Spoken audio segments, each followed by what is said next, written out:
more individual champions as well. Noah, welcome back into the booth. It's great to be here for day 3. What are you looking forward to today? I'm looking forward to everything, Stu. I've got my sunglasses on.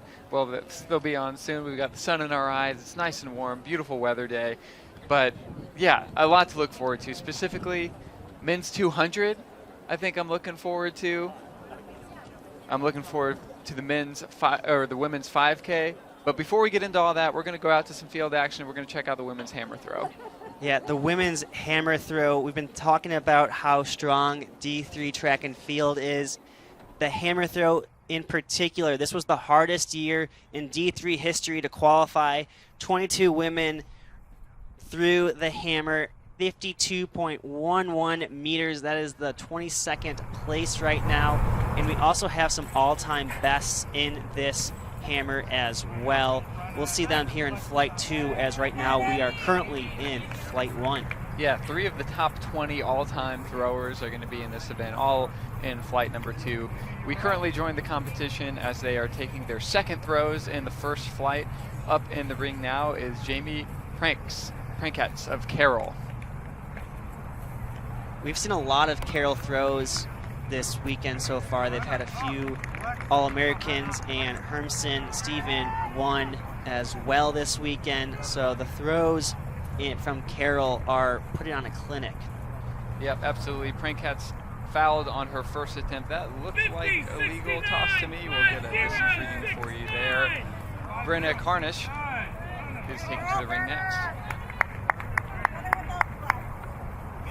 Yeah, as we talked about, I had a great conversation with Sky Digman heading into this championships, the women's discus national champion at this year's championships. And, you know, a lot of these women don't do hammer in high school and have to learn it. Same with weight throw, and so there's a lot more technique that goes involved with this. But if you can figure out if you can figure out the weight throw indoors, hammer comes a little bit naturally, as it is a little bit of a longer implement than inside. Yeah, we talked about that with Monique Newton on our podcast, D3 Lower Age recently. She's a national champion, kind of had to learn just throwing a new implement. It's a whole new sport, but it's super fun to watch. Taking to the ring now, Alexis Maddox. We saw the farthest throw of the day from Jamie Prankrat in a 50.69. So that's the furthest mark we've seen so far. Pretty good conditions for throwing out here, I would imagine. It's not too windy, it's nice and warm, a little bit cooler than it has been the last couple days. So we are wrapping up the second attempt in the first flight of the women's hammer throw.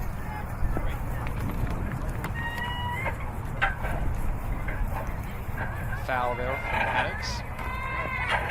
And as all throws are, the 9 best athletes with the furthest throws will advance into the final. Everyone is guaranteed 3 throws, but in these field events, especially in the throws, you want a full 6. And we're back to the top of the order here. Alexis Boykin of MIT. She fouled on her last attempt. She'll look to improve on her first throw, which was 47.46.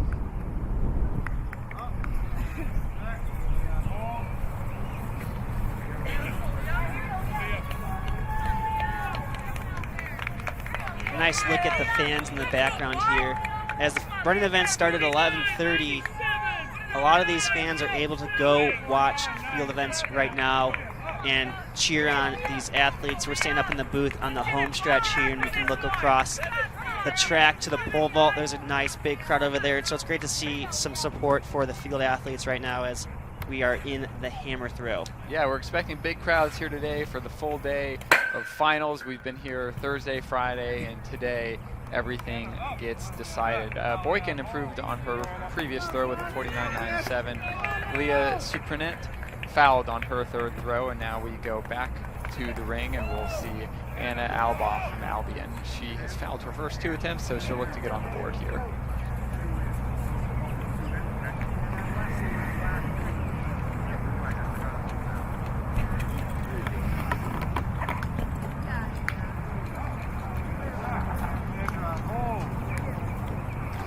Foul there from Alba, and we'll move to Lily Beneke from St. Scholastic. She's also fouled her first 2 attempts, looking to get on the board here. I believe it's Saint Scholastica. There's a little cutoff there on the me. live results. Oh, you're good. I got your back. I appreciate that. If you could just say Ika from now on, I'll say Scholastica. You can just say Ika. Yeah. Still on the word.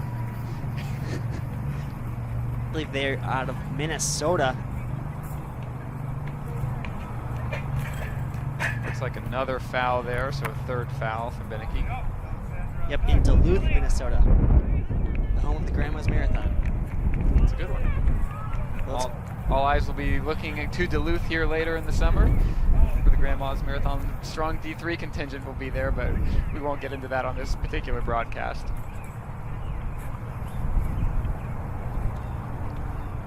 Molly Lumakis of U of Chicago comes in for her 3rd attempt. Her strongest mark so far, 48.37. Looks like a fair throw there. Round of applause for these officials who will be chasing hammers around all day. Yeah, another event where you don't really want to be an official in this, as a flying object is coming your way. It's almost medieval in a sense. It's a dangerous line of work, and these officials have been out here for 3 days now chasing javelin, shots, hammers, discuses. Yeah, they've had a full weekend. Shots at least a little less scary, as you can wait for it to roll to you. This one is anything that's in the air for a long time. You have to watch for it to land. You better have a good depth of perception there. Alexandra Draves from North Central, she's been throwing strong so far, 51.85 and 51.73 on her first 2 attempts. She's leading the flight so far.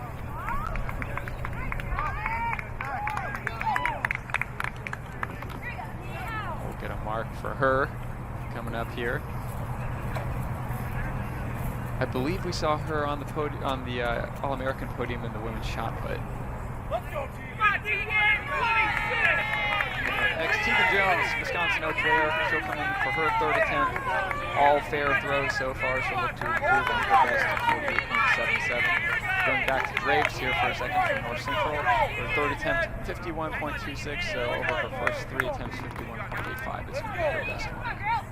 We didn't see her on the shot put podium, but we did see Alexis Boykin from MIT, who will be coming up here momentarily.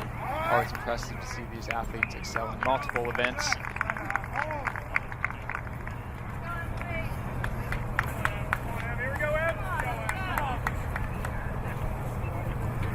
Emily Hilt steps into the ring. Rutgers Camden. We'll get a mark there from Tegan Jones as soon as the officials report back.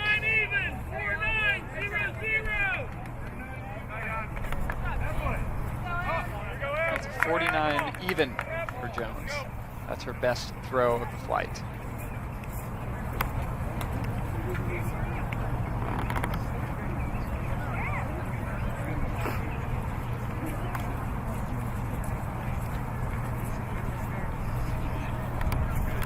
Hilt with a fair toss there.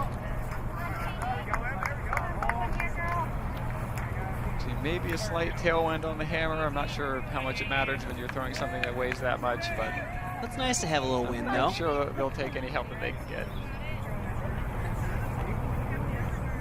49-50. Stepping into the ring now, Jamie Prinkratz from Carroll, 50.69 on her last toss. The mark for Hilt on her previous throw, 49.5, her best mark of the day.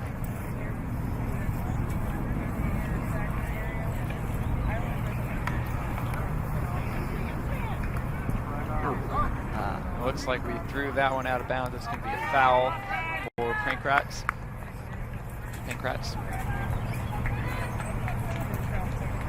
Up next, Brenna Carnish. She's been on the board twice so far. Best mark, 50.62. She'll look to improve upon that here.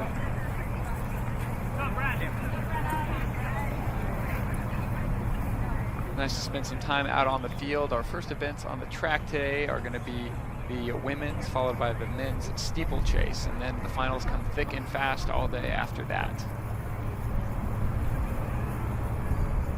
So you're not going to want to close out your laptop or computer. Stay with us here on the NCAA.com stream. You get to listen to Stu and I for the next 7 hours or so, if you are so lucky to have nothing else to do today. And if you like what you hear, We do have a podcast talking more about D3 track and field and running in general. D3 Glory Days, d3glorydays.com has articles as well. We're going to watch Maddox here take her third attempt. She's had 2 fouls. See if she can get on the board here. Looks like a fair throw, and as the officials get a measurement on that, we are going to bounce you over to the triple jump. Hop, skip, and a jump over to triple jump. Nailed it. Absolutely nailed it. That was actually a foul for Maddox, so that'll wrap up our coverage of the hammer throw for now. We'll bring you updates on that competition as we get into it. Now on the triple jump, this is flight 1. This is Raven Davis Conway from Concordia, Texas. I believe that's in Austin, Texas.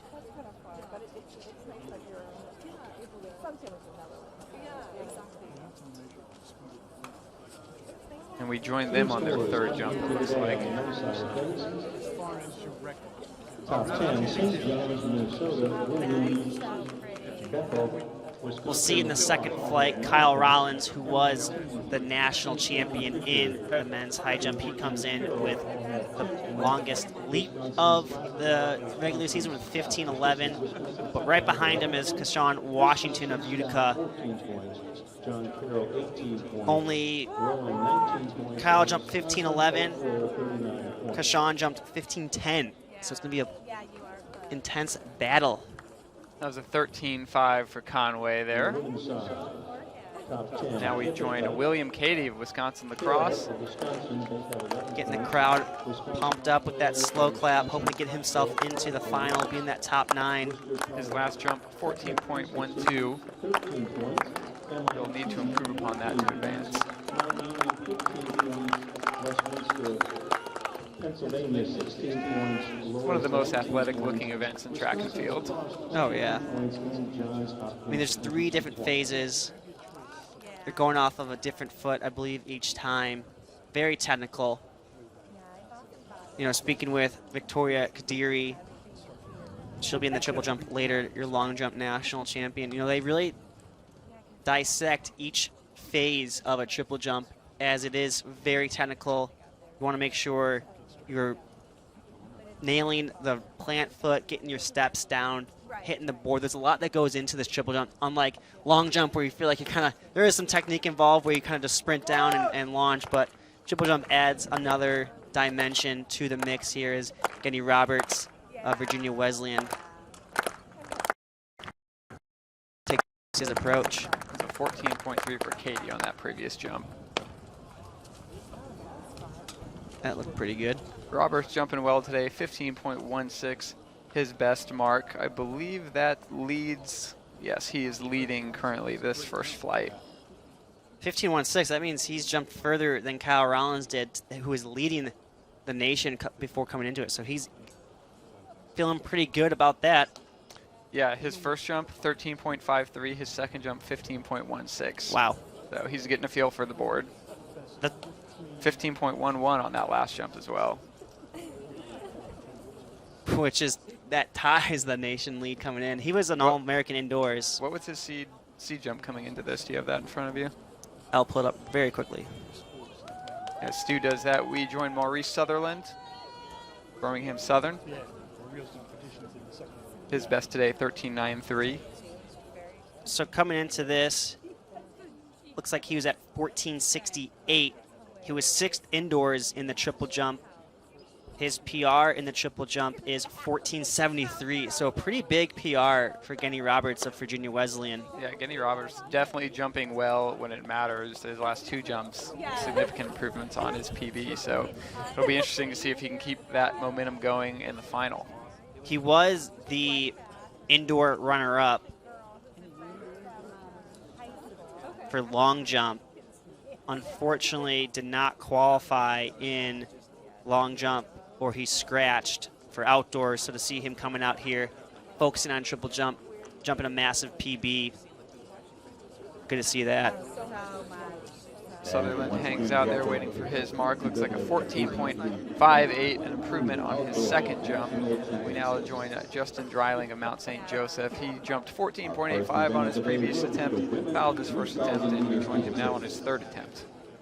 The record in this event was set in 2019 at 40 bells Central. Her time 10 minutes, 7.22 seconds. These are the He athletes. looks pretty excited about that jump, clapping his hands, dancing back down the runway. We'll see. Coach pretty stoked about that one too, so we'll get you a reading on that. Hit number 2 is Jenna Calvin. Wearing hook number 3, Molly Fitzgibbon. That is going to be Dante Snagel from McMurray, 14.3, his legal attempt. And we'll leave these gentlemen behind. We'll take you back to the track. We'll check in with this competition later. But our first event is on the track, our first running event. The women's steeplechase, a final of 12 right now. Emily Gilligan from Elmhurst, Jenna Allman of Calvin, Molly Fitzgibbons from Williams, Alyssa Loeffner, Baldwin Wallace, Sarah Stevenson, Johns Hopkins, Isabella Glenn, Redlands, Emma Maluli, Wisconsin Lacrosse, Evie Miller from Trine, Ellie Meyer of Wartburg, Rachel Hirschkind of SUNY Geneseo, Kendall Aceta of Colorado College, and Aubrey Fisher, the reigning national champion from Wartburg, draws the outside spot. Stu, are we about to witness the Evie Miller show? I think so. I mean, she does have the 5K later on. You know, she had a controlled effort in the prelims, running 10:42, which is 36 seconds off of her best. So a fairly easy effort for her as she has to run 8,000 meters today on the track. And this one involves some barriers and water jumps. But don't count out Aubrey Fisher just yet. She's a gamer. You saw her indoors on that DMR anchor leg to bring home a national title. She's the national champion from last year. So I think we're going to see them go after it here. Yeah, knowing what it takes to win is definitely a skill set, and we'll see what happens in the race. It looks like Evie Miller out to a pretty strong start here. Yep, right on cue. Evie Miller, Aubrey Fisher, 1-2 right now early in the race, and that's Rachel Hirschkind of SUNY Geneseo and Ellie Meyer of Wartburg. That first four as Molly Fitzgibbons is leading that chase pack already, and it's strung out. You can tell how quickly they are running as Evie Miller is not messing around. She has hopes of potentially going after that D3 record of 9:59 set by Annie Rodenfels. She did that in the prelims in 2019 and then went on to go win the 3K, 5K national championship. So Evie Miller off to a hot start, bringing Aubrey Fisher with her. And if we see on the backstretch here what the pack looks like, it's a single file line. If that happens in a distance race, you know the pace is quick. Stu, what are the team implications of this race? Yeah, so Wartburg has two runners in here with Aubrey Fisher and Ellie Meyer. SUNY Geneseo's Rachel Hirschkind is going to hopefully get some points for them as well. But Sarah Stevenson of Johns Hopkins. Hopkins came into this on paper with the third most points based on entries. So if she can come away with some points, that would be huge. She came in as 15th. So she's in the final here, has to beat three women, and that's some points that they weren't expecting. They've already had a few points they weren't expecting from Alex Ross in that 10K. So anything where you can pick up points where you weren't expecting it is a good thing. Evie Miller looking smooth over the jumps. We'll get you a lap split here for the track nerds as they come through their first full lap. Yeah, an interesting way, or an interesting play out right now as Evie Miller and Aubrey Fisher are out front, and there's a pack of four for third through sixth right now. We have Ellie Meyer, Rachel Hirschkind, Molly Fitzgibbons, and Alyssa Loeffner. And so there's 12 in this race. 2 are out front, 4 in the middle. That means 6 are fighting for 2 more All-American positions. That was a 76 lap for Miller. The pack is looking more to be about in that 82, 83 range, so they're definitely putting some distance on. And speaking of distance, it looks like Miller is putting a gap on Fisher now. Yeah, as we mentioned in the prelim, Evie Miller has been a multi-time All-American throughout her career. She went for it indoors against Ella Barron. She went for it against Cassie Parker in cross country. She sees this steeple as her best route to that national title, opting to not do the 8 or the 15. Mainly her events, as she's a middle distance runner, she's really improved her mileage, able to handle more running in her training, and it shows with her 3K steeple and 5K double here. Pretty good day to push from the front. We've talked about the conditions a little bit so far, but it's a little bit milder than it has been. Clear sunshine, a little bit of a breeze, but it'll be mostly a crosswind for them as she'll get kind of a tailwind around this turn. Coming through that last lap will get you a split here. That was an 81, so slowed slightly, but still pressing her advantage up front. So as we mentioned, the D3 national record is 9:59, held by Annie Rodenfels. The championship record held by Annie Rodenfels is 10:07, which that at the time set the new national record, and then she later broke her own national record. Annie Rodenfels, the only woman to break 10 minutes for the steeplechase. And Evie wants to join that company. We'll see if she's able to push it enough here to threaten any of those marks. She's definitely on an island right now. Fisher kind of in no man's land between Miller and the pack. You know, it's interesting to see Evie here, you know, kind of 2-foot planting.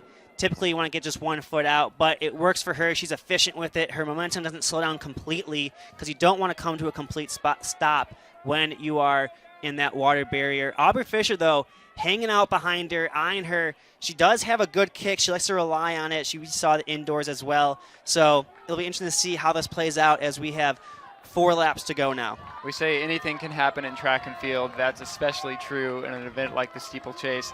Those barriers do not move, and you've got to clear them or you're going down. And if you've got somebody in your wake, they could easily make up a stagger on you. Yeah, this next pack, Molly Fitzgibbons from Williams takes over, followed by the hometown crowd favorite, Alyssa Loeffner of Baldwin Wallace, Ellie Meyer, and Rachel Hirschkind hanging out right behind them. So we have 4 right there, and now 2 have broken away to a little bit off of that second pack there for that 7th and 8th spot. That was another 81-second lap for Miller. She's running pretty consistently right now, putting a second or 2 into Fisher each lap. Yeah, the lead is slowly growing as this second chase pack looks to try to catch that group of 4. It's now broken up into 3 and 3. Yeah, I mean, it looks pretty spread out, but there's going to be All-Americans coming out of that second chase pack. As Molly Fitzgibbon starts to string out their second pack as Evie Miller continues to lead here. She'll have 1,200 meters to go when she hits the finish line.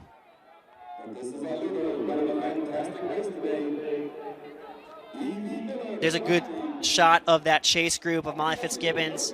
There's another pack there as well. Fisher's hanging super tough. She's definitely in a position to capitalize if anything goes wrong. But Miller's still looking pretty clean over the hurdles. Barriers, excuse me. So coming down the home stretch now is this chase pack. Molly Fitzgibbons is starting to extend her lead on Rachel Hirschkind, Alyssa Loeffner, and Ellie Meyer. And then coming up is Emma Maluli and Kendall Aceta in that 7-8 with Jenna Allman of Calvin right there. So those last 2 All-American spots are still up for grabs as Evie Miller extends her lead over Aubrey Fisher. That was an 83-second last lap for Miller. Fisher running about an 84. So they're still running pretty equivalent paces. Miller just pulled that gap out pretty quick at the beginning. Yeah, this was to be expected, I'd say. It's interesting that this, we'll see what this final time is, but running a fair pace right now all alone. She does have the 5K later. She'll have about 4 hours or so to recover.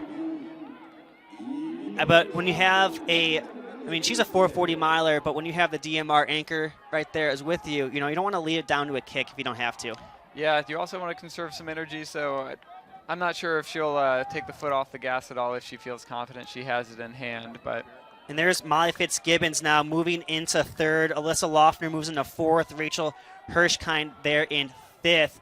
Ellie Meyer has fallen off that second pack, and she's in 6th right now. But there's your last 2 All-American spots on the screen. That was Emma Maluli and Kendall Aceta from Colorado College and Maluli from Wisconsin Lacrosse. She's going to need some points from her as well in the team battle. Every point counts. As we saw indoors, there's a tie for a national title on the men's side. So any point you can get for your team right now, it would be huge. That was another 83-second lap for Miller, so kind of locking it in on that pace.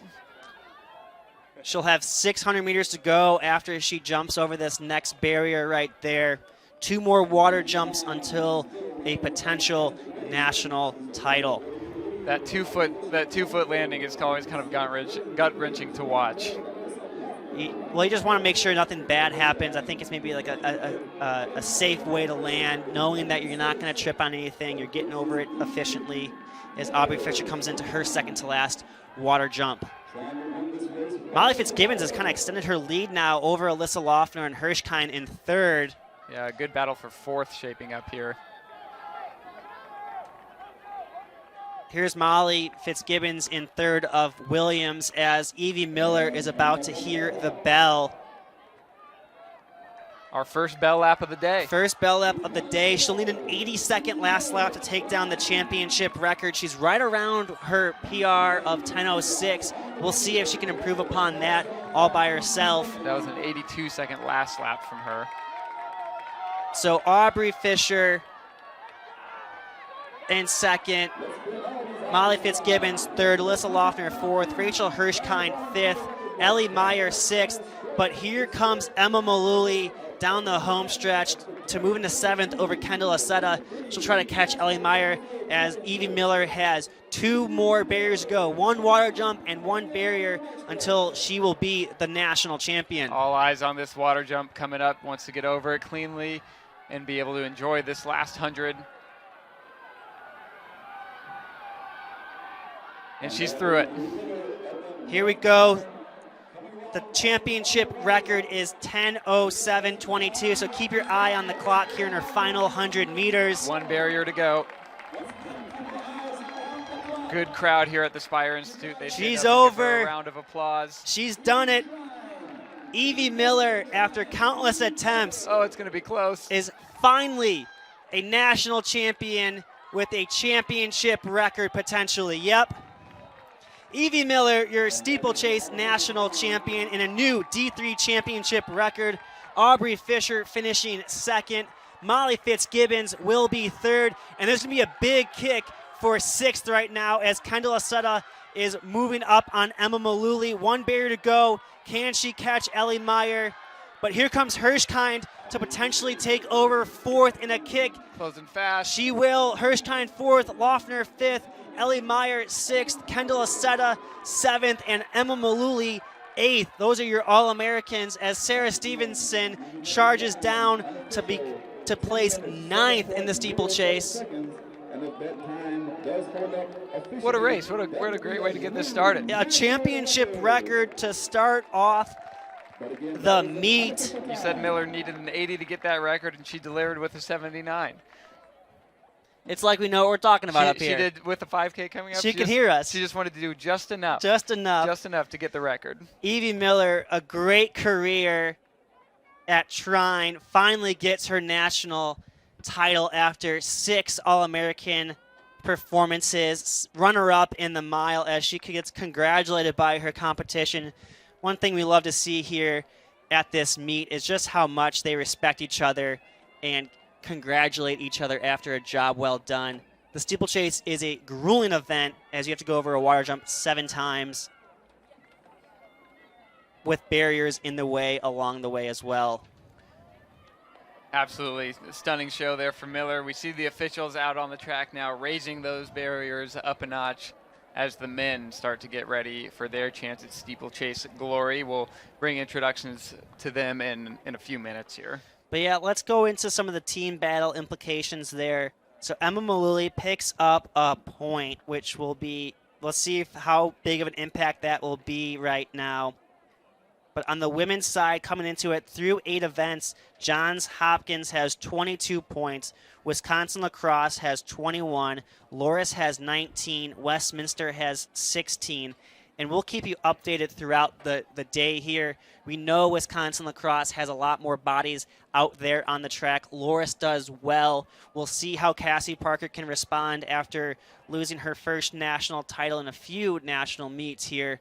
But don't count out the defending champions just yet, but lacrosse is proving that they are here and are ready to go to battle. Same with Johns Hopkins as they're picking up points here.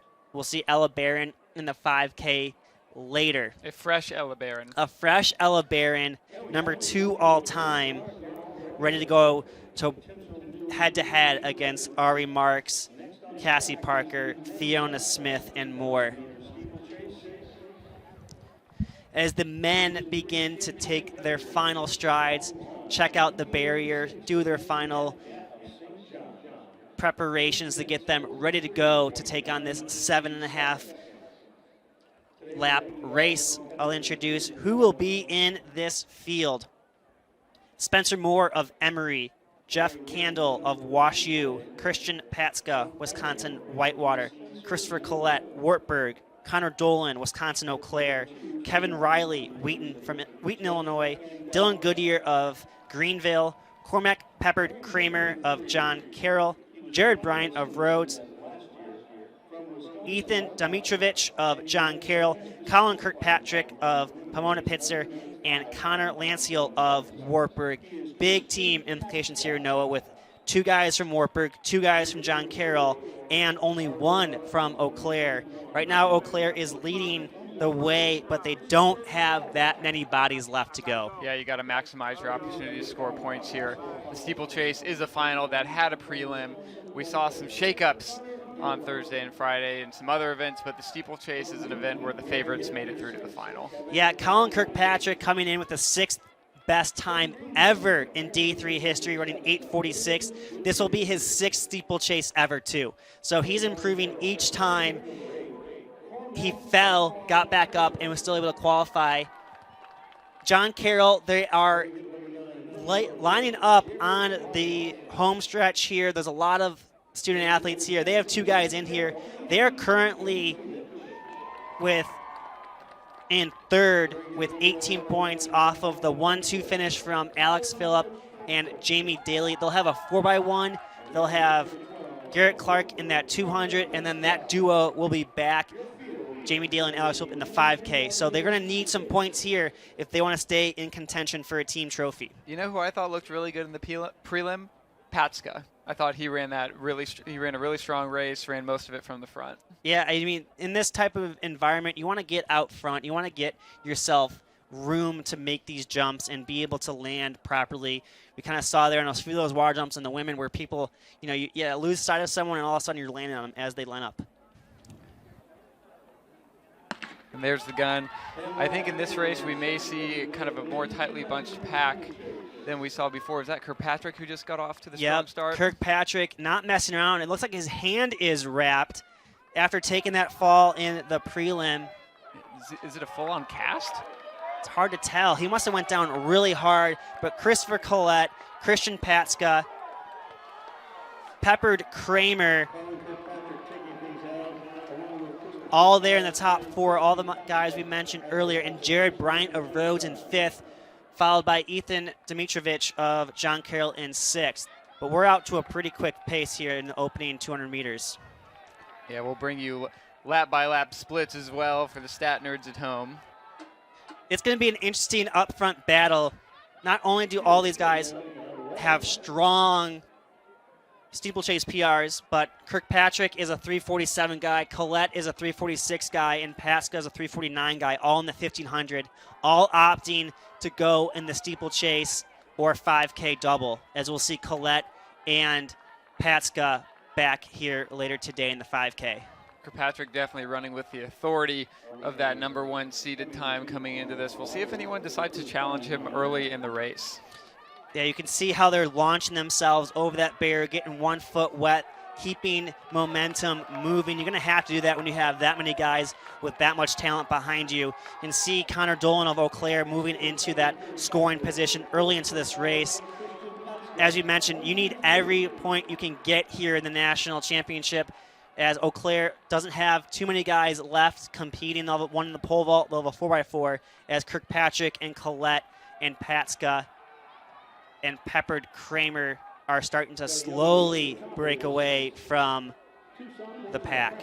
As you can tell again from the women's race, it's in a single file line. showing the pace is quick. Yeah, that was a 70 from your leading trio. The championship record is 8:43.93. Just throwing it out there as Kirkpatrick's PR is 8:46. But now Dimitrovic of John Carroll into 5th right there with Dolan. That's going to be an interesting battle for team points. John Carroll wants to make up some of these points as they have a 4x1 coming up, a 200 guy, and then the 5K. Kirkpatrick continues to lead with the cast or wrap in hand. You don't need a hand to run a steeplechase. You don't, just your legs. But we'll give him a hand if he wins. Nice. Collette now moving up on his shoulder, the 3rd place finisher in the indoor mile. Coming through that first K in just under 3 minutes, 2:57 or so. Looks like a 72 up front. So that's about 8:51, which is 8:51 pace is all 9 of these guys, all but 1 PR. So they're moving pretty quick. Yeah, you see it strung out, but you see them game for it as well. Collette up on the shoulder. Seems to indicate that he might want to make a move. It's interesting here as we've kind of seen Evie Miller get that championship record. These guys are going out at 8:51 pace. Usually in a championship setting, especially if you're doubling, you want to take things a little bit easier, make it tactical, have it come down to a kick. But they're going in the opposite direction of, all right, I'm taking this pace out hard. Come with me if you can. Yeah, it's really a crowd up front going over that water jump. I was watching that one pretty closely as we finally have a lead change up front. Kirkpatrick kind of drifts back into 4th coming off that water jump. Yeah, it's interesting watching Collette's form. All these guys have kind of a different tactic. He gets really low to that, almost like he stumbled on that water jump, but whatever works we are still all together with 1,600 meters to go as Collette now working with Patska up front. Connor Dolan moving into 4th. Yeah, the pace slowed up a little bit as Collette took them through in a 74, so that explains the bunching that you're seeing on the pack. It's letting guys back into it, and once you make that connection, you can start to dream. Yeah, that's also probably in Collette's favor too. As you mentioned, he's a 3:46 guy, so strong closing speed here. Bit of a gap to Kirkpatrick opened up there. He closed it back down as soon as he saw it, but could indicate that he's not feeling great. We had a little trip there, but he recovers. So 8 guys all together for that All-American position. It's going to come to, we kind of mentioned this tactical situation is coming back now. Hold your breath.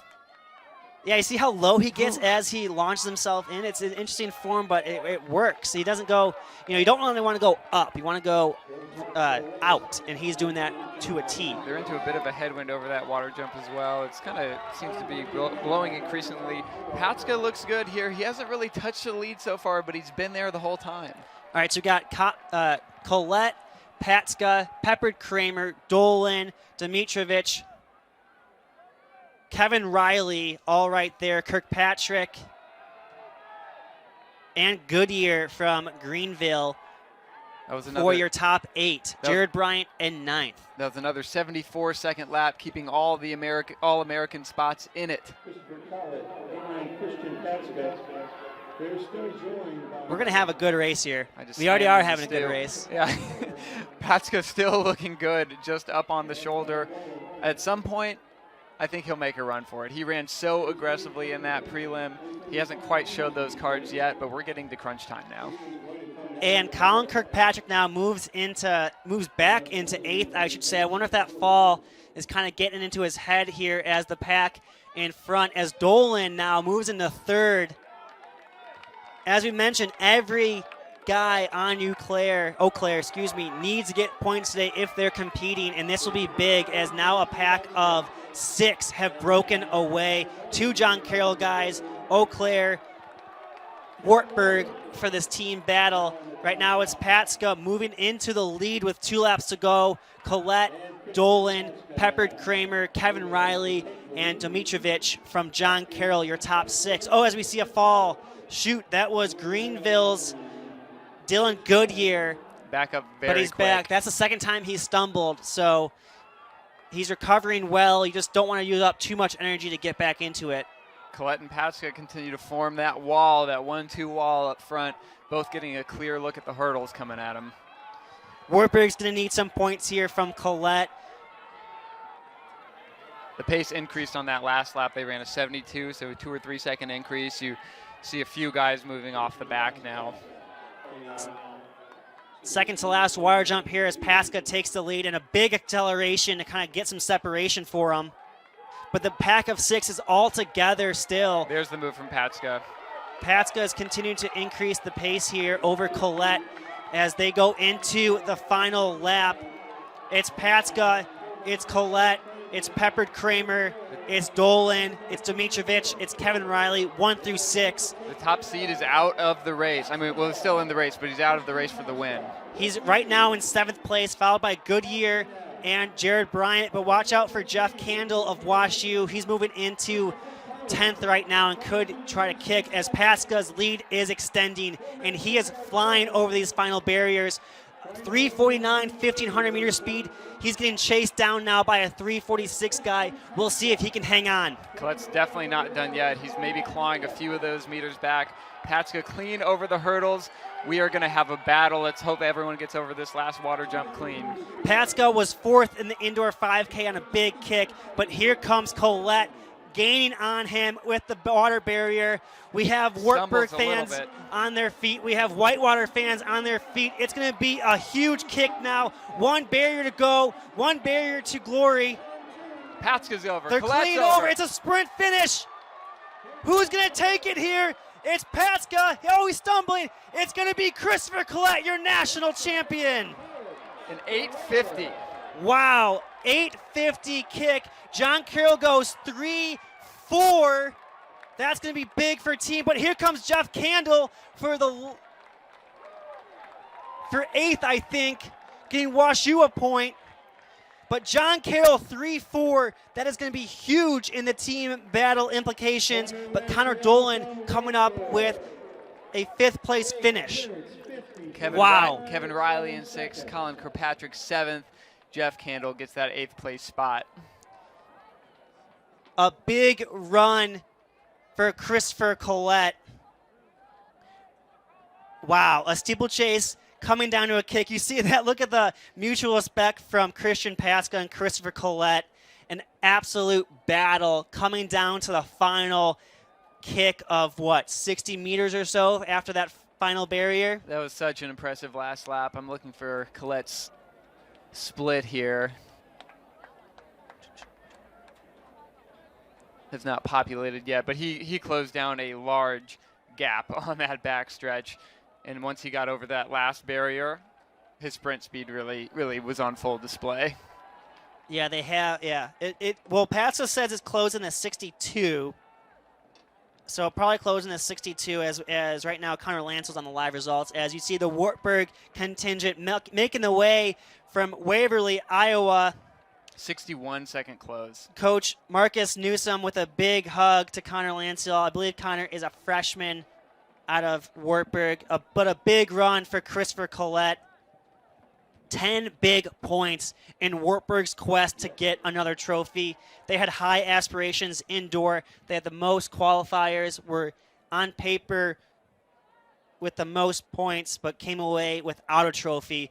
That sets the tone for the rest of the day. When you see your teammate win, Dallas Wright and company are fired up to go to work. Wow, what a first final of the day. Men's and women's races definitely lived up to their billing.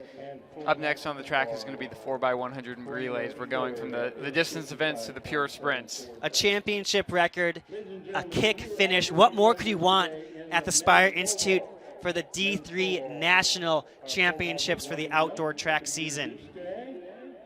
I'm ready for this. Are you? I'm definitely ready. These fans are fired up. We're fired up in the booth. We got a beautiful day for track and field. We spent 2 days building the anticipation here, and the athletes are here. They're ready to deliver. It's been a long season for them. They've been going ever since December, basically, through the indoor season. Now here we are wrapping up the outdoor track and field season. So it feels good to be here. And while we wait for the relays to get set up, we are going to toss you back out to the field for the hammer throw. We've rejoined the women's hammer throw.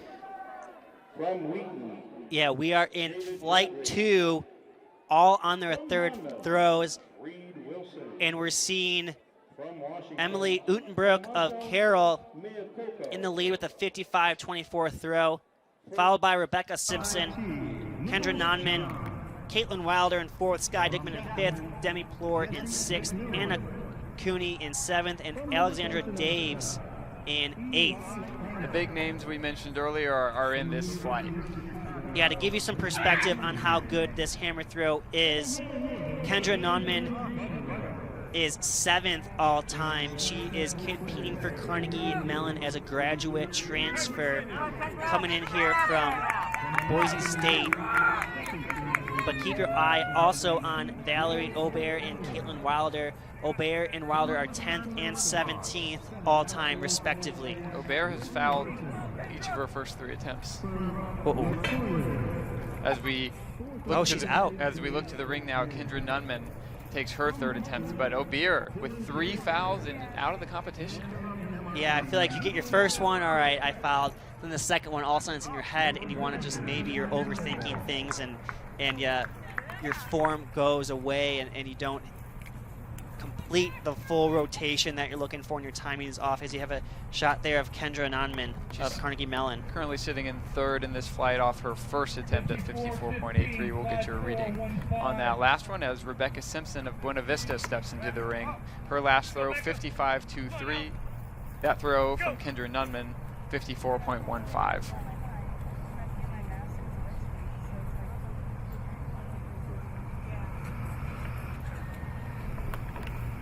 Simpson with a fair toss there. We'll get a reading from the officials.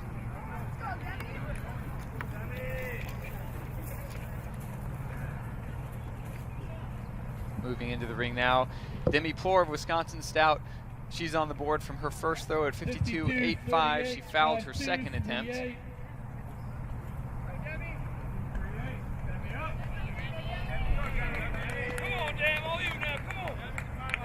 We'll have a nice chance today to bring you a mix of field and track action as we have some gaps in the action on the track. It's always great to get out and see the field events. Plore throwing that hammer. Looks like a fair toss. As we get a reading from the officials here.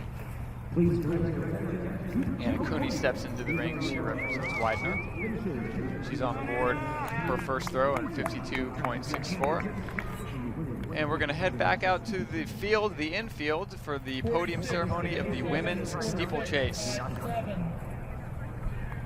In 8th place from Wisconsin lacrosse, Emma Maluli, getting that point for her team. In 7th from Colorado College, Kendall Aceta, coming down from altitude. In 6th from Wartburg, Ellie Meyer. Wartburg having a great showing for their steeple people. Absolutely. Steeplechase you? Well, John Carroll's, yeah, maybe. They have 3 All-Americans and a national champion. In 5th from Baldwin Wallace, Alyssa Loeffner.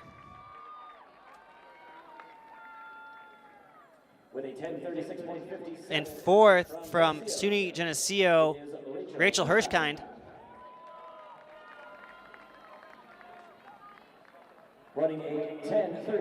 In 3rd from Williams, Molly Fitzgibbons.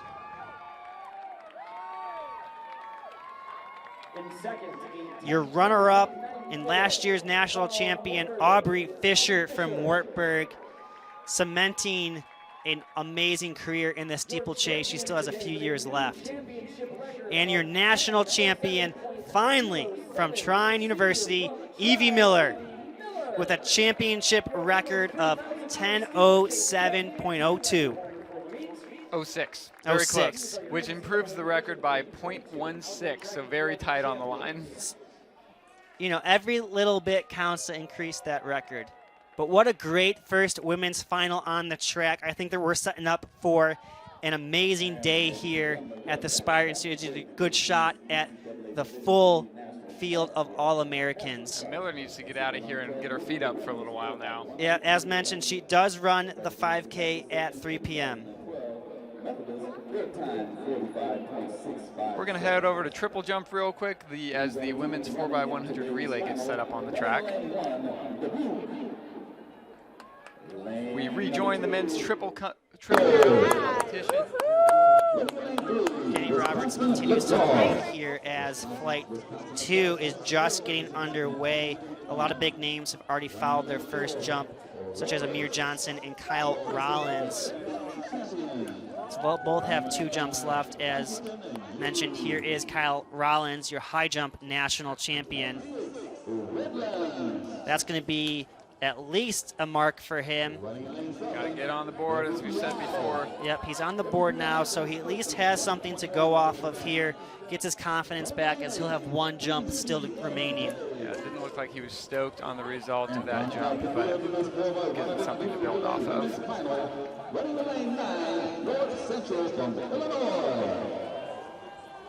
Will Ross from Illinois College steps up to the line now.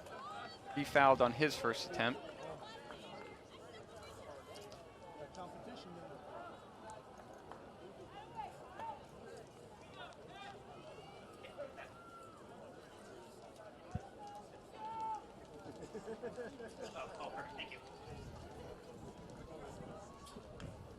As Will Ross waits for the official to step aside, he'll make his approach.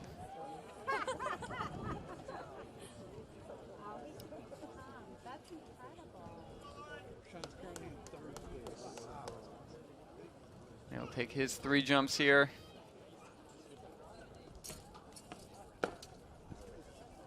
Looks like a fair mark. As we get a reading on that, we're going to take you back over to the track as the women's 4x100 meter relays are in the blocks.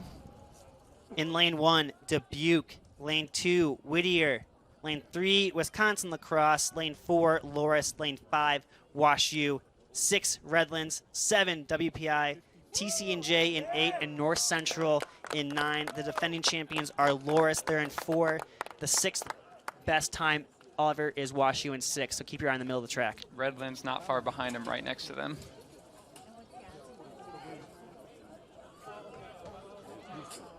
Just to get through the school year, get through prom and graduation. Oh, stand up. Excuse me, Wash U's in 5, not 6. Redlands is in 6.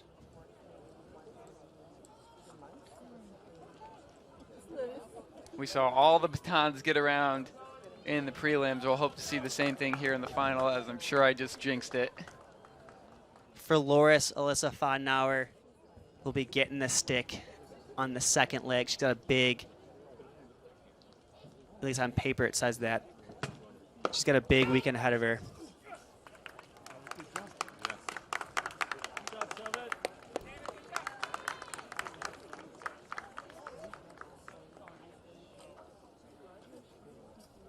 Silence falls over the crowd here as we get ready for the gun. They're off. We're clean here. As they head into the first exchange, we'll get a clearer picture of what's going on here. Lacrosse maybe had the baton off first, but we'll see as WPI moves up in the outer lanes there. Redlands gets the baton off. Fouled by WPI up there. We'll see here in the final exchange. Loris with a big 3rd leg to Marion Edwards now to bring it home for a national championship. It's Loris, it's Wash U, but here comes Redlands. Redlands maybe just edged into 2nd. It's going to be Loris, your 4x1 national champions. A huge 10 points for them. They go back-to-back. 46-2-9. 46-2-9. Huge. Redlands 2nd, Wash U 3rd. WPI 4th. Lacrosse 5th. North Central 6th. Whittier 7. And the final All-American is Dubuque. Wow, so that's going to be big for team battle points there, as they were first, getting 10 points. Wisconsin Lacrosse in 5th. So they net 6 points here in that event. That will be big later on this afternoon. Absolutely flying. Another clean final. You can see the excitement on the infield as the teammates reunite from all corners of the track. Super special moment there. So- Loris defends that championship title. On that team there, you can see Stevie Lamb, Elena Ball, Marion Edwards, and Alyssa Fodenauer, national champions. They go back-to-back here. 10 big points as Loris hope to repeat as national champions. They haven't lost a team battle since 2019. Obviously, COVID canceled a few championships there, but they won in 2019 at this same track. They won indoors. Excuse me, they won outdoors 2021, won indoors this year, and now look to make it 4. Establishing a sprinting powerhouse over there. Or continuing to establish. Maintaining the establishment. Maintaining. We're going to hear Alyssa Fodenauer's name again. We're going to see Elena Ball again. Loris is not done yet. They got to compete with what lacrosse is doing in the field. And we'll try to get you an update here. If it is updated, it is. So on the men's side, after the steeplechase, Wisconsin-Eau Claire with 43 points. John Carroll moves into second with 29. They have a 4x1 here, which is coming up.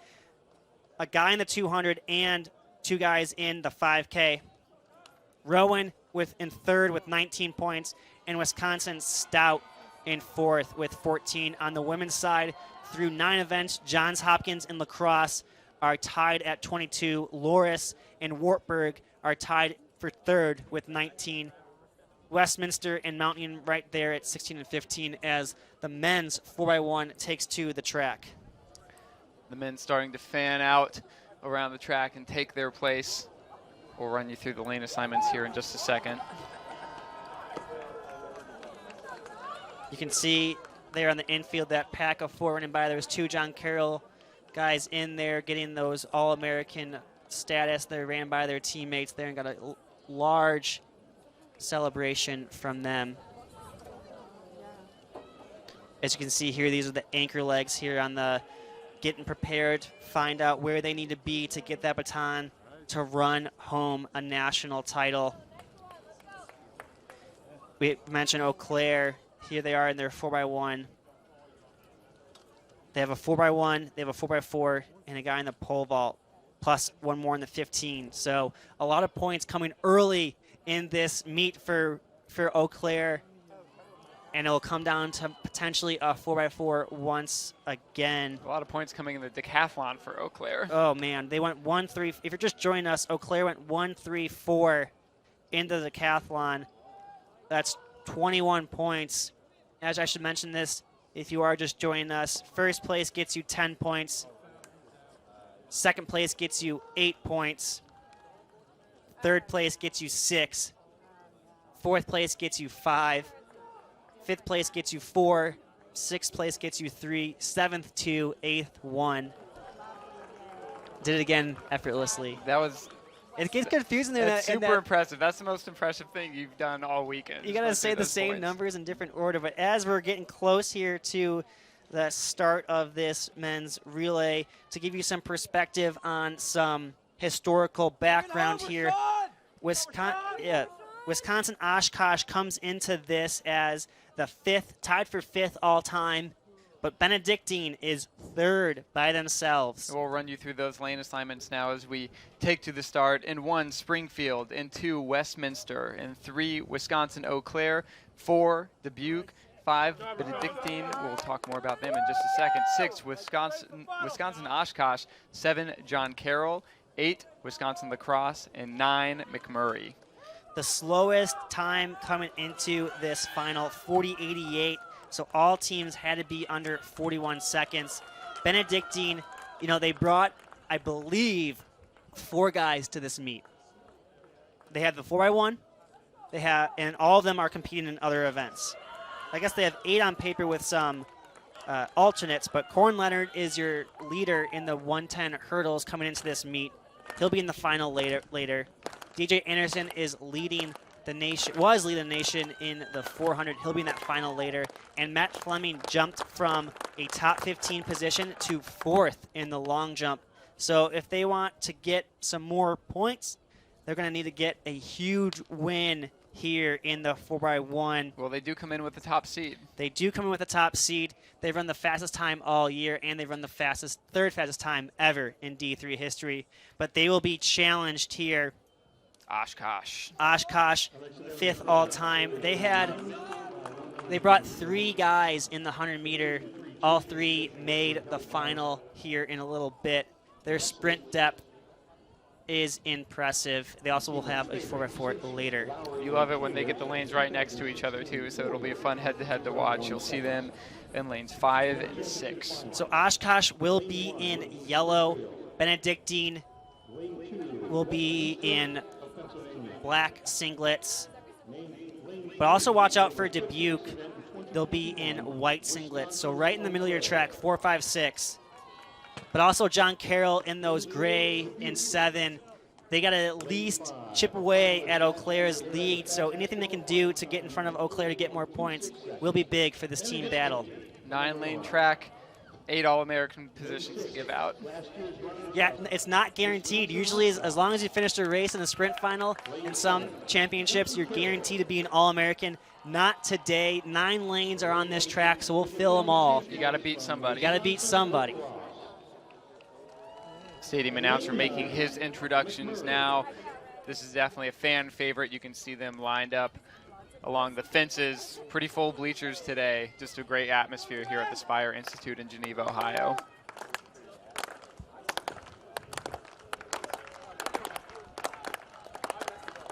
Everyone shakes the legs out one last time. We see them crawl into their blocks.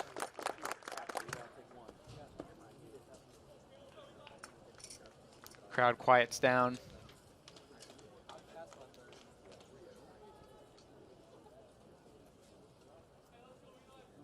Parents make their way down trackside.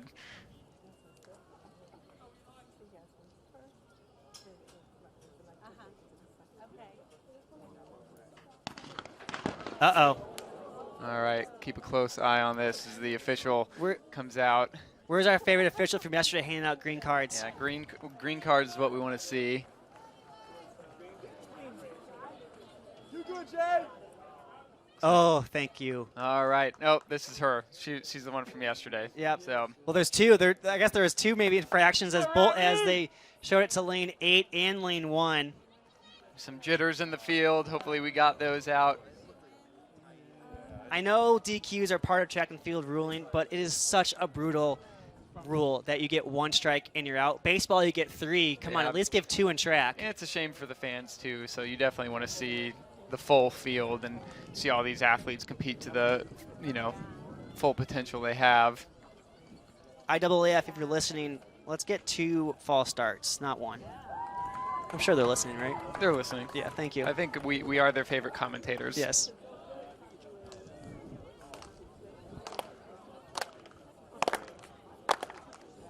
All right, we'll try this again.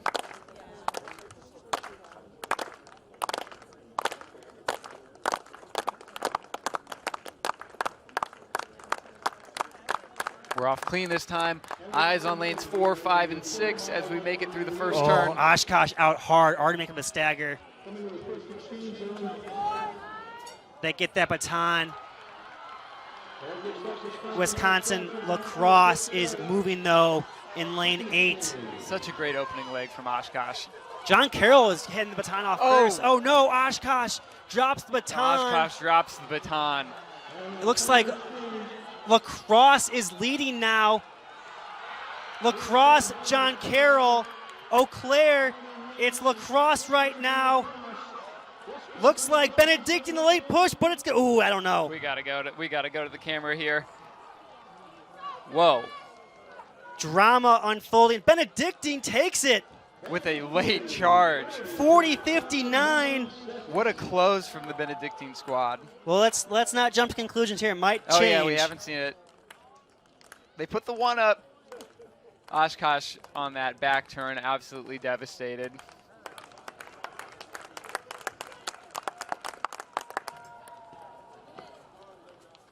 Whoa. Wow. Okay. I guess we had a tie break in the thousandths. What a run from Wisconsin lacrosse. Not sure we saw that one coming. Wow. Benedictine fired up, came into the meet with the fastest time, walk away as national champions. We'll take another look at that blanket finish as Benedictine makes such a strong charge to steal it from lacrosse. Oh my goodness. They were credited with the same time, so we must have gone to a photo finish there. Let's see what it looks like. Holy.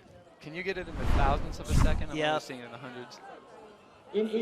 So it will pop. It usually will show it. Not yet though. What a run. The 8 seed comes in, finishes second, leading up until the last few meters. As the 4x1 congratulate each other, we're going to go down now to the podium as the steeplechase, men's steeplechase, are getting their All-American awards. We just saw 8th place climb up there and get his trophy. That's Jeff Candle. Colin Kirkpatrick now on the podium after his 7th place finish from Pomona Pitzer. Here's Kevin Riley of Wheaton, just got his 6th place as Connor Dolan from Eau Claire moves up to number 5. In 4th place from John Carroll, Ethan Dimitrovich of John Carroll now moves up to that 4th place podium finish. John Carroll getting a lot of points here in back-to-back races. Cormac Peppered Kramer of John Carroll, 3rd. One more handshake from the top 2 there before they climb up. You love to see that as Christian Patska of Wisconsin Whitewater moves into his runner-up position. And your national champion in the men's steeplechase from Wartburg College, Christopher Collette. Is he going to box jump it? Yeah. No. The top 6 in this race all set PBs. That's huge. I mean, yeah. There's only 3 guys coming into this race that had broken 9 minutes. And then we had the top 5 all break 9 minutes. Yep.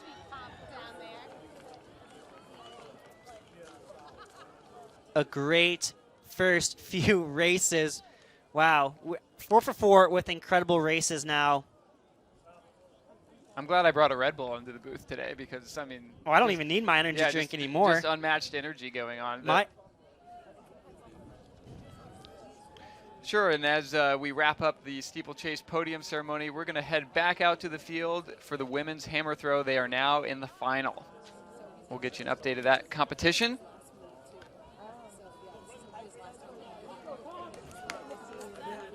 That's Kendra Nunman, who just launched it. They're on their 4th throws here.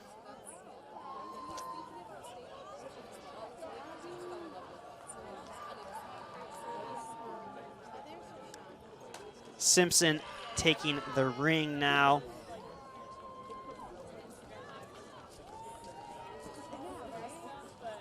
Kendra just takes the lead, goes into 1st place with a 56.49. On her 4th throw, taking over a new leader in the hammer throw as Rebecca Simpson launches out there into the field. She currently sits in 3rd.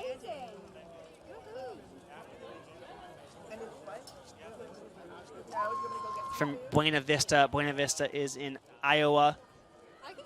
A lot of Iowa schools well represented here in the national championships. We'll get a read on that throw from Simpson here in just a second.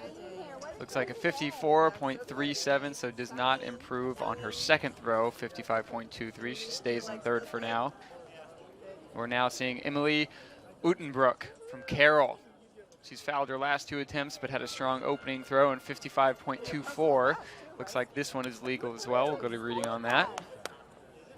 And if you're wondering how they measured these back in the day, they'd use an old-fashioned tape measure. Now it's all via laser, which is why we're able to get these readings very quickly. And that looks like a 57-12. So we have a new leader in the hammer throw. Emily Utenbrook takes over the lead right now on her 4th throw. So the competition here in the hammer is heating up. Alexandra Draves from North Central may have something to say about that as she steps into the ring. currently sitting in 9th place. She'll look to break into the All-American positions. If number 2, Vivian McCauley from Mountain Union. As we get a measurement on that, we're taking you back to the track as the women's 1,500 meter takes the line.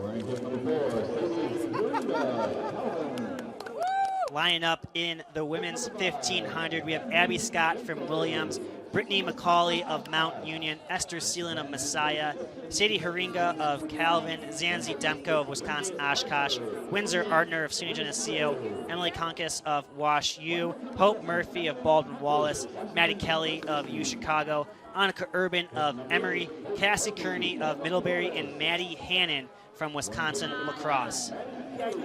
Messiah's Esther Seelan comes in as the top seed, and she'll look to win this uncontested. Yeah, but she will have some big competition, as a few of these women have been running very strong all year. Hope Murphy is run 4:26. Cassie Kearney is on fire right now. She ran 4:27, while Esther does have the fastest seed from the regular season. We've seen it before in these races that anything can happen. Even though you're the top seed, these women are going to go after it.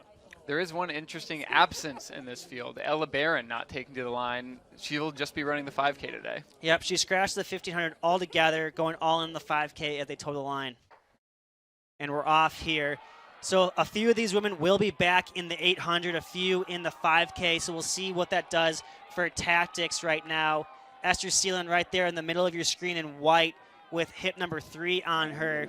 She's a little boxed in, but it is still very early in the first 100 meters or so as they are fighting for position here. Just from the first glance in the first 200 meters or so, it looks like no one wants to take it out too quick, and it could be in the tactical 1,500 meter final or so. We'll get a fair shot at the readings.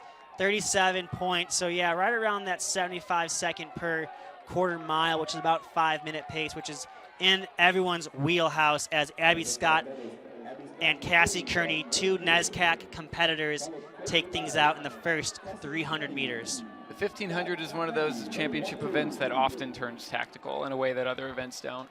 Everyone in the 15 likes to think they have a kick, and so if they can hold back for as long as they can and really shoot out that last 200 meters, that's what they're going to want to do. Definitely an interesting race when everybody has the same strategy. Yeah, no one wants to take it as they go through in, 74 or so. It looked like they crossed that first.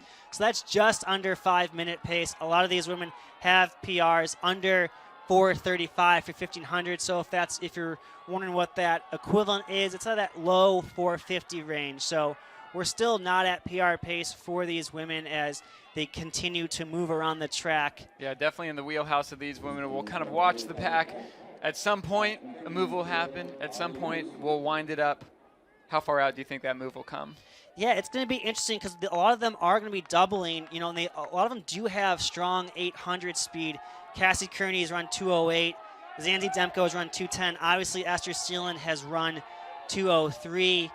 Windsor Ardner has run 2:15. So a lot of these women have some speed in here as Abby Scott continues to lead over Esther Seelan and Cassie Kearney. Coming up to 800 meters to go. I wouldn't be surprised if they kind of make it more of a longer kick, maybe from 500 out. Yeah, I was going to guess 600. You'd imagine Esther Seelan pretty content to sit on this pace for a little while, save the legs, definitely trusting that she has that 800 speed to go for the win kind of whenever she wants. Positioning is a big concern here, and staying out of trouble is a big concern. Often when you see these big packs, it's easy to catch someone's heel and go down. Yeah. So you need to be aware in this pack. You can see everyone's bunch. It is tactical right now. Esther Seelan, you know, she's on that rail, but she doesn't really have a way out. If they continue to box her in as Zanzi Demko on the outside, she found a little position, kind of pushing the pace there. Oh, she's pushing a little bit on Abby Scott there. Abby unwilling to make a move or let Esther in officially. Yeah, running the shortest distance is not necessarily an advantage when the pace is this slow. It's probably better to be in those outside lanes so you have a clear window to move or react to moves, because as we enter the final lap here, someone is going to try something as we're 4 or 5 wide. In the Everyone back. is still in it with a lap to go. No one wants to unleash their kick just yet. Who's going to make the first move? Who's going to wind this up the right way? We're getting Nancy in the as pack. the bell lap still, they are content as Esther makes a move here and takes the lead for the very first time. But responding right with her is Cassie Kearney of Middlebury. That was a 73-second lap. We saw no injection of pace, but as we hit 300 to go, Sealand begins to press that advantage and string out the pack. So the top 3 seeds in this, Esther Sealand, Cassie Kearney, and Hope Murphy, have separated now from the field. Cassie Kearney going on the outside of Esther Sealand. If you're Cassie Kearney, you'd stay on her shoulder for this turn and try to slingshot, but I don't think she's fighting to get there. I don't think she's going to be able to catch down Esther here as they go home with 100 meters to go, but they are both pushing. Hope Murphy's still in contention as well. Esther takes a look back. They are still in it. She's looking back. It's not over. Is she tying up, or is she just looking to see where she is? Esther in full control right now. She checks over her shoulder. I think she's in control. Esther Sealand will be your women's 1,500-meter national champion. Wow, they actually, 4:27, they picked it up there at the end. What control from Esther Sealand. You saw her casually checking over her shoulder, just trying to do enough to get the win. Cassie Kearney in second, Hope Murphy third, Zanzi Demko in fourth. That was a 63-second last lap from wow. Esther Sealand. What a big kick there. Kearney also with the 63, and Hope Murphy also with the 63. I mean, when you have to come back in that 800, you want to make sure you are controlling that effort like she did. It was interesting. She looked back a lot during that home stretch. Hard to tell if she was hurting, but clearly it was just making sure she had enough room for the win. Yeah, any of these athletes who are doubling back later, they're probably going to be grateful that the fact they just basically ran a 400-meter race. Yeah. You know, we'll see a few in that 1,500 or in that 800, a few more in that 5K. As Esther Sealand now gets some water, has to get back under the shade, out of the sun, and prepare for this 800. What a race there. We turn our attention now to the infield as the women's 4x1 takes to the podium to receive their trophies. There's Dubuque right there getting their All-American award in 8th as the team from Whittier out in California hop up to the 7th place podium. North Central from Naperville, Illinois, jumping up to 6th. Wisconsin Lacrosse from La Crosse, Wisconsin, move into their 5th place position, fitting 4 people onto that podium. WPI will go into 4th. Wash U will be 3rd. With a 46.53. Your runner-up from Redlands out in California, Redlands College, or Redlands University, excuse me. And your 2022 Women's 4x1 National Champions, Loris, with the team of Elena Ball, Alyssa Fodnauer, Stevie Lamb, and Marion Edwards, running 46.29. It's crowded up there.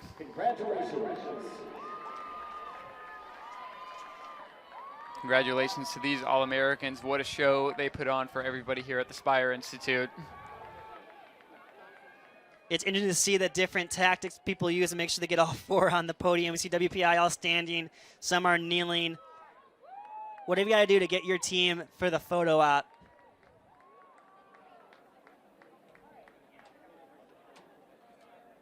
Just a beautiful day here today, Stu. Everyone's out here just enjoying some track. We got some sunbrellas up. As the men get warmed up for their 1,500-meter attempt, we are heading over to the pole vault to bring you some more field action.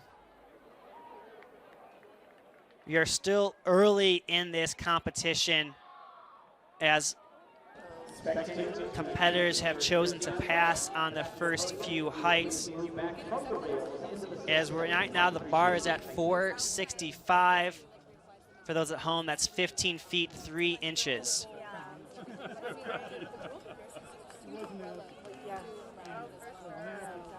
Looks like they're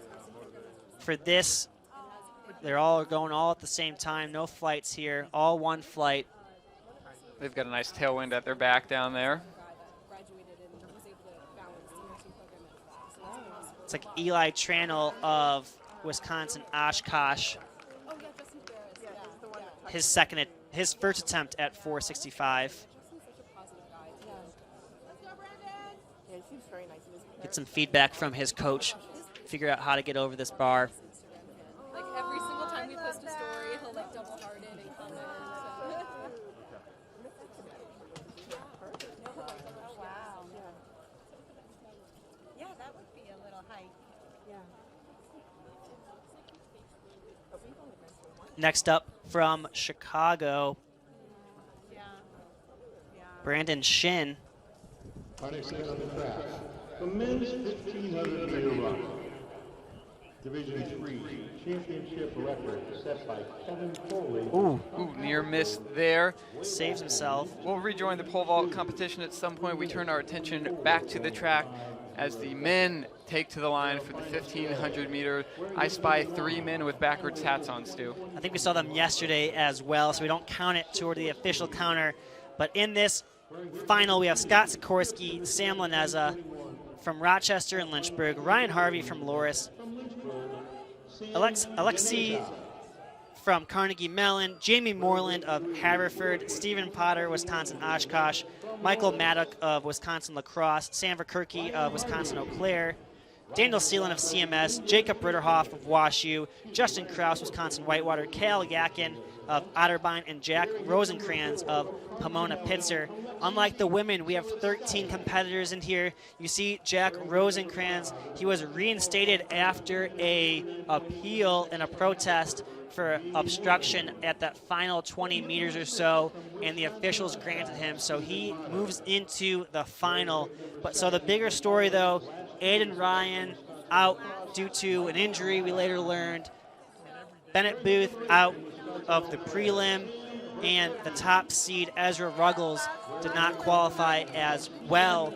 Jack Rosencrans comes into the highest seed at 4th, but really with the top 3 guys out, it's still really anyone's race. Yeah, we haven't talked a whole lot about prelims today because for the most part the favorites made it through. The men's 1500 was a major exception to that rule, as the prelims were honestly pretty shocking, seeing the top seeds not proceed to this final today. A lot of these men on the line like their chances with those top seeds out. Anyone's race. We'll see who wants to step up and be a hero.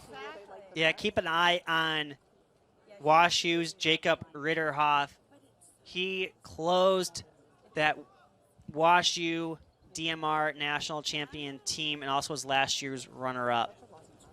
Yeah, well, for the whole semester. And they stand up. We'll try that one more time. The women's race we saw was very tactical until 400 to go. With the race this wide open, I would almost expect a tactical race here too. Yeah, a little bit of a breeze here too. Who knows if these guys want to take it. We'll see some of them back in the 800. Some will be, actually none of them will be in the 5K, and they're off. Our finals is underway. 1500 meter men's row.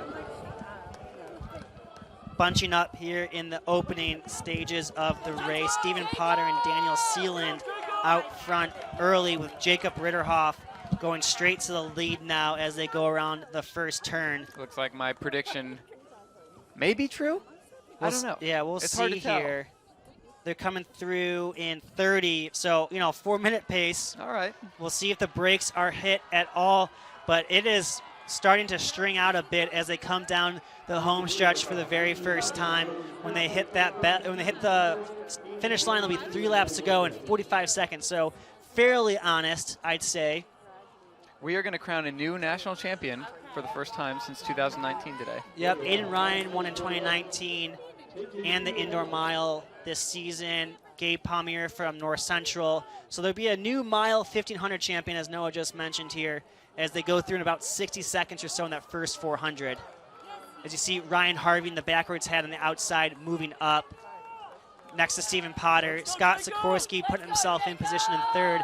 Daniel Seeland in his first national meet, currently in 2nd place in the 1500. Potter had a really strong last 100 in the prelim, so we'll see if he can replicate that performance here. Ritterhoff coming in with probably the most experience right now, having been a national champion in the DMR, last year's runner-up, also 4th in the indoor 3K. But a lot of these guys are ready to move keep an eye on Jamie Moreland there. He's on the outside, kind of biding his time. We saw a big kick from him to get the big Q. He's also closed a 1,500-meter race earlier this season in 54 seconds as Ryan Harvey of Loris. Oh, here comes Scott Sikorsky now on the outside of Sealand. He'll move into that second, third position as they go through in about 2:03. Yeah, that was a 62-second last lap led by Ritterhoff. So within the wheelhouse of these men, but they're not jogging. It's honest. I mean, a lot of these guys, 4:06 equates to that 3:47, 3:48, which all of these men have run. So they are on that PR type performance right now, and so a little bit different than the women. And the pack is all still together. You could be confused thinking this was tactical, but these men are running at a pretty honest pace right now. Yeah, we have about 10 guys or 11 guys kind of all together. Sam Laneza trying to stay in that pack here. So we'll call it 12 all together with a bell lap. Ritterhoff takes them through the windy section back there, looking strong up front. No one has yet to challenge him. Rosencrantz, the guy who got reinstated, he's putting himself in a position at the bell to go. We'll see who can have a close here. It's going to be a hot pace from the start, and it'll come down to a kick. That was a 61.7 on that last lap. Is that Verkerke of Eau Claire? It is. Verkerke of Eau Claire coming up on the shoulder of Jacob Ritterhoff. Again, huge for team point battles as Ryan Harvey moves into third, trying to catch up. But keep your eye on the outside as Rosencrantz and Moreland try to move into position with Scott Sikorsky 200 meters to go. Ritterhoff just relinquished that inside space. It's Verkerke of Eau Claire. He has dropped 8 seconds this season.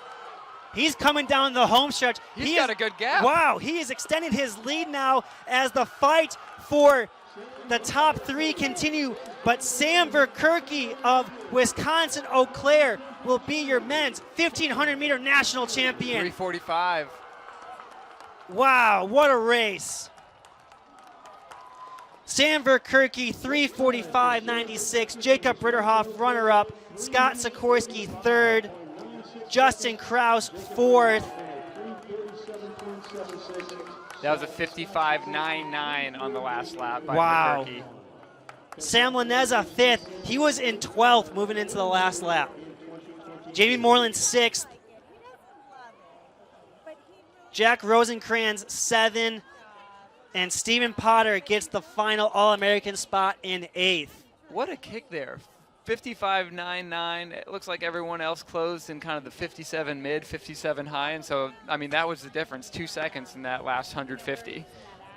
No matter what level you are at in college track and field, if you want to be a 1,500-meter runner, you need to close in a sub 60. As we saw, majority of this field, all All-Americans closed in sub 60. Actually, almost the entire everyone field. did. 12 out of 13 closed in under 60 seconds. Off an honest pace.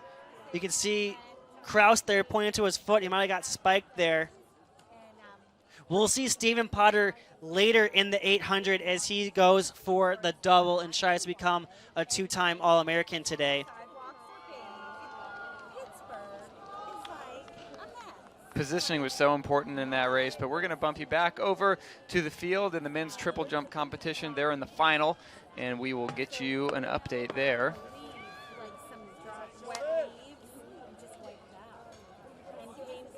Competitor from Whitewater getting That was Shelvin Garrett. currently leading the men's triple jump is Will Ross. He jumped 15:31, and then he passed on his last jumps. 15:31 is a big, big jump. We'll tell you how big it is here in a second, but he must be confident that he just won a national title, and I think he might be competing in another event. Rashawn Markman takes the line from Salisbury. He is currently sitting in fourth with a mark of 15.01. He fouled his last attempt. This is his fourth jump. 15:31 is 23rd all time.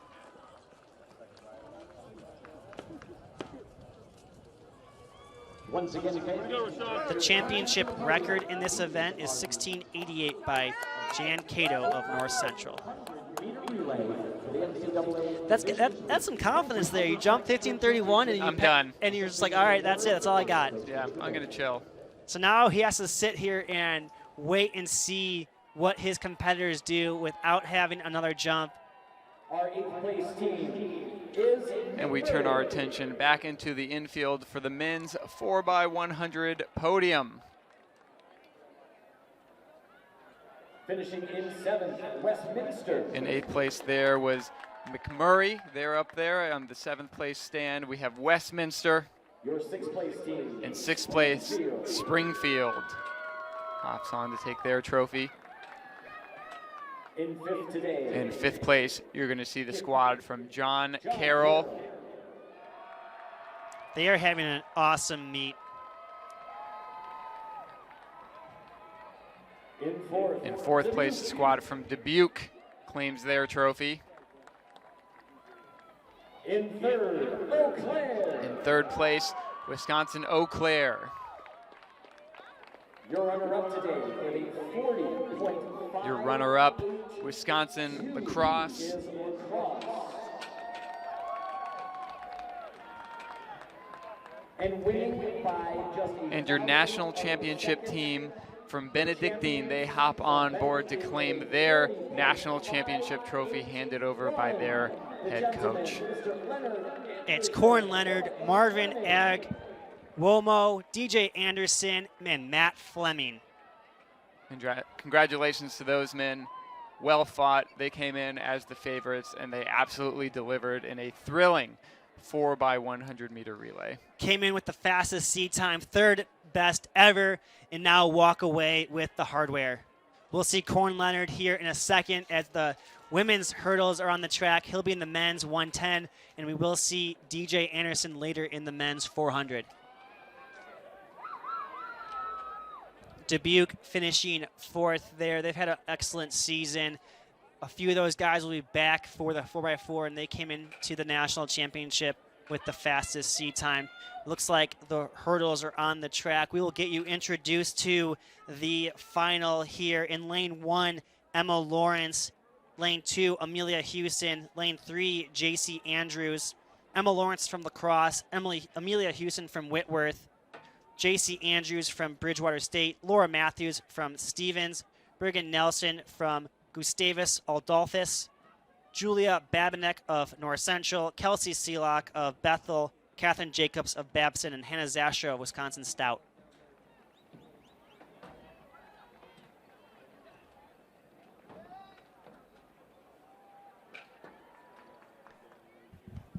We'll have a few moments here as they adjust the blocks, shake the legs out. Nelson coming into this most likely the favorite as she's run 5th all time, but this is a loaded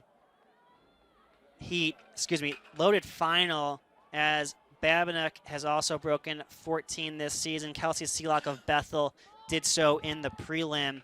So also watch out for Hannah Zastro. She was runner-up indoors in the 60. Emma Lawrence will be in the 400-meter hurdles later today. So some big points for lacrosse here early on in this meet as they just secured some points in the 4x1. They'll hope to do it here in the hurdles as well. The championship record is 1360. Nelson, her best is 1371. She'll be in lane 5, rocking that yellow singlet. You can see right there, talking to Julia Babinek of North Central. Having a laugh there. Yeah, you can tell that maybe some nervous laughter as they prepare for their final race of the track season. They may get a little bit of a tailwind here, but it's mostly a crosswind that's going to be blocked by the stands. Yeah, we'll get the official reading on what that will be. But here you can see a great look at all these competitors smiling before 100 meters to glory. Babinek has had a great season as well. We'll read through some of these credentials for you as this is a loaded field. Babinek comes in. She was 6th in the 100-meter hurdles last year, and she won indoors. Nelson was 2nd in the 100-meter hurdles last year. She was 7th indoors. Kelsey Seelock was 3rd indoors. Zastro was second indoors. So quite a crew here Kind of an assembled. indoor rematch. Yeah, they know each other really well. JC Andrews was your 2019 champion. So we're seeing people here who know each other very well. Matthews from Stevens, she was 5th indoors. Zastro was 5th last year outdoors and runner-up, as you mentioned, indoors. So get ready for some fireworks here in the women's 100-meter hurdles as they get their final instructions. They get their introductions from the main PA announcer. But again, we mentioned this earlier in some of these races. The national meet is a little different. You're out there for a little bit longer than your normal routine of some invites or conference meets. And you have to stay mentally focused. You kind of see them moving around, patting their legs, having a laugh with their competitor. Anything you can do to keep your mind off of the nerves that are billowing inside of you. Yeah, the schedule is the schedule. They're slated to go off at 12:50 local time, and so they're going to hold them there until 12:50. But you know, these women are pros. They've been to national. Most of them have been to national meets before. Again, we're going to fill all 9 lanes, so nothing is guaranteed for an All-American. Beat one person, and you're going to be up on the podium later receiving your award as the white flag is up and the final preparations take over these women.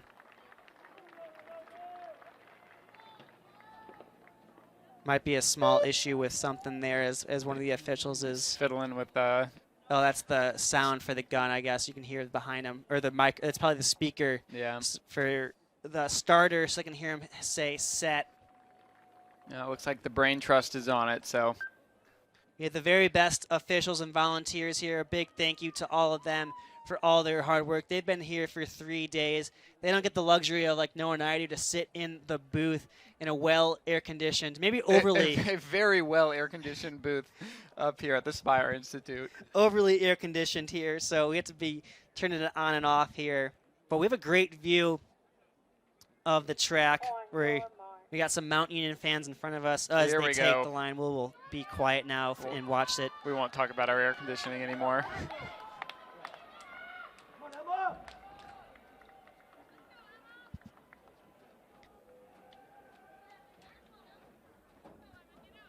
One of the North Central coaches has found a great spot to watch this race here right in front of us, but it's okay. He gets priority. Blocking our view.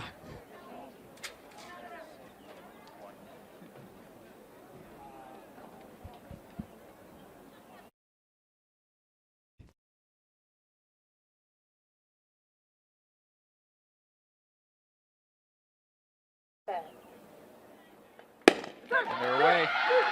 Good start for Emma Lawrence in lane 1, but Nelson takes over, asserting her dominance, but on the inside is Matthews. But look for Nelson to take the 100-meter national championship. 13:44. That is a new. Let's see what the legal mark is. 13:44. Oh, it's illegal wind. That would have been a new D3 record. That is the division championship record if they count it. 3.1 meters per second wind. Wow. 13:44. No doubt at all about that one. You can tell the wind is doing its thing as almost everyone is under 14 seconds there. Wow. Nelson, your national champion from Gustavus Adolphus. Kelsey Seelock of Bethel in second. Laura Matthews of Stevens in third. Babinick of North Central in fourth. JC Andrews in fifth. A hotly contested hurdle race. Nelson showing why she's been the very best all season and gets her national title. She'll go back to Minnesota very happy. Rounding out those All-American positions, Emma Lawrence in sixth, Candace Astro in seventh, and Catherine Jacobs of Babson in eighth. Lawrence getting 3 points for Wisconsin lacrosse. They're going to take any points they can get right now as our officials and volunteers move back the hurdles slightly, And raise them them up. all the way up. You can see there the podium now for the women's 1,500 meters. We'll take you there now as they get the awards. Esther Sealand in the long sleeve trying to cool down before she goes back out on the track for that 800 meter, her marquee event. They're wasting valuable time here making her get back up on the podium. I love it in high school where there'd be a podium and all the guys would be doubling, would just skip it so they can go cool down. Not here. In 8th place there is going to be Brittany McCauley from Mount Union here in front of the home crowd. That's Abby Scott from Williams in the 7th position. Annika Urban from Emory is going to hop up there and claim the 6th place trophy. You'll see her back in the 5K. Sadie Haringa of Calvin claims the 5th spot. Today's 4th place finisher. Zanzi Dimko, Wisconsin Oshkosh, takes 4th place. Our 3rd place Your top 3 now, it's going to be Hope Murphy from Baldwin Wallace. From Baldwin Wallace, Hope Murphy. Your runner-up, Cassie Kearney from Middlebury. She'll be back in the 800 later. Cassie Kearney. Your national champion, she did just enough to win, checking over her shoulder there in the home stretch from Messiah. It's Esther Sealand. We'll see her again on the track very soon. You can tell that she has another race as she went to the 5th place podium to get up. She's not doing the Marcus Weaver box jump. She's saving that energy for later. Smart move. I'm surprised they haven't given them a little staircase back there yet, but congratulations to the All-Americans in the women's 1500 and Esther Sealand from Messiah, your national champion.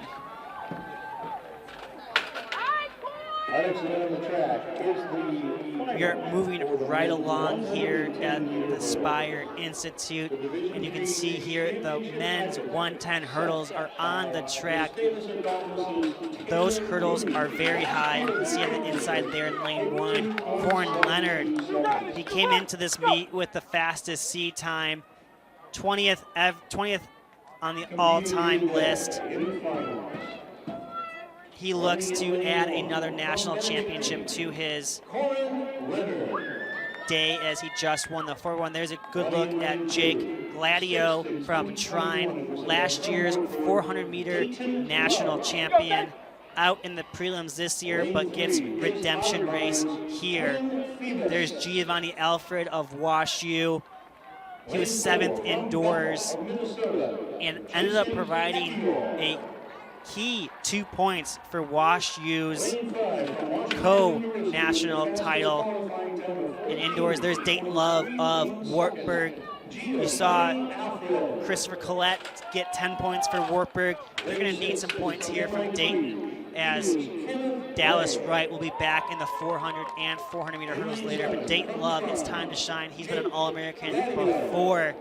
And if they want to bring a trophy to Waverly, he's going to need to bring in some big points. Lane assignments on your screen now. We'll run through those. Corin Leonard, 50, Dayton Love, Wartburg in 2, Quinn Famous, Lauterbine in 3, Jason Kior from Bethel in 4, Giovanni Alfred of Wash U in 5, Kenneth Way, your long jump national champion from MIT in 6, Jake Gladio from Trine in 7, Oliver Thomas, WPI in 8, and Terrell Lewis from Plymouth State rounds out the field in lane 9. Yeah, a lot of these guys do have indoor national meet experience in the hurdles, and they look to bring it here outdoors and extend it to that 110-meter distance. Oliver Thomas was your runner-up indoor. Dayton Love was 4th. Giovanni Alfred was 7th. Kenneth Way was 3rd. Kenneth Way was 10th coming into this race on the descending order list. Finds himself in the final. Already having a great weekend. And you know, look at Bethel. They have another hurdler here in the final. They'll have 2 in the 400-meter final. They have a 4x4 as well. Coach Andrew Rock doing some great things with that program up in Minnesota. Olympic gold medalist Coach Andrew Rock. That's true. Olympic gold medalist, yeah. D3 record holder. What's more important, Olympic gold medalist or D3 record holder? I'm not sure, but you can learn all about it on D3 Glory Days. The podcast telling tales of D3 greatness. Final prep here. Who are you expecting to get the best start out of this field? The best start, you know, we got to look for Leonard. He does lead off that 4x1. So he's the man in charge of making sure Benedictine can get out to a fast start. You can tell he was upset with his race in the prelims. However, he has a tough lane draw, being only having one guy next to him, but at least it's Dayton Love, a nice guy to have next to him to key off of. Any of these guys who had kind of rough goes in the prelim, they still made it, and they'll get a chance to correct those mistakes here in the final.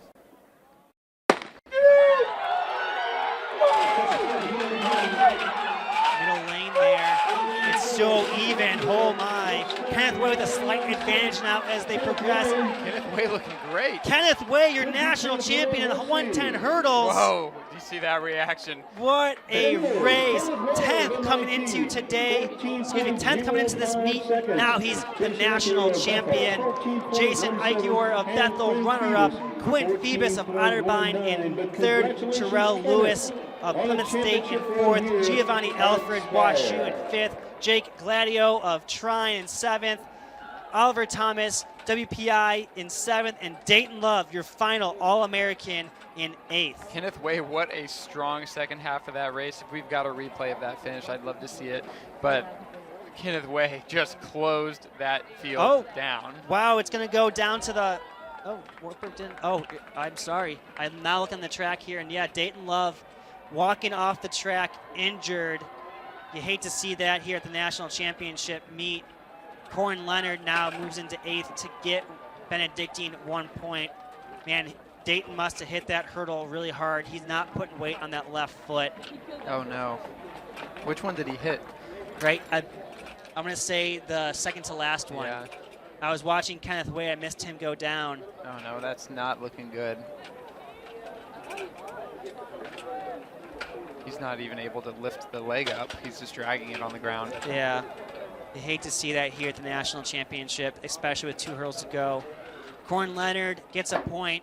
Probably not what he wanted for Benedictine, but this is his first year there. He'll be back with a vengeance. He's had a great season, already a national champion. But talk about Kenneth Way.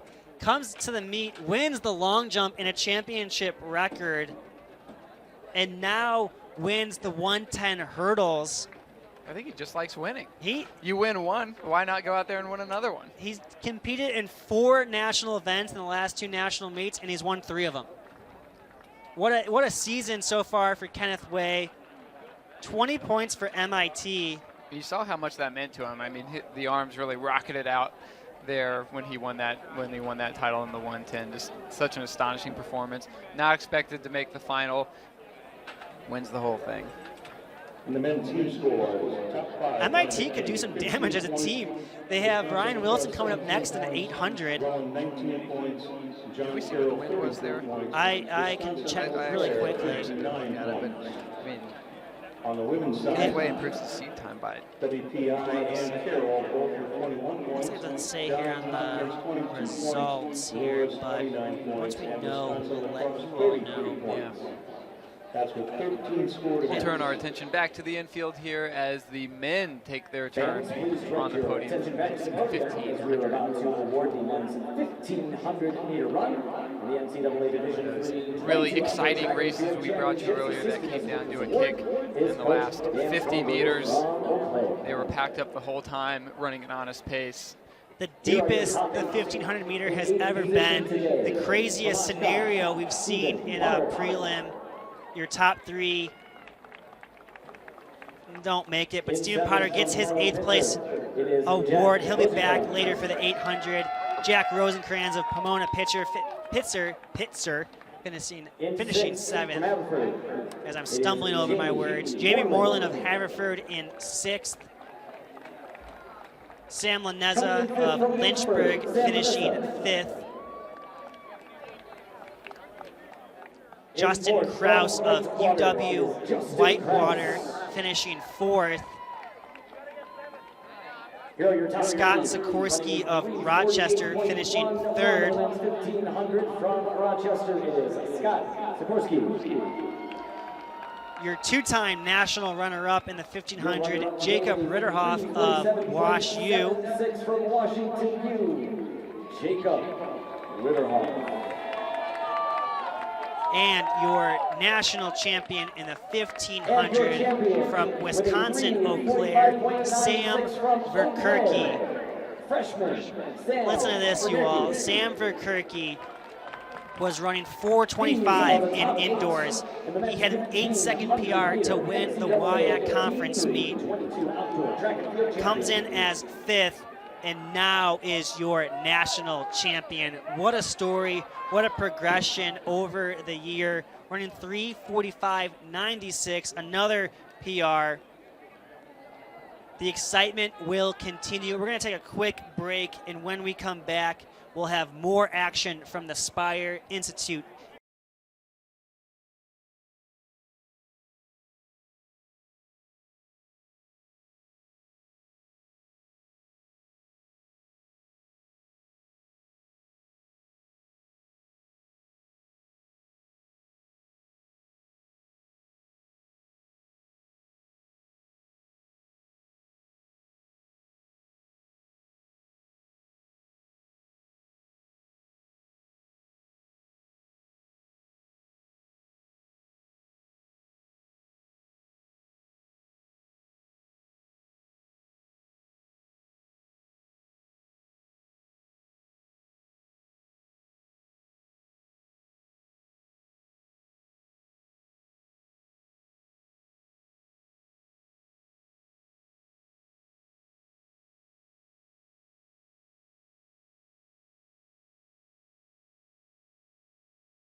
Welcome back to the Spire Institute in Geneva, Ohio. The 2022 D3 Outdoor Track and Field Championships. We now join pole vault already in progress. We'll get you a quick update on where the field stands before we head over to the women's 400-meter dash. The bar is set at 4.8 meters, which is 15 feet 9 inches. Her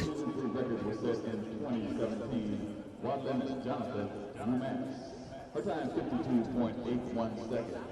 Running in lane number 1, Andrea Lyons, Redlands. Lane number 2, Maiden LeBron. The bar, as I said, the bar is at 4.8 meters, and 17 men are still in this competition.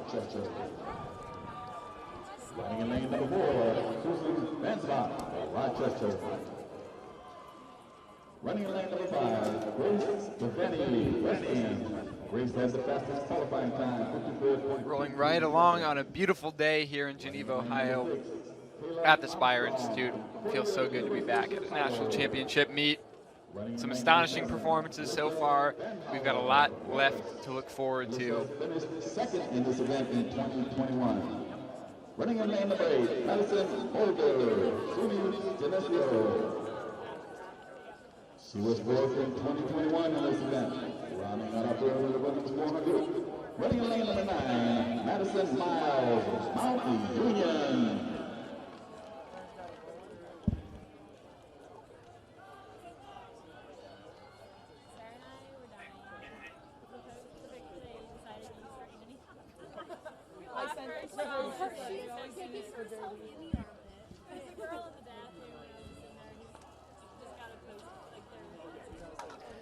And now we're going to take you back to the track for our next final, the women's 400 meters.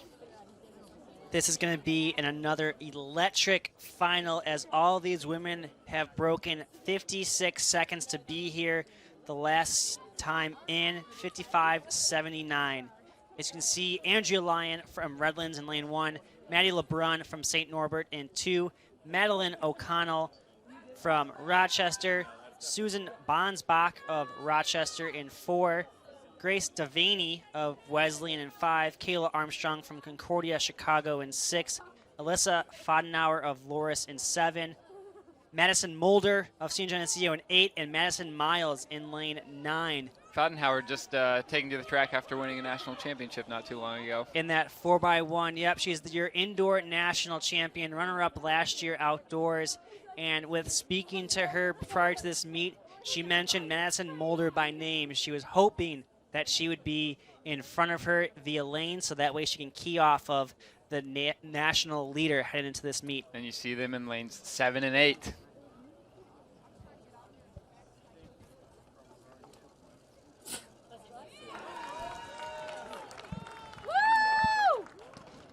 And we're off here in the women's 400-meter final. Devaney in the middle of the track there for Wesleyan, making up the stagger on Armstrong, but it's very early. Mulder making up that stagger too. Everyone's making up the stagger as they come into the 200. That's Madeline O'Connell. That's Susan Bonsbach of Rochester there in the middle of the lane in 4, in the middle of the track. Bonsbach extends her lead headed into it, but Madison Mulder's fighting the win as they come down the home stretch. Susan Bonsbach. Fadenhauer's closing hard. They are all closing hard. Fadenhauer, Kayla Armstrong, Grace Devaney. It's going to come down to the final 10 meters here. Kayla Armstrong, your women's 400-meter national champion. Wow, 53.76. 53.75. A massive time for Kayla Armstrong in the 400 to win her national title. Grace Devaney from Wesleyan takes second, 54 flat. Melissa Fadenhauer from Lawrence, 54.04. Susan Bonsbach fourth.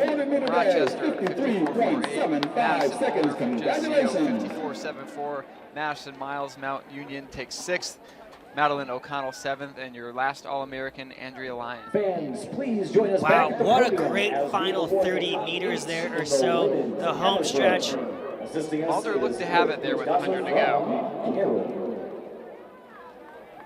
At the conclusion of that thrilling 400-meter final, we take you back to the podium on the infield for the women's hammer throw awards presentation. In 7th from Stout, Demi In 8th place there, you can have Anna Cooney from Widener step up there and get her trophy. Skylar Helmuth. In 7th, it was Demi Moore from Wisconsin Stout. In 6th place was Skylar Bartholus from WPI. Sky Digman, it's a name you've been hearing quite a bit on this broadcast. From Cross takes 5th. Caitlin Wilder from Dubuque takes 4th. In 3rd, It's Rebecca Simpson, Buena Vista in 3rd. Rebecca Simpson. She set a PB to finish 3rd with a 55.23 meter throw. In 2nd, it's going to be Kendra Nunman from Carnegie Mellon. She threw 56.49 meters to claim the runner-up spot. And from your national champion from Carroll, throwing 57.12 meters. That's Emily Brooke. Gets a hug from her coach there, handed the trophy, another national champion crowned. It's a beautiful day here in Geneva, Ohio. If you thought that 53.75 from Kayla Armstrong was fast, you were right. It's the seventh fastest ever in D3 history, as now we'll take a look at the top 2 throws from the women's hammer. This is Kendra Nunman with her 56.49 mark.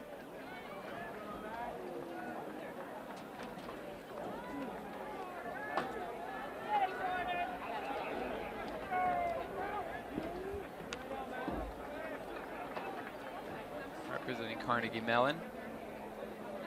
And then your championship throw from Carroll Emily Utenbrook, 57.12.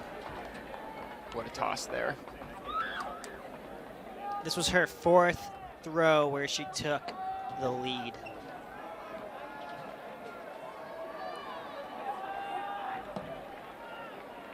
So congratulations all around there. A great day in the ring for Brooke Carroll.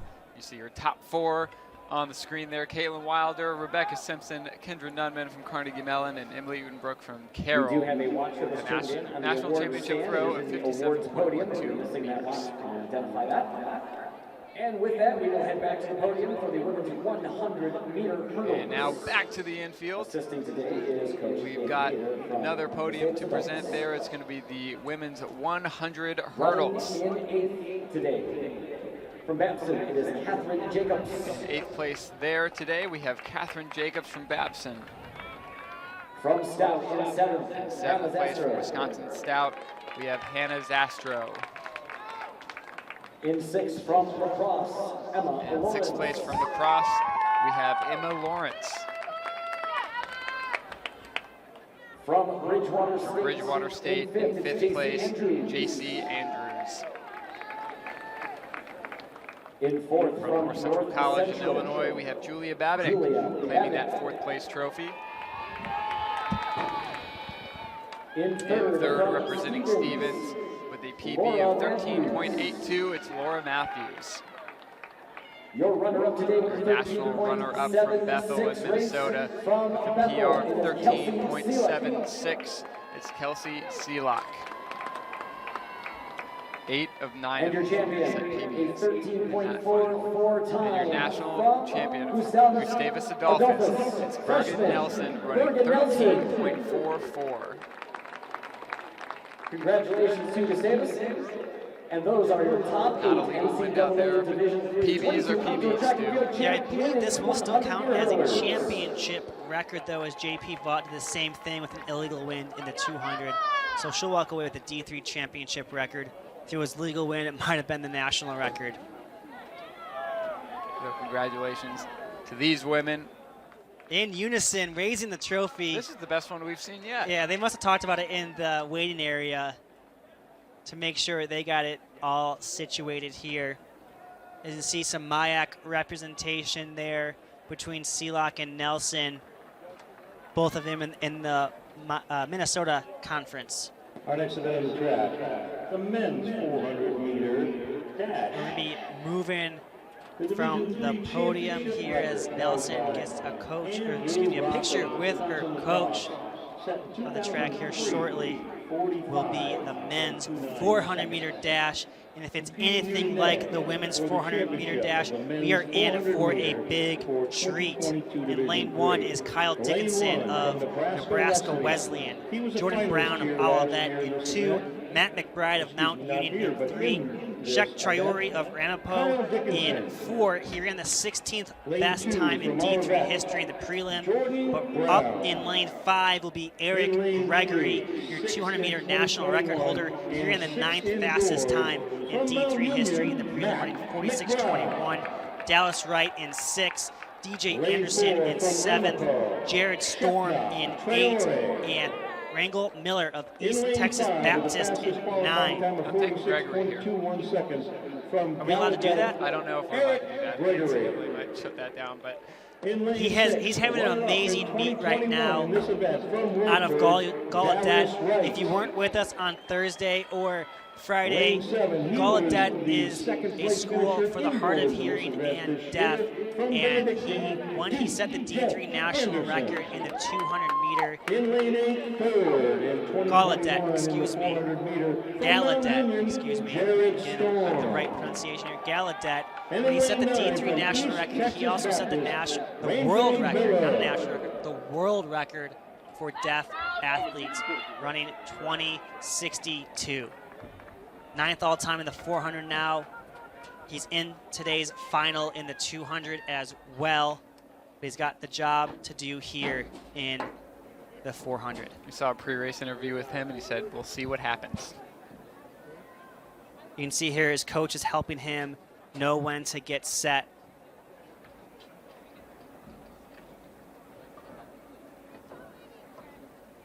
Dallas Wright has looked really good over the course of these championships, too.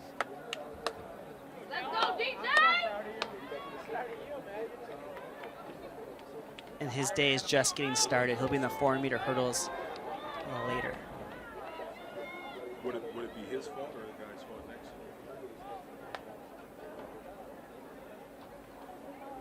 next? Keep an eye on those inside lanes. Shek in 4, Gregory in 5, and Wright in 6. Some names to keep an eye out for.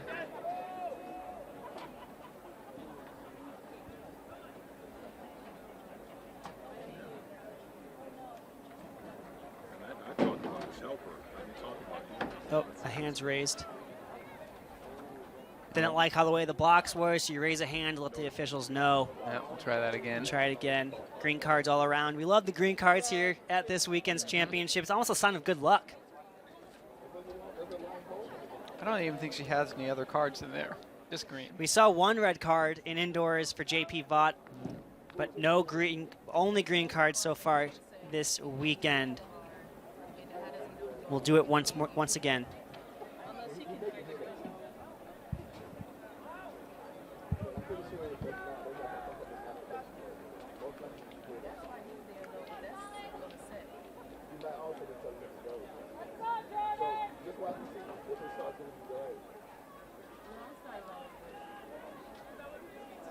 And these athletes have settled back in.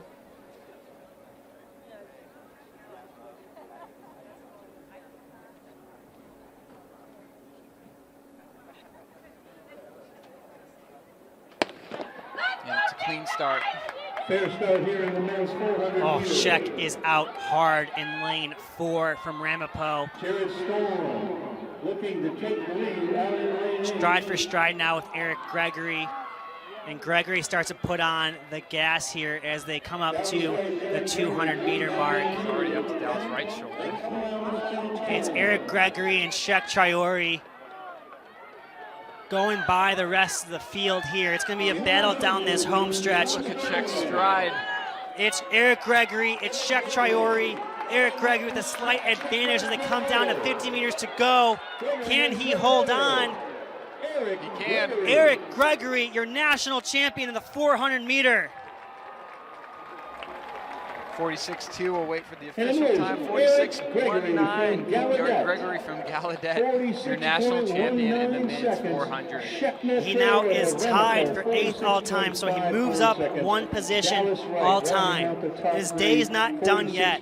Sheck Triori, runner-up, 46.54. A slight improvement from his prelim as well. Dallas Wright in 3rd, Matt McBride in 4th, DJ Anderson of Benedictine in 5th. Wow. Traore with a big challenge in that last 100, but Gregory was just able to close it down over that last 25-30 and get an uncontested win there at the end. Did you see Sheck's first 100 meters? He got out of the blocks so hard. He made up the stagger on the eventual national champion within 100 meters. Absolutely moving. He has that long loping stride, and he closed it down really hard.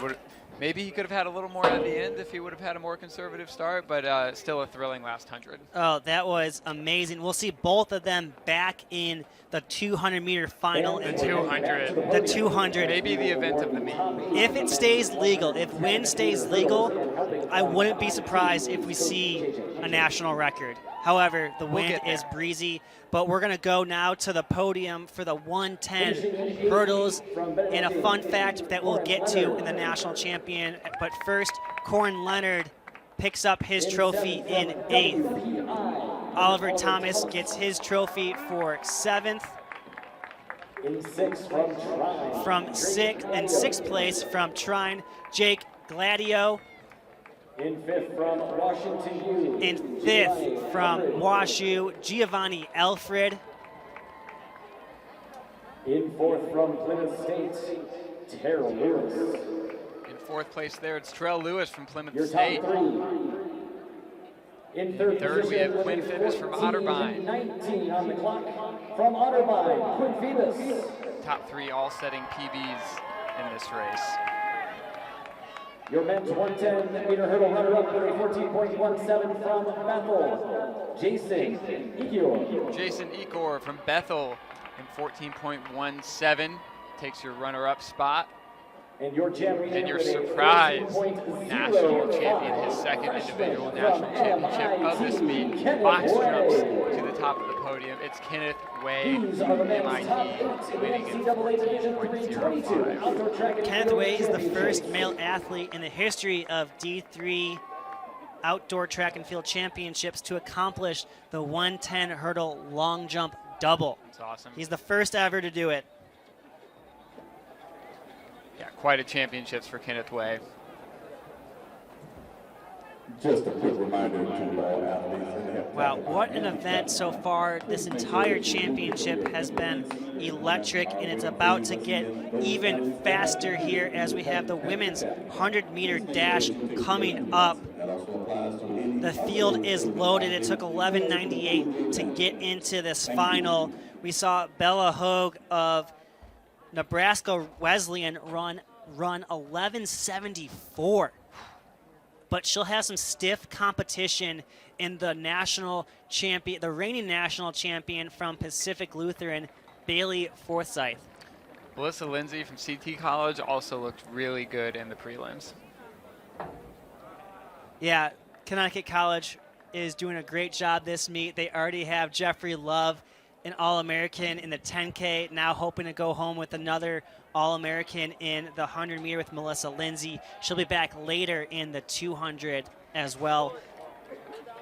To get you caught up on what Bella Hogue accomplished here in the prelim, as well to set the stage for what Bailey has accomplished in her career as well. We're going to run through what their all-time bests are on the national record board list. 11:74 was Bella's time in the prelim. I believe that was 5th all-time. Bailey Forsyth has run the 3rd fastest ever as well. Might be off there in a second. Yeah, I was off by a little bit there. Bailey is 7th all-time with her PB of 11:73. Bailey Forsyth is 8th all-time, running 11:74. So some firepower in this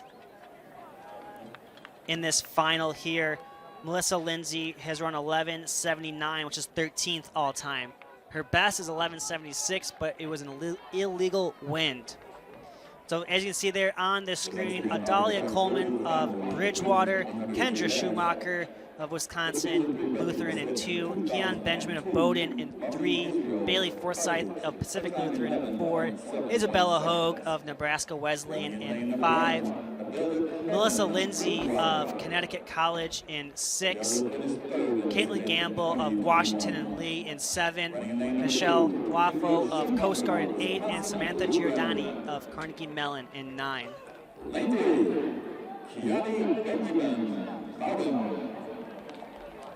Lane number 4, Bailey Forsyth, Pacific Lutheran. Bailey was the 2021 champion in this event. Running in lane number 5, Isabel Hogue, Nebraska Wesleyan. Lane number 6, Melissa Lindsay, CT College.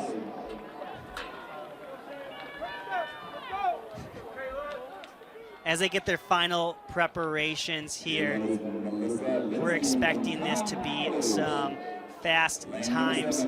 All 3 that we mentioned here are all together in the middle of the track. 4, 5, 6, Bailey Forsyth, Isabella Hogue, and Melissa Lindsay. As I mentioned earlier on the D3 Glory Days podcast, we had Melissa Lindsay on, and she just changed her mentality going into outdoor season. She was pretty disappointed in how she finished indoors in that 200, finishing 18th, and she kind of flipped the switch there, turned into a winner's mentality, and is focused and ready to go in competing in the 100 and 200 double today. Which are pretty close together. The 200 comes in about an hour from now. On your mark.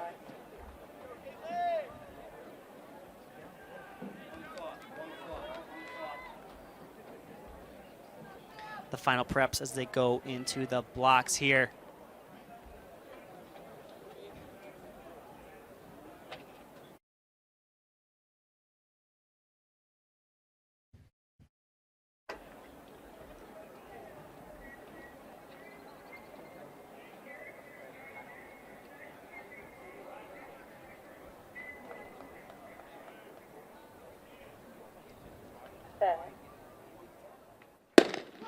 They're off. Bella Hogue off to a great start, running away from the field, but Bailey Forsyth and Melissa Lindsay. Lindsay likes to close. Oh, it's too close to call. And we'll have those results for you momentarily. Hogue takes it. Hogue 11:57, your 100-meter national champion. Melissa Lindsay in second and Bailey Forsyth in third. Wow, 11:57. Melissa Lindsay of Conn College closed that out very well. She looked out of it in 50, but had a great last 50. That's Melissa Lindsay's MO, is to close hard, but Bella Hogue of Nebraska Wesleyan, 11:57. That falls to fourth all-time on the all-conditions list. The all-conditions list includes illegal wins, and so for her, she is now fourth ever on that list. And atop that list is Waterland Jonathas, an Olympian. What a race. Melissa Lindsay second, Bailey Forsyth third, Adalia Coleman fourth, Michelle Waffle of Coast Guard fifth, Keon Benjamin of Bowdoin. And we're going to throw to a replay here as well to see that fantastic finish. Lindsay closing so hard on Hogue, but Hogue did enough early in the race to hold on to that first place spot. Man, maybe 2 more meters and Lindsay takes it. I was going to say, I bet she wishes it was a 105. Getting a big hug there from Kyle Dickinson, who is just in that 400-meter final. Nebraska Wesleyan bringing only a couple athletes to this meet, but they're all coming away as All-Americans. Pretty impressive meet for them. Bella Hogue will be back in the 200. She's your indoor 200-meter national champion. She's pointing to her fans, getting a little shimmy. She's ready to go here in an hour or so. Yeah, absolutely electric performance there. We'll turn our attention back to the infield here as we have the podium finishers in the women's 400-meter run. What a final that was. From Redlands, Miss Andrea Lyon. In 8th place, we have Andrea Lyon from Redlands. She ran 55.81. Madeline O'Connell. In 7th, it's Madeline O'Connell of Rochester, 55.67. In 6th, Madison Miles. In 6th place, it's Madison Miles of Mount Union in a PB of From Geneseo, in 55.24. 5th, Madison Mulder. In 5th, the other Madison Mulder of SUNY Geneseo, comes in Finishing in 4th from 54.74. Rochester. In 4th place, it's Susan Bonsbach of Rochester. She runs 54.48. In 3rd, with a Morris, 54.04. 3rd, Alyssa Fattenhauer. She runs 54.04. It is Alyssa Fattenhauer. Your runner-up from Wesleyan is going to be Grace Devaney. She ran 54 flat. From Wesleyan. She takes a long way up to the runner-up position. And your national champion running 53.75 from Concordia, Chicago. It's Kayla Armstrong. Her coach hands her the trophy there. Congratulations to these 8 women, your All-Americans in the women's 400 meters. These are your top 8 in the women's 400-meter dash.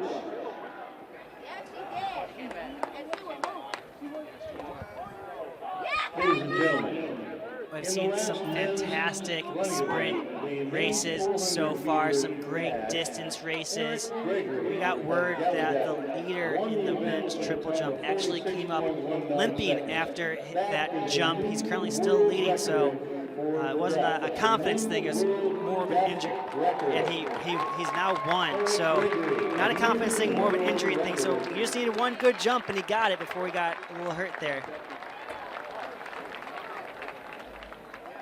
And moving on to the track here in a little bit, we're going to see the men's 100-meter dash. It's redemption for the Oshkosh crew. We have 3 of them in this field. Yeah, it looks like 2 of them will be lined up next to each other. We'll go through lane assignments when we get a little bit closer to the race, but big points opportunity here for Oshkosh. Yeah, when you come in feeling really good about yourselves in the 4x1, running the 5th fastest time, tying for the 5th fastest time ever, and failing to get that baton, you got to be hungry. You turn off your brain, forget about what happened there in that 4x1, and now focus on this individual event. You still have team points to be had. You need to make sure you're focused, ready to go.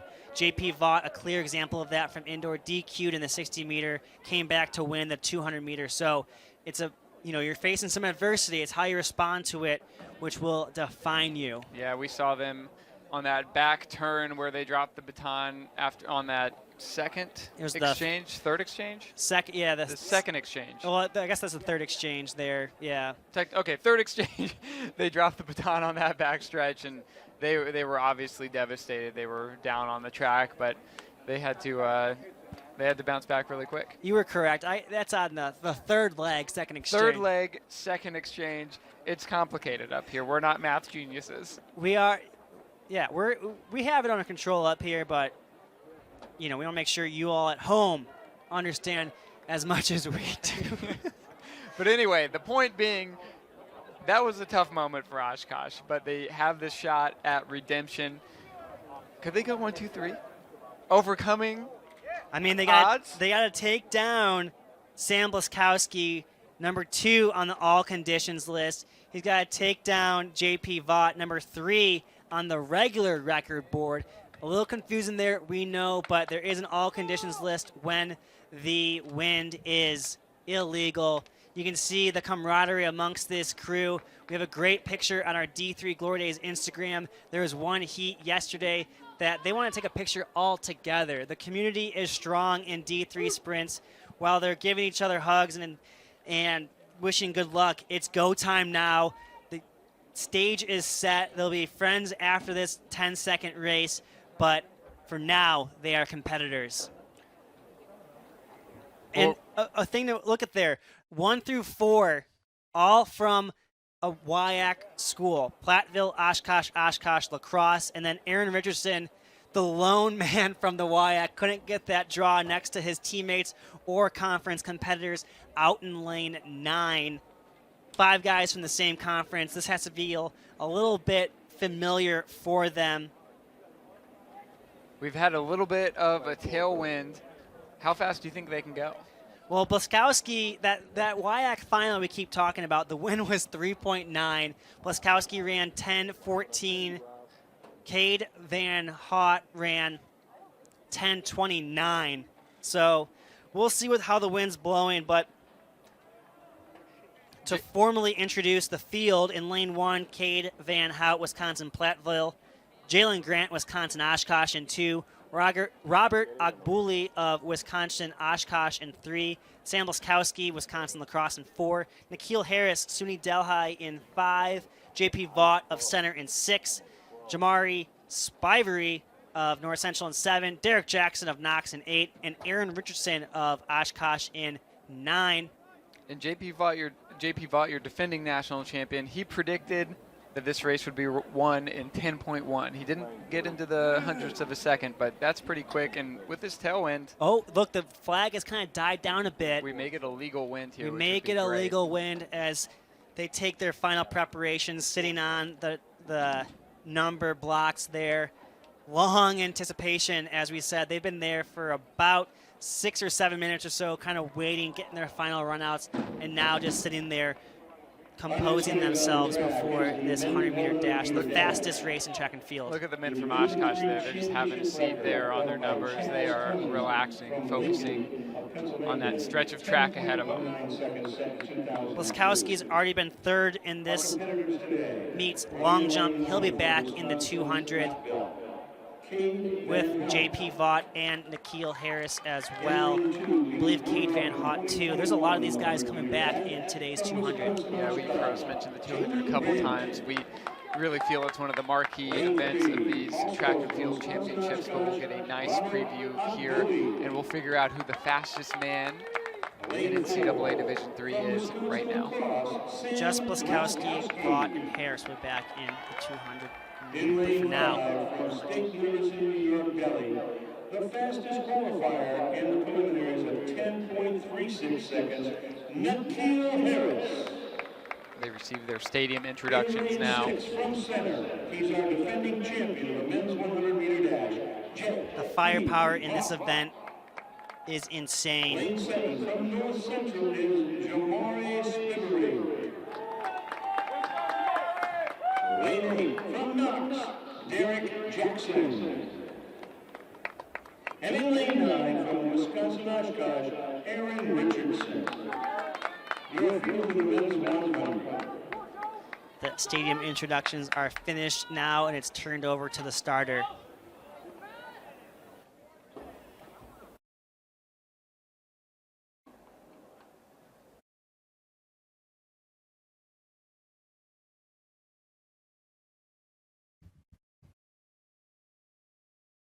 On your marks.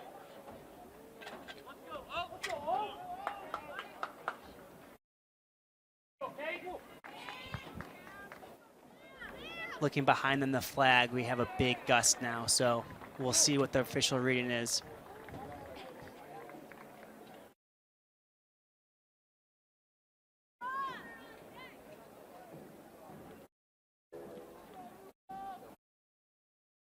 Will it be redemption for Oshkosh?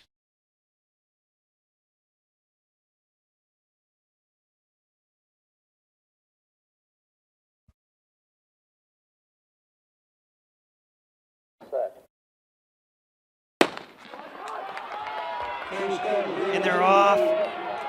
Blaskowski currently leading. Can JP close? Ooh, it's Blaskowski, your national champion. He knows it. He's going around the track.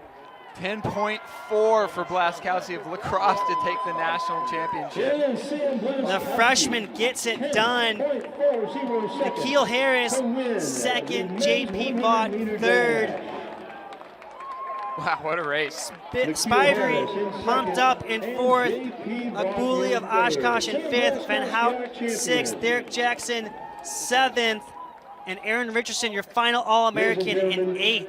We'd like to make our way to the men's hammer area. Wow, Blaskowski, the fastest man in D3, joining Bella Hogue, as Bella Hogue is the fastest woman in D3. Competition. Really a strong charge in the middle of that race. There was nobody really separated until Blaskowski got a step. All right, so JP is taken down for the, second time in his young career. Last time we saw him get DQ'd in the 60-meter hurdle, or 60 meters, excuse me, he came back with a vengeance in the 200 meters, so don't count him out just yet. The 200 meters is going to be absolutely wild. If anything, him losing this 100 is the best thing possible for his 200. Oh, you don't want to run against a mad JP, but Blaskowski now, talked to him before the race. He's coming to his own in college running. He barely ran in high school due to COVID, a lot of cancellations. Really, his senior year was his first full track season, and it was only a 2-month season. As you can see there, the 100-meter guys congratulating each other. As we mentioned, it's a really close community. All of them are All-Americans right now.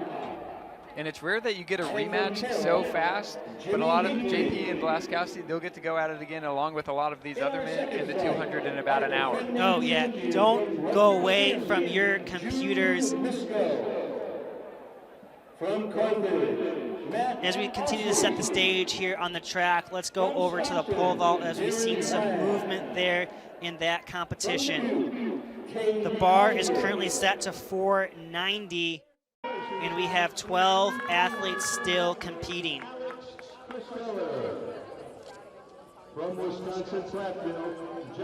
We'll get you an update on the team scores here now as we're about midway through this competition here. Through 13 events scored, Wisconsin Eau Claire is running away with it, excuse me. They currently have 59 points. John Carroll is in second with 33. MIT in third, tied for third with Benedictine with 20. Rowan has 19 points. And then La Crosse, Whitewater, and Bethel all have 17 points. That's on the men's side. On the women, through 15 events scored, so 6 remain. Loris currently leading with 35 points. Wisconsin La Crosse in second with 33. Johns Hopkins in third with 22. And WPI and Carroll are currently tied with 21 points. Wartburg and Mount Union tied for 6th with 19. So really close team battles here as the men are continuing to pole vault. From MIT there, that was Liam Ackerman.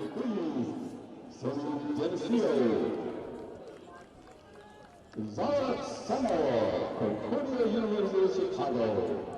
We talked about how quickly that 100 and 200 meter double is, but next on the track when we go back there will be the 800, which we'll see Esther Sealand again. That felt like that was not a lot of time, and we've been in an air-conditioned booth. I can't imagine what it's like competing in a double like that. Yeah, let's get a quick update on the weather conditions here. Our chief meteorologist officer, Noah Drade, getting you the weather provided by a nice Google search as another athlete goes over the bar there in the pole vault. As we get near 2 o'clock here in Geneva, Ohio, we're closing in on 70 degrees. It's sunny, kind of light and variable winds. Really not bad conditions for the distance runners out here. Yeah, we've seen some quick times on the sprints as well. You know, a little bit of the wind maybe impacting it, but that 400 was quick. Those hundreds were quick. The sprints might even want it a little warmer. Lacrosse is having a great day in the 100. They get the 100-meter national champion. They get a top 3 finish in the 4x1 on the men's side. Isabella Miletich, University of Chicago. And if you can hear on the stadium announcer, they're introducing the women's triple jump now. Update there, Will Ross, we saw him jump 15:31. He is your national champion. He came up a little hurt. That's why he took himself out of the competition. Kenny Roberts of Virginia Wesleyan in second. Justin Keifel of Carnegie Mellon in third. As pole vault continues there, as Wilson takes a miss. I believe that was his third miss. So the field is slowly dwindling here in the men's pole vault. He's currently sitting in 6th place. That's Reed Wilson from Monmouth.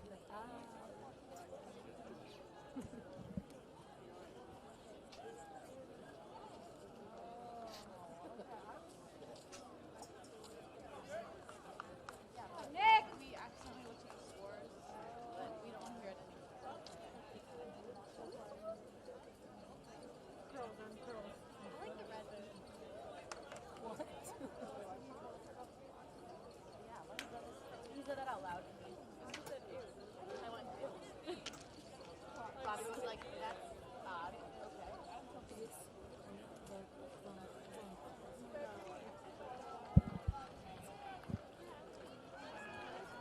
We're going to bounce you over to hammer throw.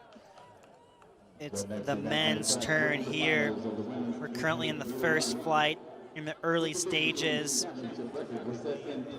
Luke Tobia currently with the early lead. Only 4 guys have thrown though, but as we were saying up here in the booth, with an early throw and you're leading the national meet, pretty cool. It's Matthew Jackson of Brockport State, excuse me. Hit number 2, Nikki Johnson, Middlebury. Hit number 3, Elizabeth Donnelly, Gustavus Adolphus. He throws his hammer. Looks like a legal toss. If you just wanted to talk to us, that's fine. Wearing hit number 5, Okay. Cassie Kearney, Middlebury. I didn't want to kick her. Cassie Kearney has the fastest qualifying time. women's 2:08.5. We're going to bounce you back to the track now as the women's 800-meter final takes the line. We'll check back in with hammer throw soon.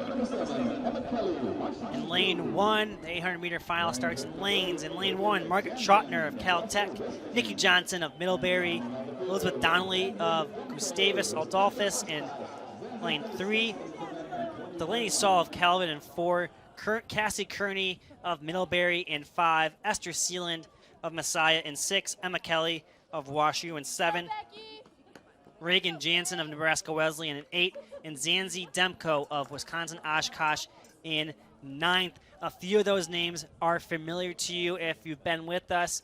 Esther Sealand won the 1,500-meter national title, followed by Cassie Kearney, and Zanzi Demko was in 4th. So a lot of the 3 of these women have already placed in the top 8 and are already back on the track. Stu, who might be a dark horse in this field? Yeah, look for Delaney Saul and Elizabeth Donnelly here. If Cassie Kearney, Zamzi Demko, and Esther are tired here, they were indoor All-Americans and are looking to make a bigger splash here outdoors. As Emma Kelly, I should have mentioned Emma Kelly too, she was the runner-up indoors and is fresh right now. She only ran the 4x4 during this meet, but Cassie Kearney goes right with her as they are kind of bunching up there in the beginning. Esther Sealand, we saw her in 2021 run away from the field. She ran away from Emily Pomainville by a bit after Emily set the D3 national record in the 1500, but Esther looks content again to just sit and wait on her competition. But they're taking out pretty quick, about 46 seconds through 300 meters. So it's an honest pace right now as we come down the home stretch. Emma Kelly of WashU currently leading with Esther Sealand and Cassie Kearney right behind her. Strong WashU fan contingent here just in front of us. Esther Sealand sitting on the shoulder. We'll see when she decides to try and move. That was like 62 high, 62.72 there for that first lap. Esther coming up on her shoulder now. What does Emma Kelly have in the tank? Can she go up against the reigning national champion, the current 1,500 meter national champion, as they have broken away from the pack? But Casey Kearney and Delaney Saul are trying to come up on the back heels of Emma Kelly. Esther Sealand claims that pole position as we head into the final turn, but she is not shaking Emma Kelly. Esther Sealand continues to lead here. Emma Kelly in second as Delaney Saul and Cassie Kearney are battling now for 3. But Esther Sealand is trying to make it back-to-back national titles. This will be her 4th straight 800-meter national title and her 2nd national title of the day. Esther Sealand, your 800-meter national champion. And at the line, Emma Kelly, runner-up. Cassie Kearney finishing 3rd. And Delaney Saul finishing 4th. Wow, a quick final there. 2:04, 2:06, 2:07. And there's Elizabeth Donnelly. 61-second close there for Esther Sealand. You see Esther winning, Cassie 3rd, Zamzi Demko in 7th. That's a hard 15-8 double to do, but they walk away as double All-Americans. There's a smile from Emma Kelly finishing runner-up again. She did it indoors. She'll do it again outdoors. We'll see her again in the 4x4 as Esther Sealand hands her a water. That's sportsmanship there. Yep, Esther's She's handing out waters to everybody. Oh, and a hug to Elizabeth Donnelly. You love to see that. Get yourself some water there, Esther. And as we wrap up the women's 800-meter final, we take you back to the infield for another podium presentation. Rangel Miller of East Texas Baptist finished 8th. Jared Storm was 7th. Kyle Dickinson just got his award in 6th. There you see DJ Anderson pick up his in 5th. Matt McBride grabs his for 4th. Here is Dallas Wright of Wartburg in 3rd. A big run for him. Shek Traore of Ramapo College finishes national runner-up. You'll see him later in the 200-meter. But for now, your national champion in the men's 400-meter dash, Eric Gregory, running 46:19, tying 8th all-time in D3 history. You'll see the national 200-meter record holder back in the 200 later today. That was a thrilling race, and we're not done yet. Not by a long shot. No, we have plenty still to go here. Our next event on the track, they're not quite out there yet, but the men's 800-meter final will be your next event on the track. In the meantime, we're going to take you over to the men's triple jump. No, it's women's triple jump. Excuse me, women's triple jump. They're just getting started in this event as they're in the first flight. 4 athletes have already gone through their first jump here as Caitlin Jacques of SUNY Geneseo takes the runway. Yeah, Deja.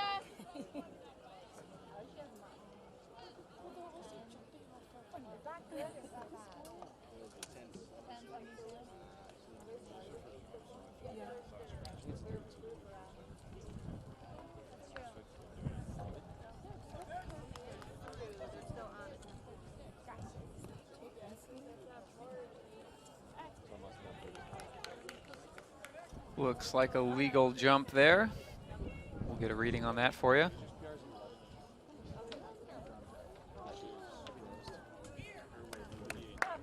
We are going to keep the action on the podium. We'll turn to the men's triple jump.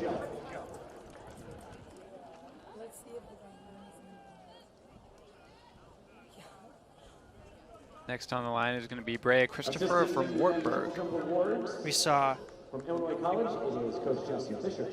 Excuse me, that's Dakota Knott from Wartburg. Jumping in 8th position today from Oshkosh, Jonathan Wilburn. From Salisbury, in 7th, Rashawn Markman. In 6th, from Get a reading on that one. Kyle Rollins.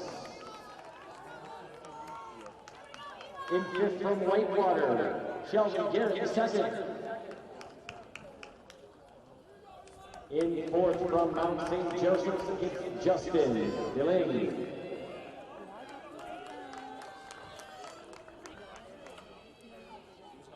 Eau Claire now, that's Katie Kokendorfer. Third position is Justin Keeble.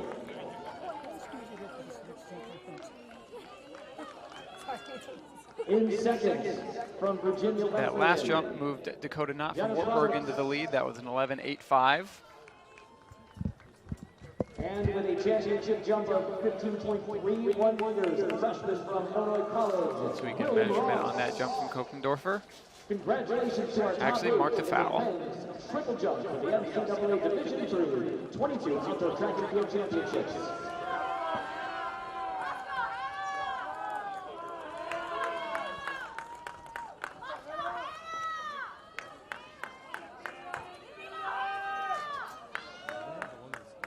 We now have Hannah Miller from Stout taking her position on the runway.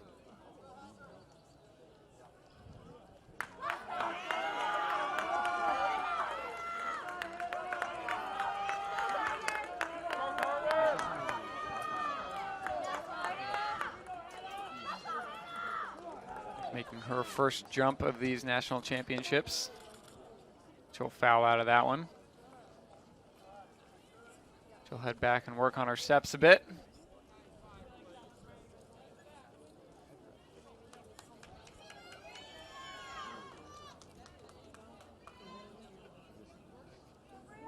Next on the runway is going to be Brea Christopher from Wartburg.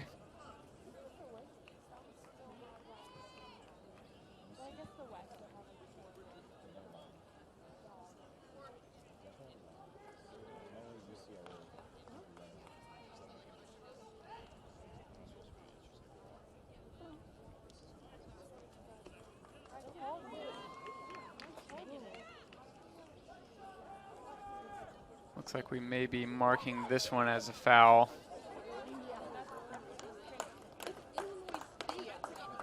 We are indeed. Rounding out this flight next will be Zara Simore of Concordia, Chicago.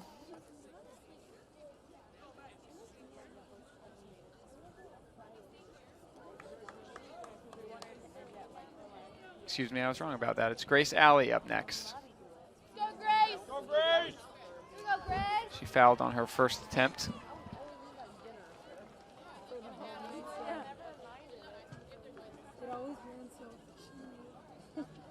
Atta girl! Good, Grace. Got a mark. Nice job, Grace. You got it. Looks like we've got a legal mark there. We'll get a measurement on it. Our next event Thumbs up to the coach. Grace Alley is having an impressive meet. She was runner-up in the high jump and was 6th place in the HEP, and now she qualified for the triple jump as well.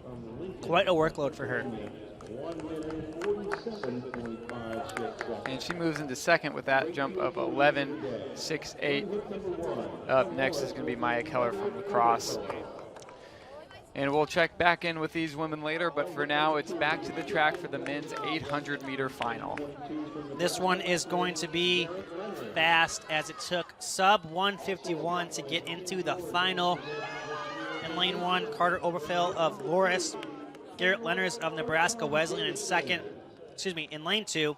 In lane 3, Tor Hotung Davidson from Lynchburg, Will Hauser of WashU in 4, Ryan Wilson, the indoor national champion from MIT in 5, Stephen Potter in 6 from Wisconsin Oshkosh. We saw him grab an All-American spot in the 1500 just moments ago, it felt like. In lane 7, Ben Kuxman of Milliken. Lane 8, Mike Jasa of Loris. And in lane 9, Tucker Cargyle out of Redlands. Those are the top 2 in the country coming into this weekend. I'm going to be watching for Tucker Cargyle to take this one out pretty hard. Tucker is a confident runner. He's been tweeting at Nick Simmons saying he's coming for that record. He called his shot going after sub 150 and came through. He believes in himself. He's having a great year so far. Indoor runner-up in the mile, but he has to go through the defending national champion from last year, Mike Jasa. Mike Jasa's got some tired legs. He's been busy at these championships. Could be an opportunity for Tucker Cargyle to take advantage of that. Yeah, Mike Jasa did break 150 indoors. Yep, we stand them up. Mike Jasa broke 150 indoors. He was disappointed in his performance after not taking home a national title. So look for him to get redemption from indoors and take back what's his. But he's got to go through the indoor national champion. Another aggressive runner, Tor Hotung Davidson, likes to assert himself near the front as well. I don't think there's going to be any sort of tactical racing involved, as they are all out hard through the first 100 meters or so. Looks like Mike out in the outside, but Ben Kuxman of Milliken will take the early lead with Ryan Wilson tucked right on there in the rail. But Kuxman will go You're through. seeing a lot of arms go up there. 26 point through that first 200 meters as Kuxman. We saw him do this in the prelim. He's been here before. He was third indoors and outdoors. A lot of jostling for position around that first turn, but we seem to have worked it out now as the gentlemen stretch across in a straight line. The last 2 national champions, Ryan Wilson, Mike Jasa in 2 and 3. Kuxman takes them through in about 54 high, 55 low. Anybody's game right here as they try to move up along the turn. Tor Hotung Davidson and Tucker Cargyle move wide to try to get around Mike Jasa, but they're all running fairly evenly. And here's a move by Ryan Wilson, the first we've seen of the day in this race. They all come back to each other now as all 4. Cargyle going on the inside of Jasa? Nope, didn't quite make it. This is anybody's race as we have 150 meters to go. It's the indoor national champion taking the home stretch with the lead, but Ben Kuxman, Tucker Cargyle, Mike Jasa all there. Can Kuxman do it? Ryan Wilson coming down the home stretch, battling, but here comes Ben Kuxman. No, Ryan Wilson will hold on, and he will repeat as a national champion. Wow. From indoor to outdoor, Ryan Wilson takes it. Ben Kuxman finishes runner-up. That was a strong performance from Kuxman to lead so much of that race and still almost be able to close the gap to Wilson at the end. Tucker Cargyle finishing third there, or we'll see. It's kind of slow to. It was close there at the end. I don't know. Maybe we can see that finish one more time. That was really close. What a fantastic race. But yeah, as to your point, you know, typically when you see someone lead like that for the entire race, they tend to tie up and fall back as Garrett Lenners and Mike Jasa goes 4-5. Here's the finish. Look at Ryan Wilson. You thought Ben Kuxman was going to catch him here, but Ryan Wilson finds one more gear to bring it home. And look at that battle for third. So close to call. Tucker Cargyle edges out by 0.03 of a second. MIT is having a really good day. That's 30 points now for MIT. They were you know, they weren't really in consideration on team points, but, you know, they find themselves in the thick of it. I don't know if they have anyone left, though. You see Ryan Wilson on the ground. We're going to shift our attention to the infield for the women's 100-meter podium. As we crown the fastest woman in D3. Your All-Americans, Samantha Giordani, Carnegie Mellon, Caitlin Gamble, Washington Lee, Kiana Benjamin from Bodwin, Michelle Quaffo from Coast Guard, and Dahlia Coleman from Bridgewater. Bailey Forsyth is up there from Pacific Lutheran. Melissa Lindsay from Connecticut College is your runner-up. Your national champion climbs aboard the podium from Nebraska Wesleyan in 11.57. It's Isabella Hogue. The fastest woman in Division III. She adds another national title to her young career at Nebraska Wesleyan. Your indoor national champion in the 200. She'll be back later to defend that title and try to do it outdoors. It's coming up here really quickly as we're flying along here at the final day. We'll see a few of them back in that 200 later on. We'll see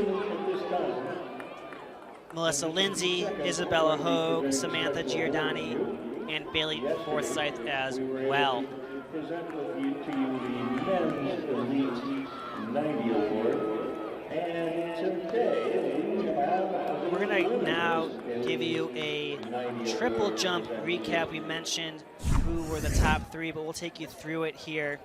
So here's Genny Roberts, as we mentioned. I believe we saw this live on the stream.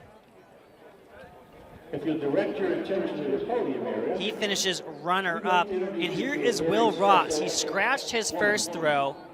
He jumps 15:31 here, but as you can see, he comes up limping. So he didn't pass because of confidence. Unfortunately, he passed for injury, but it was enough to take home the national title from Illinois College. He's atop the podium with his coach, a big PR for him, 23rd all-time, and unfortunately has to limp down the podium. But hey, whatever it takes one jump and he gets it done. Here are your top four in order there. Justin Dreiling of Mount St. Joseph, 15:09. Justin Keifel of Carnegie Mellon, 15:16. Genny Roberts of Virginia Wesleyan, tying him as well. And Will Ross, your national champion here from Illinois College. And I just got word from a reliable source, Jordan Carpenter, that MIT has 2 vaulters in scoring position. So they have 30 team points right now off of 3 national champions, and they have 2 guys in the men's pole vault. They are currently right now in 4th and just 4th. One guy is out in 9th, so unfortunately just misses a point there for them. But Luke Sursik is currently in 4th. He's missed his attempt at 495. There are 7 guys still remaining in the competition. 8 guys still remaining in this competition. In the meantime, we're going to bounce you out to men's pole vault. We'll check in on their competition. Currently, Garrett Silva from Whittier has not missed, and he leads the competition. He's cleared 4.95 meters. And he's the only one in the field to do that so far. Keeping at the podium for the men's 100-meter dash top 8 for the NCAA Division III 22 Outdoor Track and Field Championships. So MIT, we'll get a quick update here on scores if there are any more. Yep, so through 15 events scored, Wisconsin Eau Claire continues to lead here. From Oshkosh, Aaron Richardson. John Carroll in 2nd with 33. In 7th from MIT in 3rd with 30. Wisconsin Lacrosse in 4th with 27. Benedictine with, there you can see they're the top 4. So a pretty close battle. Eau Claire running away from it here, as now we'll go to the fastest men in D3 and crown the fastest man. on the podium now. In fourth from In eighth North was Central, Aaron Richardson from Wisconsin Oshkosh. In seventh, Derek Jackson from Knox. In sixth, Cade Van Hout of UW Platteville. In fifth, Robert Ogbuli of Wisconsin Oshkosh. In fourth, Jamari Spivery of North Central. In third was J.P. Vaught from Center. In second, your national runner-up, Nikhil Harris of SUNY Delhi.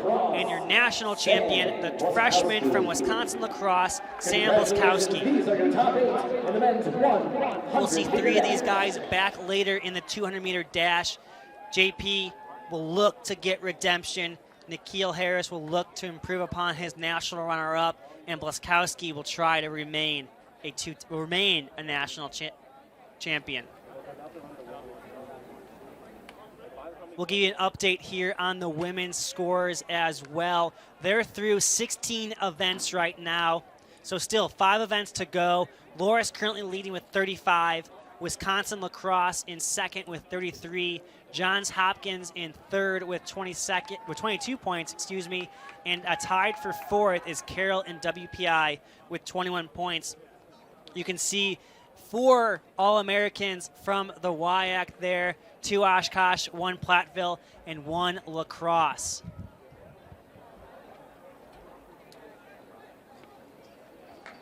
While we wait for the 400-meter hurdles, we'll take you over to pole vault and get up to speed on that competition.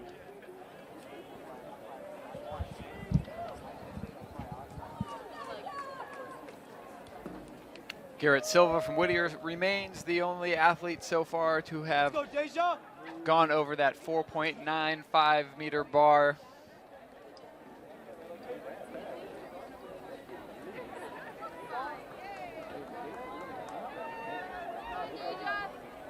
I believe we're seeing Jake Miller, who currently sits in third, make his second attempt at 4.95.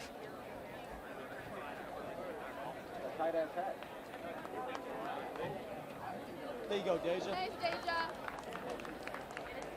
As Sam Blaskowski gets off the podium, a quick update on his day. Third in the long jump, was part of that 4x1 that finished second, and he won the 100-meter dash. He's got one more event up next. So far, helping his team with 16 points individually and bringing 8 on the relay.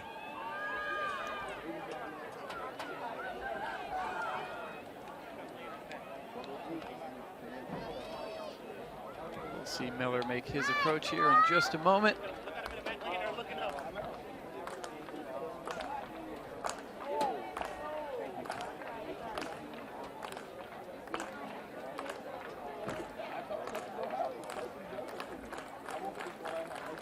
The next event on the track is the finals of the women's 400 hurdles. And here it is, an attempt at 4.95. In 2015, Ashante Just run it out. Her time, 58.51 seconds. That's his second miss. Running in lane number 1, Simone Wilson, Concordia, University of Chicago. She was the 2021 champion. Running in lane number 2 from Washington. It's Luca Sursic of MIT making his second attempt after a miss at 4.95. I wonder if he knows what's been happening on the track today and how important it is to get some points here. Currently sitting in 4th place. Clearance would be huge. It'd be really big for MIT to come here with only a few athletes. They're competing against some programs that are bringing a number of athletes, and they are small but mighty. As he gets over the bar, MIT. That will move Luca Sursic into 2nd place. Wow, a big day for MIT. Kenneth Way wins the long jump and 110 hurdles. Ryan Wilson wins the 800.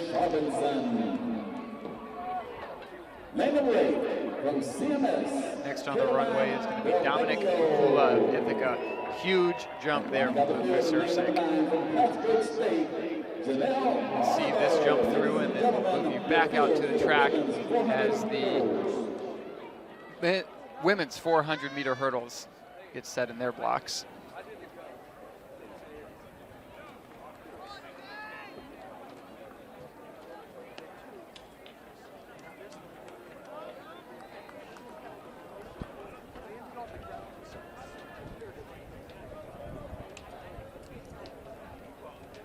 Poole makes his approach.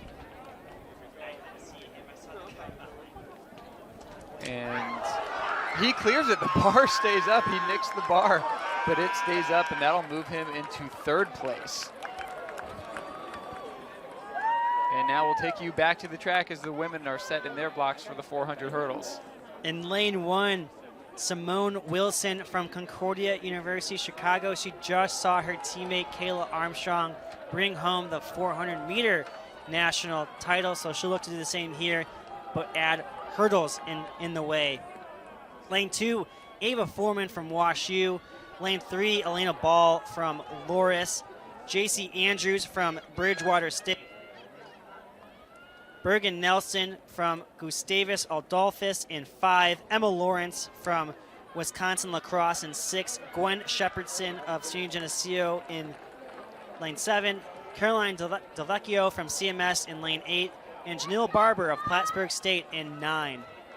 Stu, who are we looking to in this race? Well, Nelson comes in with the fastest seed time, but the story here is Loris has a 2-point advantage over Lacrosse right now, and so if Elena Ball can just get ahead of Emma Lawrence, that will help in the team battle.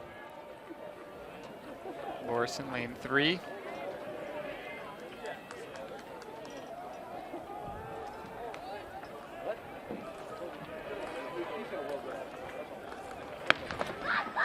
They're away clean. Nelson, already the 100-meter hurdle champion, looks to add another title to her day. And she's already made it the stagger right now. She is running away with it early in this race. As you can see, she's almost passing outside of lane 9. She's clearing the hurdle before people are even getting to them. An impressive lead, but she might have messed her step up there as she's coming down into the home stretch.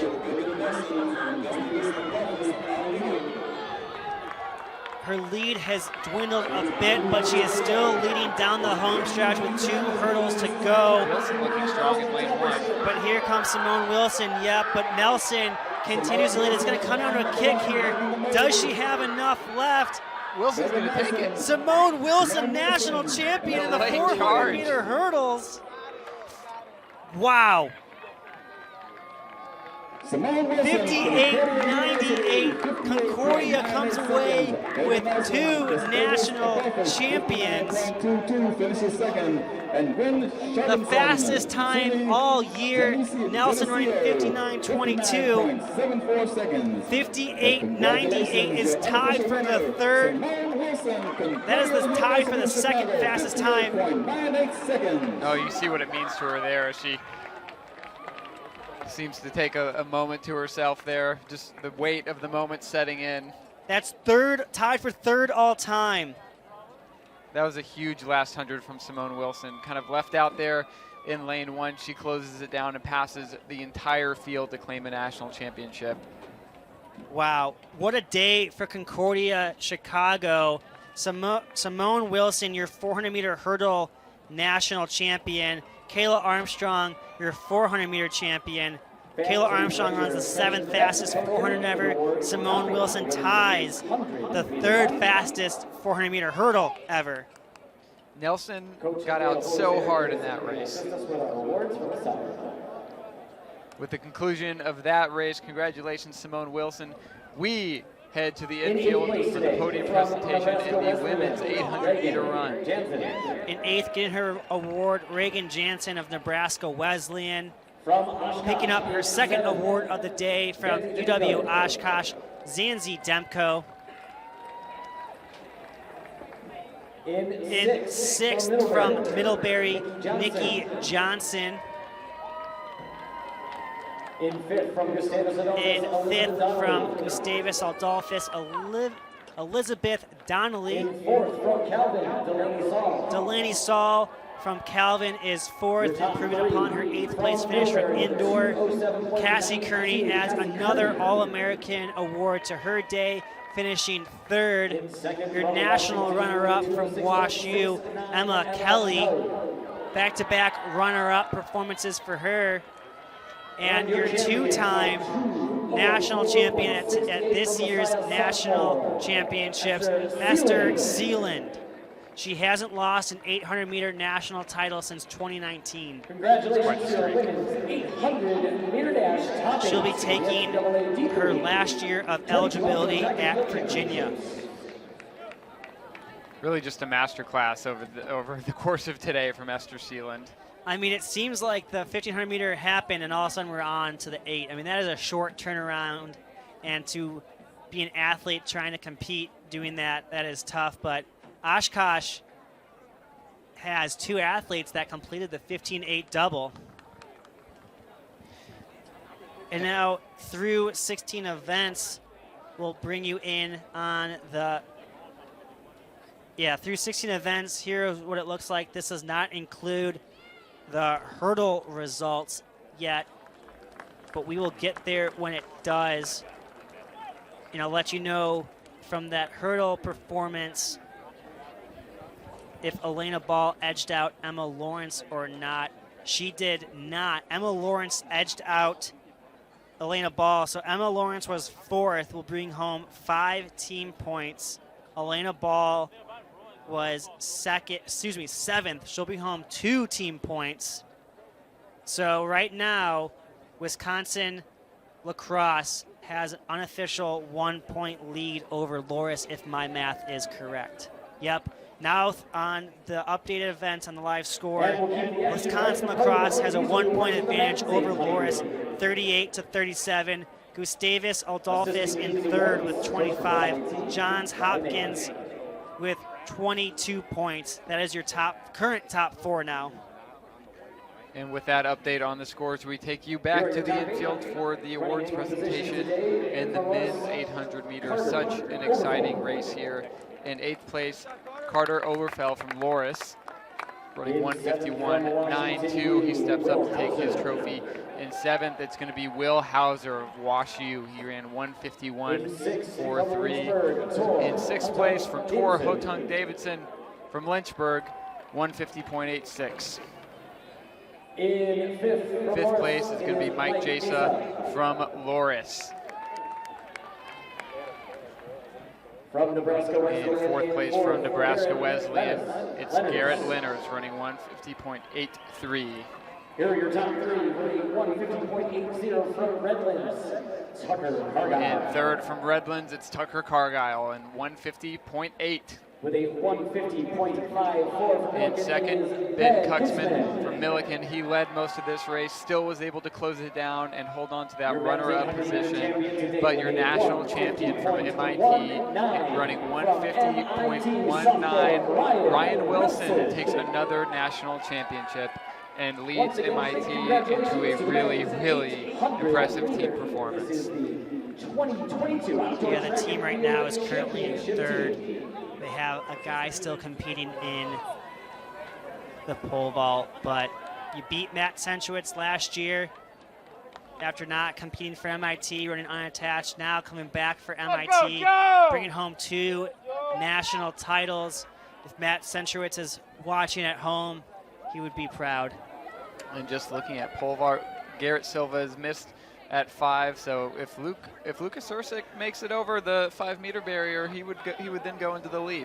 But we'll check in periodically with pole vault. Yeah, up next on the track, you kind of see there a good view of it will be the men's 400-meter hurdle, and they're going to start making their way to the track now.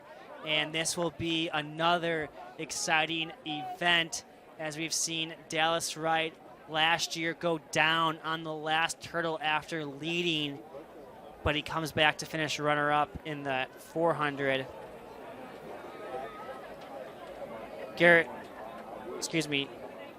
Dallas Wright is 8th all-time with his seed time coming into this championship, 50.88. Next event on the track is the men's 400-meter hurdles.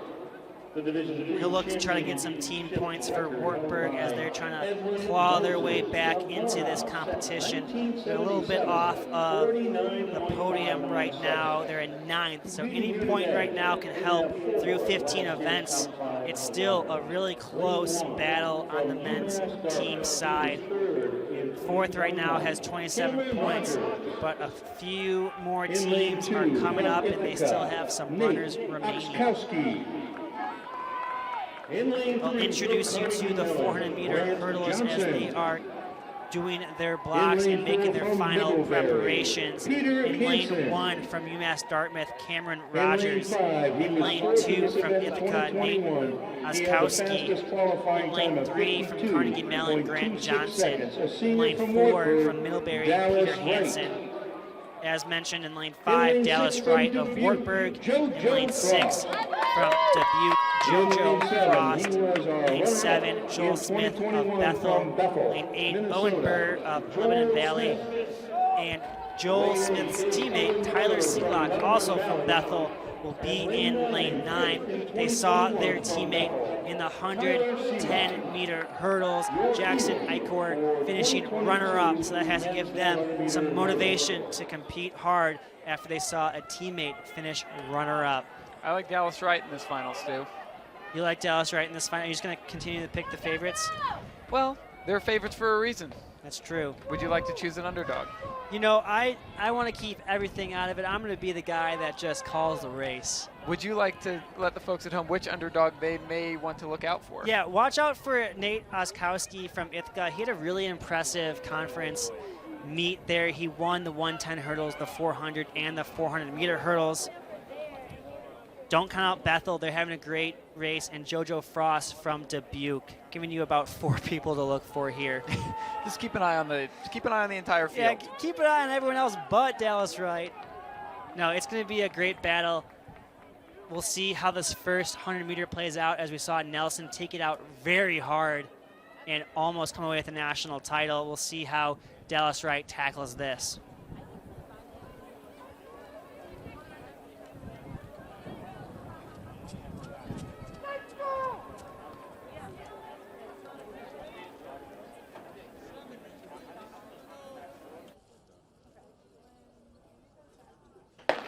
And they're off, a clean start.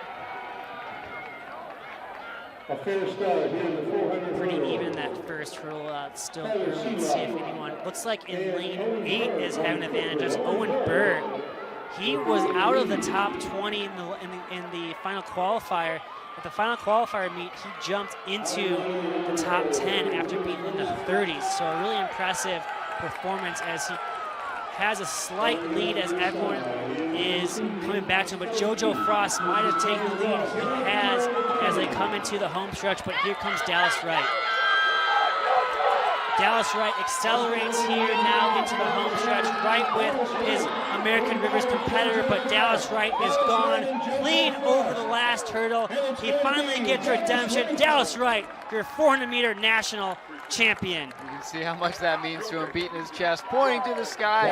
Dallas Wright from Wartburg is your national champion in the men's 400. And looks like some Dallas Wright relatives might be sitting in front of us here in the booth. Maybe you can hear them cheering through the mics. But yeah, crowd favorite, very excited in the stands here at Spire Institute. Dallas Wright, after last year clipping a hurdle and falling but finishing 4th, finally gets that national title. He's got to be ecstatic about that. And we'll get a big 10 team points for Wartburg as they try to climb back into this team competition.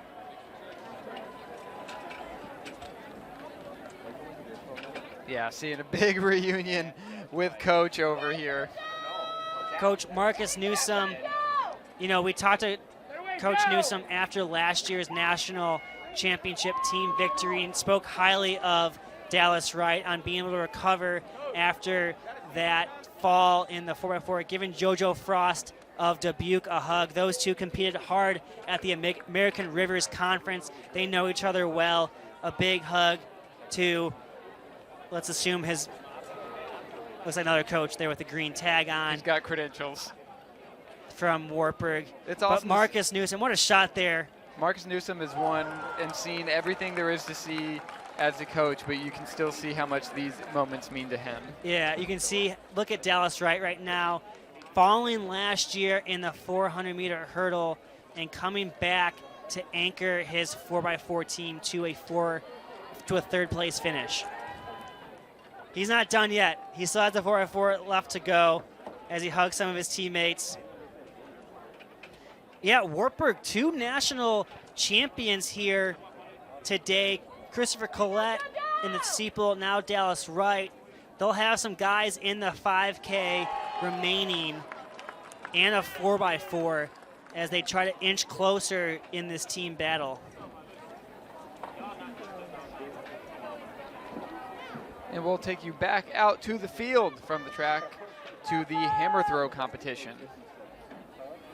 The men taking to the ring, hurling those hammers as far as they can. Yeah, Wartburg now jumps into 5th, a point behind Wisconsin lacrosse.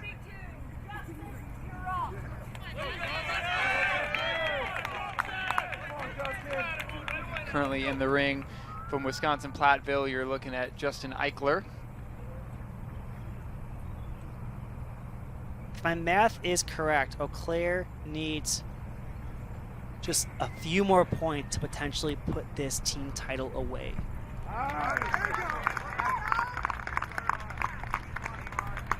59 points right now is leading the way.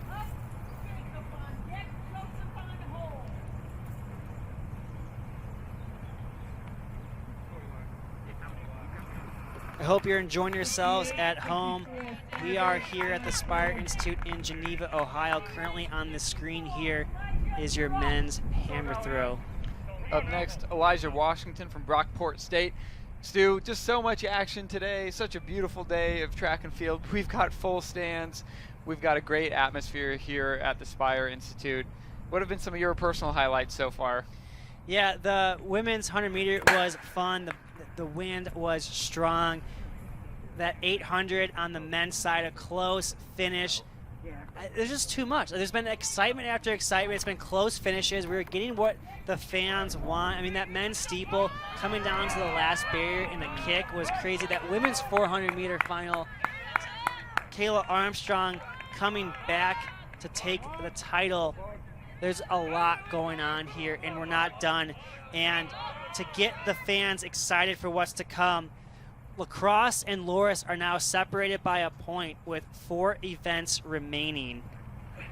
As Stu pulls those up, I'm just going to introduce Jacob Bugalia from Wisconsin Stout. He just made his toss.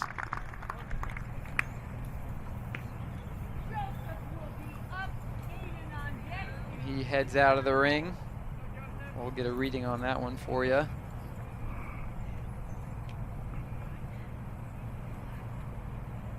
In second flight here, that was his first toss.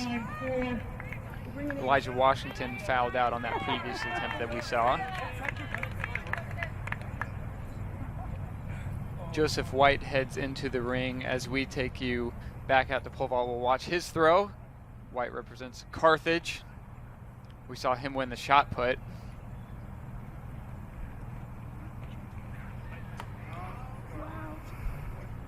Well, to my untrained eye, that looked like quite the toss. We'll get a reading on that, and we will take you out to the pole vault competition, which is in its final stages. 58, 58, 58, 58. Yeah, to fill you in, with 4 events remaining here, Loris and lacrosse are separated by a point. I thought Alyssa Fadenauer qualified in that 200. She missed it. Is it easier to pull them in one, or? That was 58-58 toss from White in the hammer throw before we cut over here to the pole vault. Fadenauer is not in the 200-meter final. Wisconsin lacrosse currently has an athlete leading the triple jump. That's only flight 1. Flight 2 is still to go.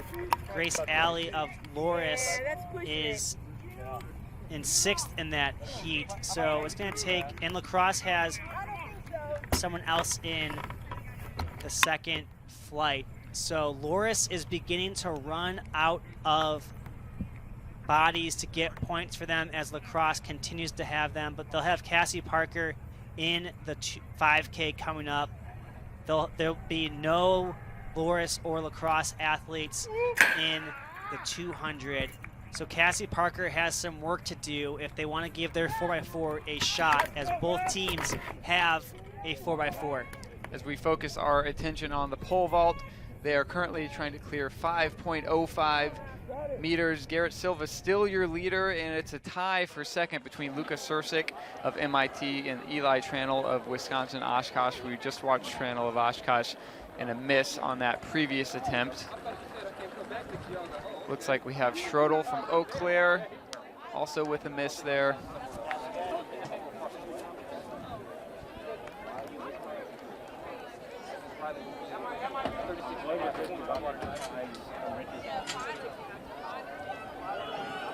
Now Sursic looks to his first attempt at 5.05. He finds himself in a nice scoring position for MIT.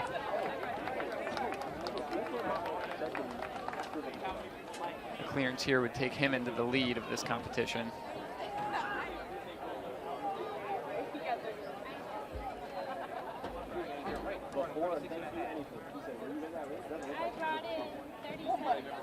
Just clips the bar with his chest there.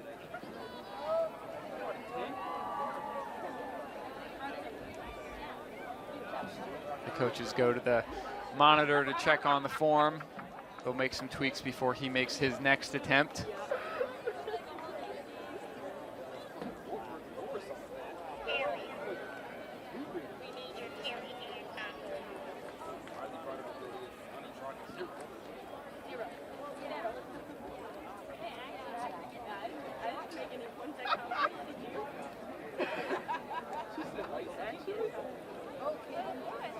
And we are back on the runway.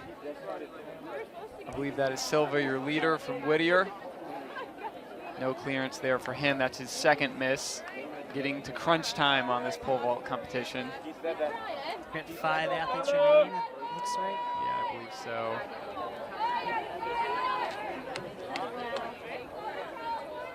Let's go, Beam! Eli Tranel comes in to make his second attempt at 5.05.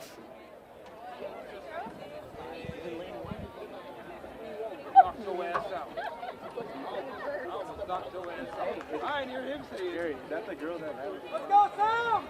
That's the girl that ran. He's in like lane 5. He's walking through lane. He's actually lane 9.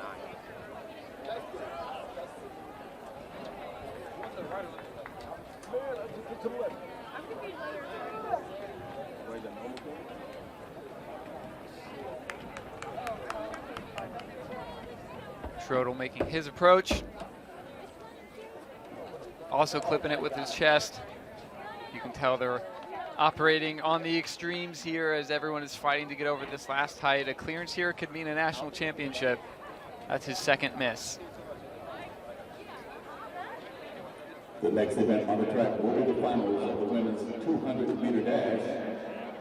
The Division III championship record was set in 2019. Gabrielle Nolan Loris, her time 23.44 seconds. Schrodel Eau Claire is next on the runway. He is currently sitting Running in in lane fifth number place. 1, Allison Beeman, the Had one miss at this height. Lane number 2, Andrea Lyon, Redlands. Running in lane number 3, For our last few Wisconsin, Elizabeth. events on the track, the tension building in the team Running in lane competition. number 4, Some really exciting stuff still to look forward to with our men's and women's 200 competitions coming up next on the track. As Schrodel makes some last minute adjustments, raises the pole. And after this jump here, we'll take it back out to the track. Does it stay up? It stays up. The bar stays up. Schrodel clears 5.05, and that will take him into the lead. So an exciting moment to wrap up some coverage of the pole vault competition. We'll bring you more updates on that, but for now, we're heading back out to the track as the women adjust their blocks for the 200-meter sprint. In lane 1, as we're back on the track now, Allison Beeman of Dubuque Andrea Lyon of Redlands in lane 2. Kendra Schumacher, Wisconsin Lutheran in 3. Melissa Lindsay of Connecticut College in 4. Isabella Hogue of Nebraska Wesleyan in 5. Samantha Giordani of Carnegie Mellon in 6. Gina Della Russo of Stevens in 7. Bailey Forsyth of Pacific Lutheran in 8. And Grace Devaney of Wesleyan in 9. So your 100-meter champion in the middle of the track in lane 5 gets to see Bailey Forsyth, last year's national champion, the entire way. In the 100, we talked about how Melissa Lindsay wished that race was maybe 105 meters because she was closing so hard. She'll get a chance here at a longer sprint in the 200, looking to get that national title she just missed out on. Yeah, Isabella Hogue, the indoor national champion, wants to be an outdoor national champion, add another title to her young career, but has to go through a very strong field as they take the blocks.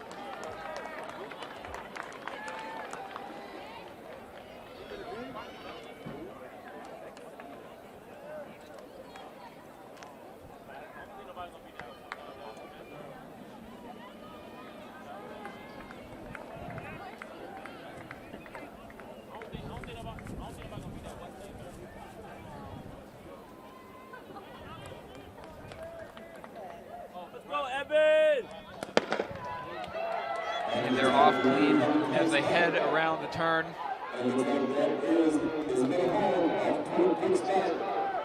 Bella Hogue taking the lead now down the home stretch. No one is going to touch her here, but here comes Gina Della Russo. Will it be enough? It won't be. Bella Hogue, your 200-meter national champion, 23. Unofficially.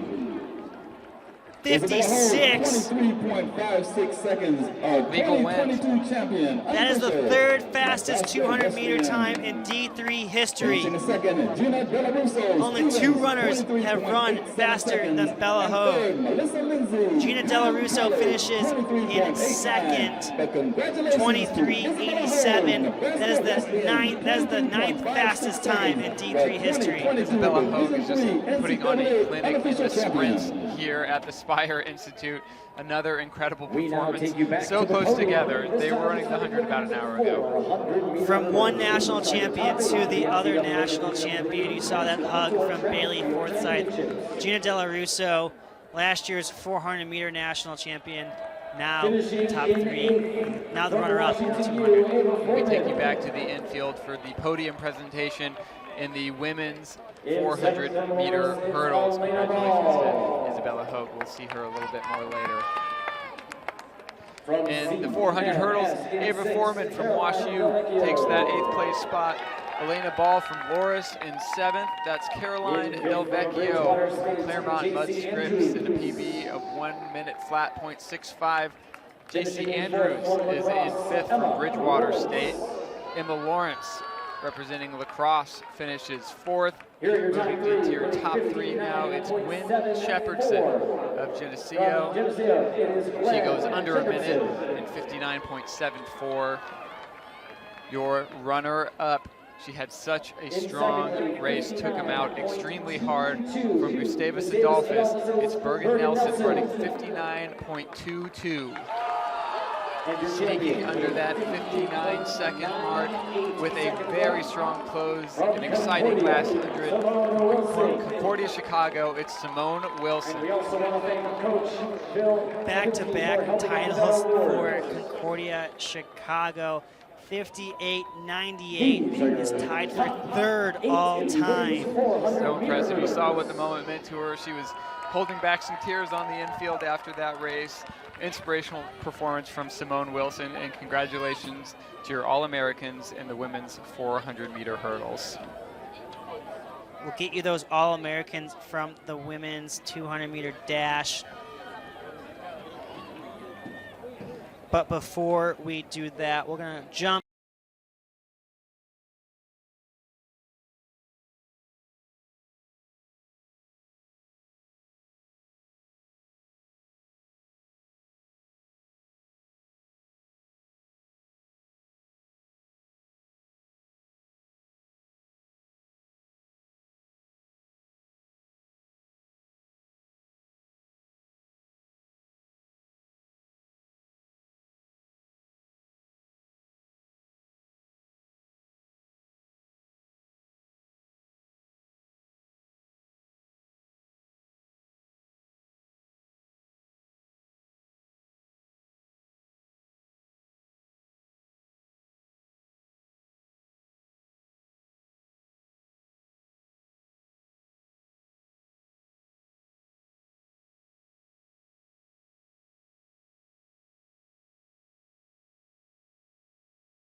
Welcome back to the Spire Institute in Geneva, Ohio for the 2022 D3 Outdoor Track and Field Championships. The pole vault competition is heating up, and we'll take you there.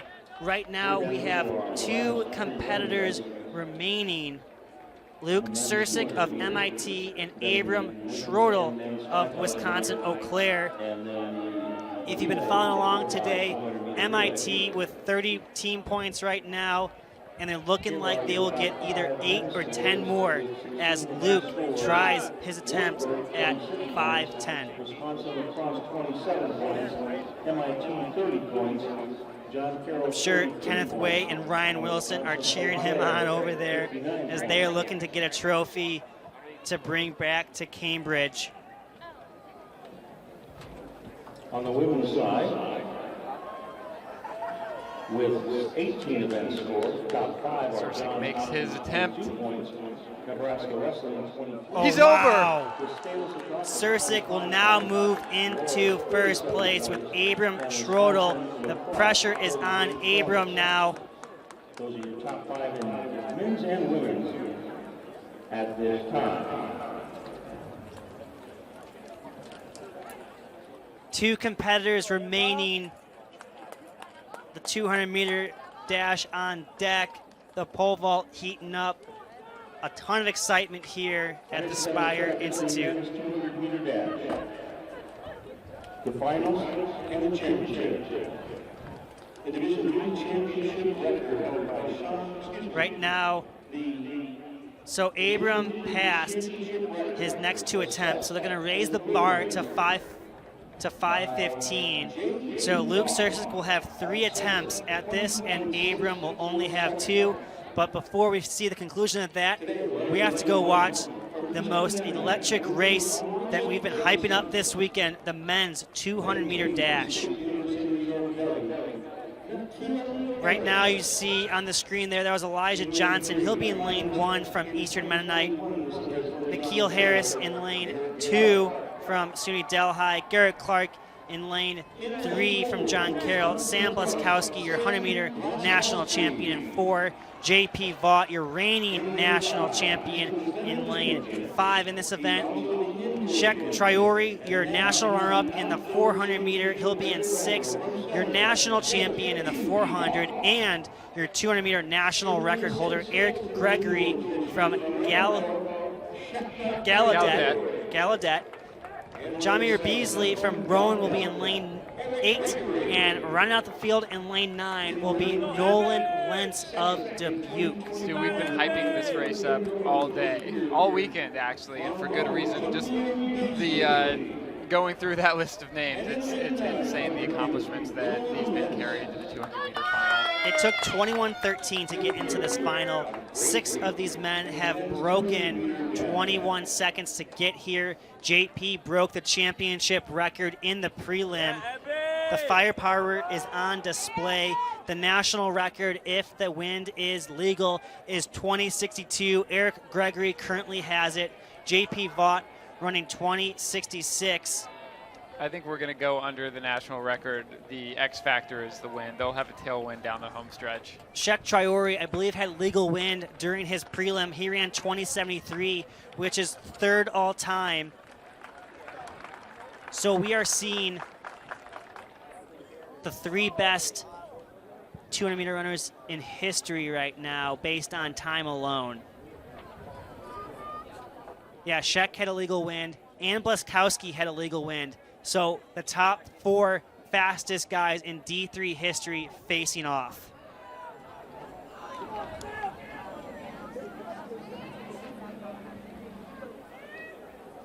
I'm feeling a little nervous for this one. As they take their block. You imagine what they're feeling like. I know. Absolute star power in the 200-meter final. Taking a look at the flag, they'll have a tailwind on the home stretch as they climb into their blocks.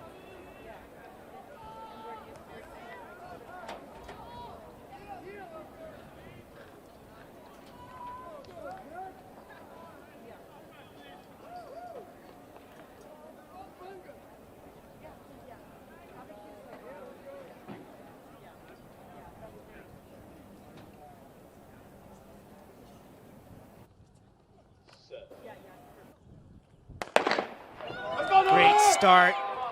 Blaskowski's out hot. Czech is out hot as well as they come down the home stretch. But it's JP Vaught getting redemption. But here comes Czech Traore. Here comes Gregory.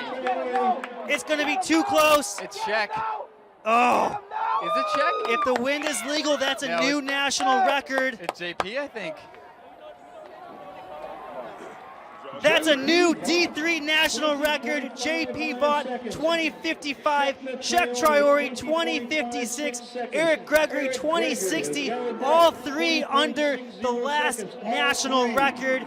JP with redemption. JP called the shot. He knew the record was going down. We weren't sure who it would be. Turns out 3 men go under the old national record. Holy moly. What a performance there. This event definitely lived up to the billing. The star power came out. You see the respect these gentlemen have for each other. What a race. It did not disappoint. We've been hyping it up all weekend after that prelim, and JP Vaught delivers. We mentioned you don't make JP mad, he will get redemption, and he did just that.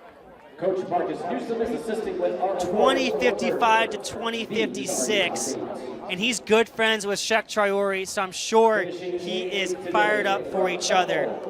Blaskowski 4th, Garrett Clark 5th, Jameer Beasley 6th, Nolan Lentz 7th, and Elijah Johnson 8th. Nikhil Harris did not start. And you saw him seek out Gregory over there, who was sitting in the grass. He's got to be exhausted, but JP Vaught made sure to find him. These men really pushed each other. You wouldn't have seen that time without that depth. We're going to show a replay of this event. I mean, you've got to see this again. Here comes JP storming down the home stretch, but Czech moves up on his shoulder to challenge Gregory right there too. It was too close to call from us in the booth, but JP comes away with the win in 25-5 and legal wins. 3 go under the old national record. JP wanted that national record in the 200 meter.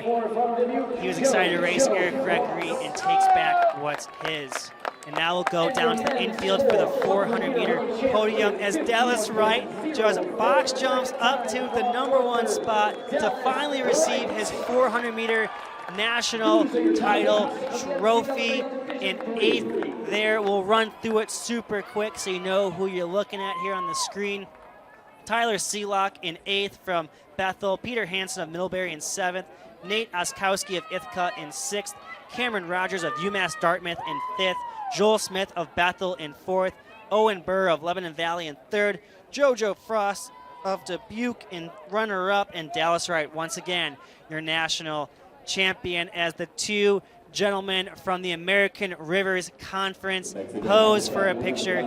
They see each other a lot in Iowa. They compete against each other for the conference titles, and now they are atop the podium as the national champion and runner-up. 51.23 seconds. These are the athletes including. We're all still kind of buzzing from that men's 200 meter final. You see the women's long distance runners take some final strides down the home stretch here as we prepare for the women's 5,000 meter run. We'll run you through the field in just a minute as they make their final preparations. We will too. Wow. How do you recover from that? You take a deep breath. You watch the 5K. And the 5K, here's the thing about this 5K, you all. There are 8 athletes that are doubling. 12 are going to be fresh, if I have my notes correct here. Let me just double check on that super quick for you all. But yeah, we have athletes doubling. Sorry, I was wrong. 14 athletes are doubling. 6 will be fresh. And one of those names, one of those fresh names is Ella Barron. Is Ella Barron, the #2 all-time time in the women's 5K, one of 3 women to go under 16 seconds. So it's going to be a battle of attrition. If you're a fresh athlete, in my eyes, you team up together. You take this out hard. You saw Cassie Parker go down. You saw Ollie Marks, the effort that she put in to win her first national title. You got to think you have a shot against some of these tired legs. We're going to, in the meantime, as they make their final preparations, we are going to go check in with the women's triple jump competition. Currently underway in the second flight here. From a team battle perspective, Samantha Barrett and Maya Keller of Wisconsin Lacrosse currently sitting 2 and 3. Grace Alley currently sitting 9th. There's about five more athletes still to jump that could push her out of the final. But if, as it stands now, with a 1-point advantage, Maya Keller and Samantha Barrett would get, as I say that, Alicia Gupti of WashU ties for the lead. So Maya Keller and Samantha Barrett are 3rd and 4th, which would be 11 points, which would increase Wisconsin Lacrosse's lead to 12, meaning Cassie Parker needs to get a first place finish to get their team within 2 points, and it'll come down to the 4x4. As you see, Isabel Maletich, the indoor record holder, or I guess she's the co-record holder, take her jump there. She's currently sitting outside of the top 9 as she's fouled her first 2 jumps. We'll see what that third one was. This happened to her indoors, and then she went on to be the runner-up in the long jump. That might have been her second scratch, excuse me.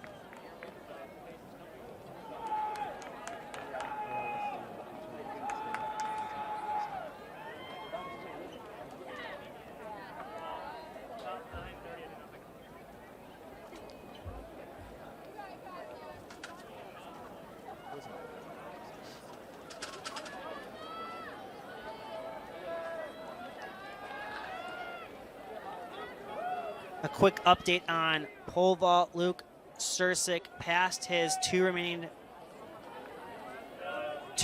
jumps.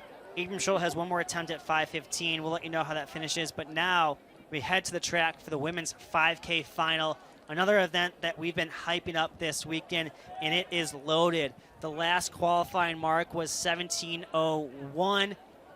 However, earlier this year, 23 women went under 17 minutes. So it's a really deep field here. And in the field, we'll have Riley Meyer of Wartburg, Riley Harmon of CMS, Fiona Smith of St. Benedict, Emma Walter of WashU, Ella Barron of Johns Hopkins, Annika Urban of Emory, Emily Clark of CMS, Ashton Keene of Wisconsin Oshkosh, Lena Spute of Johns Hopkins, Clara Mayfield of Carleton, Sophie Wolmer of Amherst, Emily Konkus of WashU, Aubrey Fisher of Wartburg, Sarah Stevenson of Johns Hopkins, Evie Miller of Trine, Ari Marks of Wellesley, Alex Ross of Johns Hopkins, Anna Tucker of Hope, Stephanie Burnett of Lynchburg, Sadie Haringa of Calvin, Cassie Parker of Loris, and Aaron McGill of Brandeis, and they are off.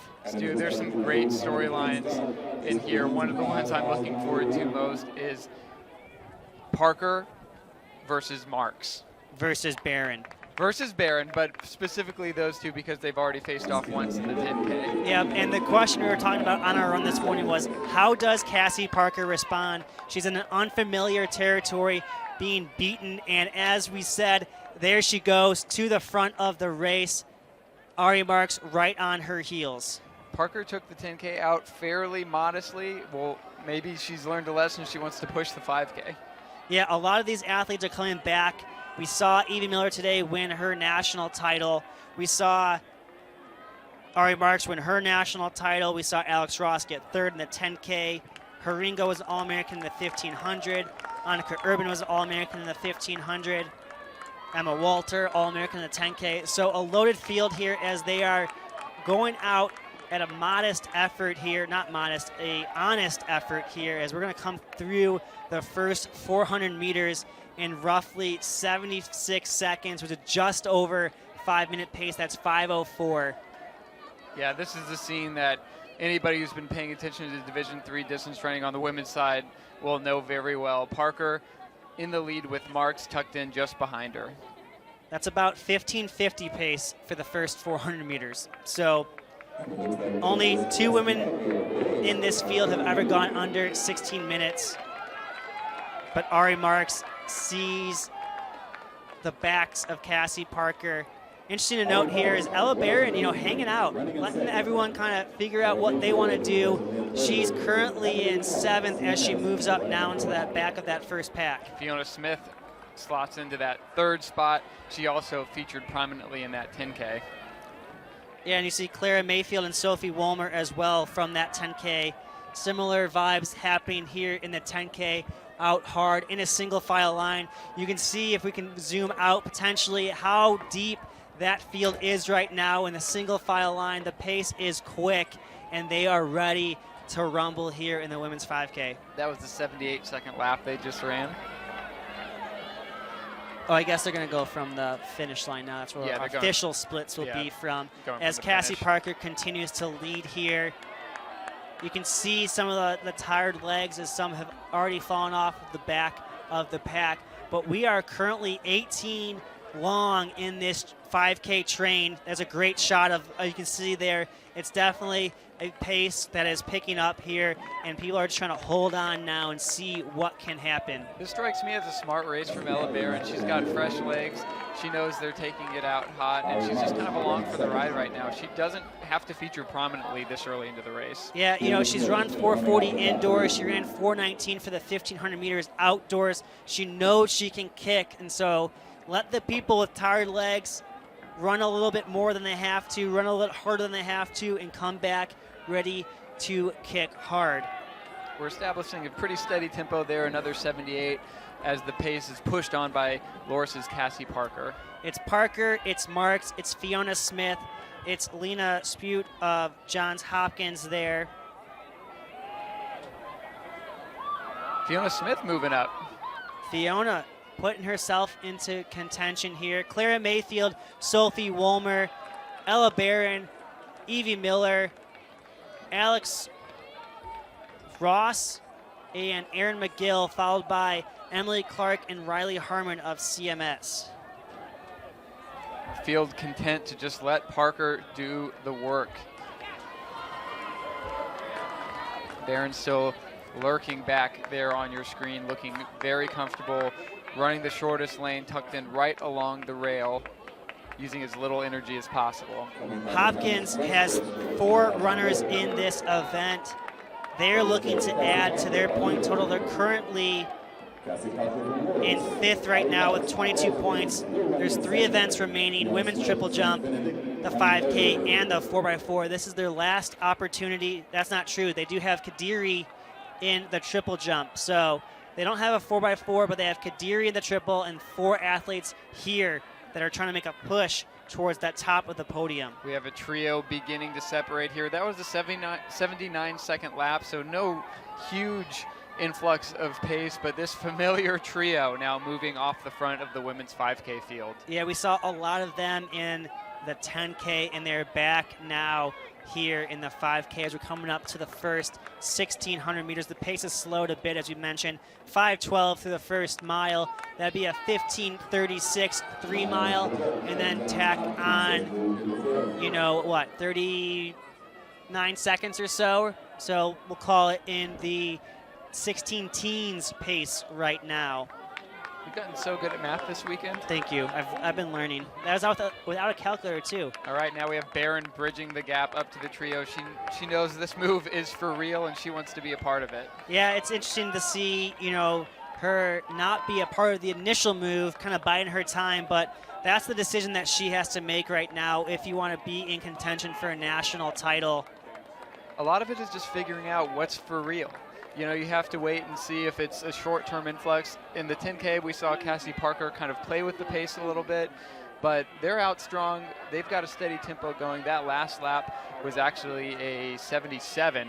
So Ella actually bridging that gap on a quicker lap even.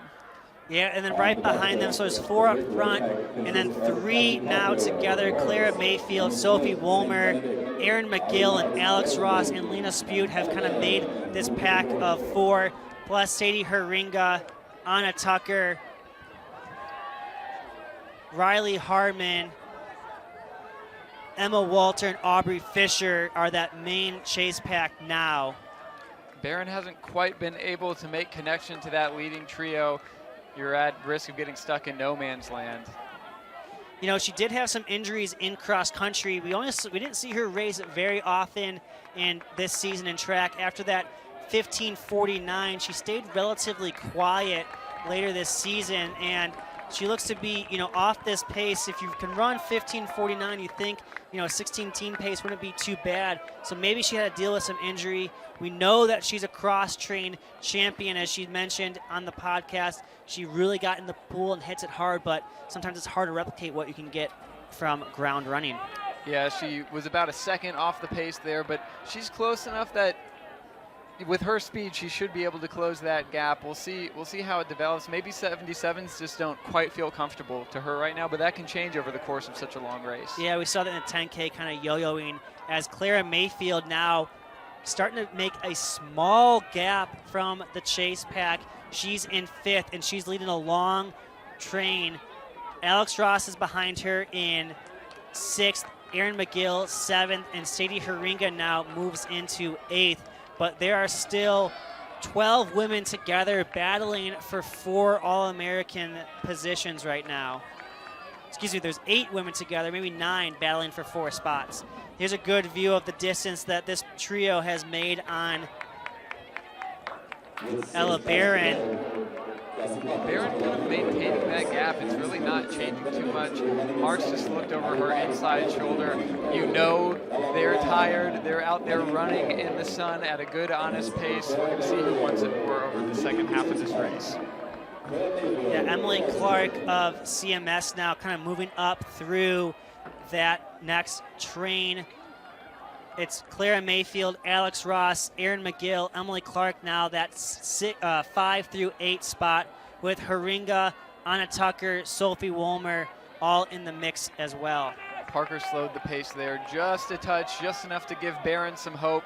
She's not dead yet. She is maintaining that 4th spot out there in no man's land. No change in the leading trio as Smith and Marks are content to just ride it out so far. We saw Emma Walter in the 10K kind of battling back there, as you see a shot there of Annika Urban and Lena Spoot making some moves there. Annika Urban was a 1500 All-American.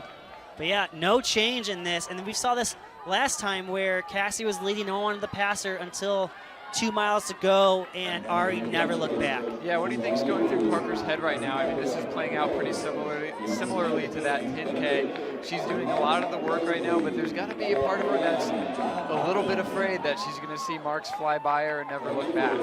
Yeah, I wonder what that conversation was with her coaches to kind of figure out, you know, when a move is made, how can she respond. And on this next chase pack here, as Ella Barron tries to bridge that gap, Clara Mayfield is now joined by Emily Clark of CMS. Alex Ross and Erin McGill round out the top 8, but Anna Tucker and Sadie Haringa are all in that pack with Emma Walter just off of it too. So, and as I say that, Emily Clark makes a big push to bridge into the 5th position, and Anna Tucker and Alex Ross go with her. Erin McGill as well, and Clara now moves into 9th as they go through the 3,200-meter mark in about 10:26. I'm having some doubts that Barron has what it takes today to catch that trio. They've slowed down to around 79 seconds, which would have been a good opportunity for her to claw a couple seconds back, but it doesn't look like she's been able to make up any ground. Yeah, I'm just going to assume, and I know you're not supposed to assume, but I think there was a little bit of an injury during the rest of this outdoor season. As mentioned, she didn't race her conference meet, kind of shut things down potentially after that 15:49. You'd expect her to be kind of in the thick of it right now, but she kind of has a grimace on her face from what we can tell, and maybe she is just doing this for the team to get some points. And if that's the case, if she has had an injury or a training setback, she's actually running an amazingly tough race right now. Yeah. I mean, there's a lot of factors at play here, but to get out on the track, if you're not fully healthy and put your body on the line for your team to get a team trophy is all about what being a good teammate is all about. as we are continuing on here in the 5K. Marks may be moving up to the shoulder of Smith for second, sensing just the tiniest of gaps beginning to form behind Parker. Are we going to see a long charge from Marks? She's moving up to the shoulder of Parker.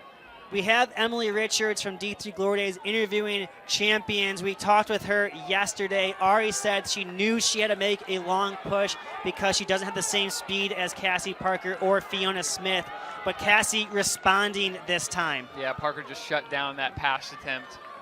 As you can see there, that is Sophie Woolmer and Riley Harmon battling it out there on the back stretch. Marks trying again. But Marks and Parker, they'll have 3 laps to go here when they cross the finish line, and Ari makes her move.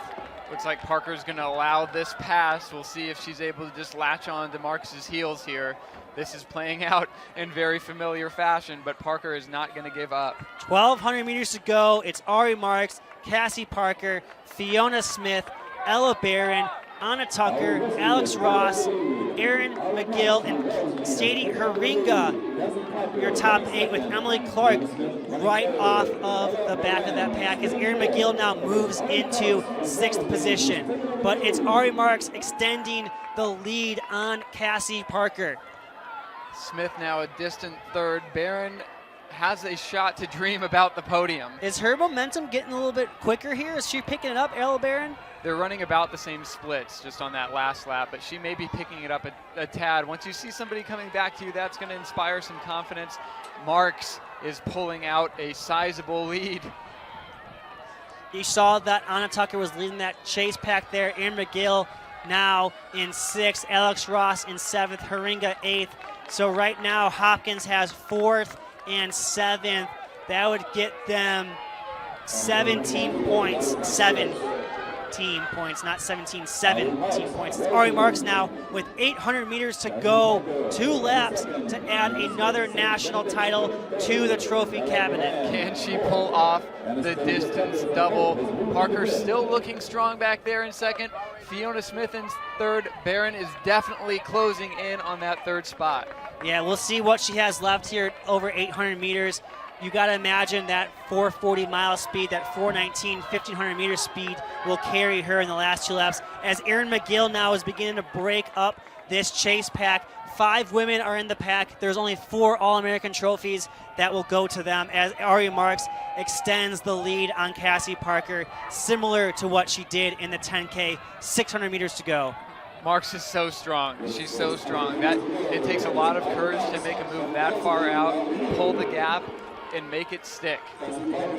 You know, talking with Annie Rodenfels, the assistant coach at Wellesley, once Ari was a 3-time runner-up, they knew they had to change something up. They worked on some more speed work, making on late moves, long tempo runs to help this extend her fitness and her strength. And it's clearly working as she's able to move away from the national record holder in the 10K once again. Barron has caught Smith and has moved around her into 3rd. This would be a very strong podium finish for Barron. Barron has her eyes now on Cassie Parker as Ari Marks heads for home on the bell lap. What does Ella Barron have left? She has roughly a 4-second gap on Cassie Parker. Can she close it down? But it's going to be Ari Marks again as we're looking down to see Annie Rodenfels get her positioning to cheer on Ari Marks. Barron is gaining about 2 or 3 seconds per lap. I don't know if it'll be enough to catch Parker, but this is the Ari Marks show. In a chase for 4th place right now, 5th place. Erin McGill is about to be passed by Anna Tucker, Sadie Haringa, and Emily Clark there for the last All-American. But let's go see Ari Marks win her 2nd national title of the weekend, making a move with roughly 1,200 meters remaining. She made the move with 2 miles to go in the 10K after 3 straight runner-up performances. Ari Marks wins the 10K, comes back on Championship Saturday to become the women's 5K national champion. Look at the time. She ran quick. And here comes Cassie Parker finishing up in 2nd for her 2nd straight runner-up performance, followed by Ella Barron in third. Fiona Smith will hold on for fourth. And here comes Anna Tucker coming down the straightaway to finish fifth. Sadie Haringa will finish sixth. The battle for seventh. Can Emily Clark overtake Erin McGill? She will. Emily Clark seventh, Erin McGill eighth, and Alex Ross will finish up ninth for Johns Hopkins.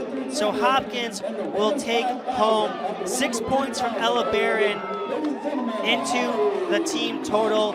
Loris will grab 8 here. And now all eyes will turn to the triple jump to see what they can do, as here's Riley Harmon coming for home. Aubrey Fisher finishing up her day. She was runner-up in the steeple and now finishing the 5K. Barron had a 72-second last lap there to close it down. Wow. Which was not the fastest. Anastasia Tucker, 71-second last lap. Yeah, you can see there at the finish line, everyone on the ground here. You can tell the effort was massive, as this was a fairly fast final. It took, what, 16:06, I think it was? 16:08 won it, but to be an All-American, you had to break 17. You had to run 16:41 to be an All-American. Yeah, really inspiring performance there. Marks taking the lead, making it stick, pulling off the distance double. What a great day for a run here at the Spire Institute. Wow. That's going to be big for team points, as we still have the triple jump left for the women and the 4x4. Lacrosse and Loris have a 4x4. Hopkins do not. As we take a look at the triple jump here on the live results page. If you haven't been following along the live results page, head to live.deltatiming.com. You can see everything right now. Fans, we turn our attention back to the podium. Is in first right now. These are the awards for the women's 200. Lacrosse is in third and fifth. 2022 outdoor track and field championship. And it looks like Grace Alley will not move into the final. So Lacrosse looking to get some big points. These are your top 8. Hopkins hoping to get 16 points from Barron and Kadiri as we take a look at the 200-meter podium from the women's race. In 8th place there, you have Grace Devaney from Wesleyan. In 7th place, we have Allison Beeman from Dubuque. In 6th place, we have Samantha Giordani of Carnegie Mellon. Stepping up there in 5th, last year's national champion from Pacific Lutheran, Bailey Forsyth. In 4th, Kendra Schumacher from Wisconsin Lutheran. In 3rd, Melissa Lindsay of Conn College has had a strong showing at these championships. In 2nd from Stevens, it's Gina Della Russo running 23.87. Gina Della Russo. You can see her jump up there and receive the trophy. But today was the Isabella Hogue show from Nebraska Wesleyan, running 23.56. Your national champion receiving that trophy from her coach. A round of applause for Isabella Hogue and her competitors and fellow All-Americans in this women's 200-meter dash.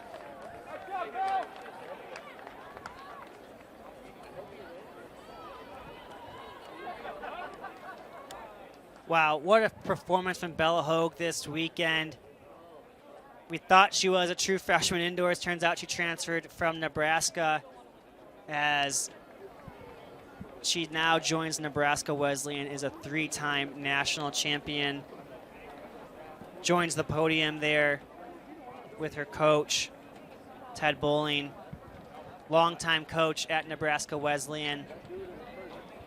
Nebraska Wesleyan, you know, they didn't bring a whole lot of people, and they are coming away with all as All-Americans. They're maximizing those opportunities, and we're going to take you back out to the women's triple jump competition. And now it is time to honor. Actually, they're in a break, so we're going to take one too. Right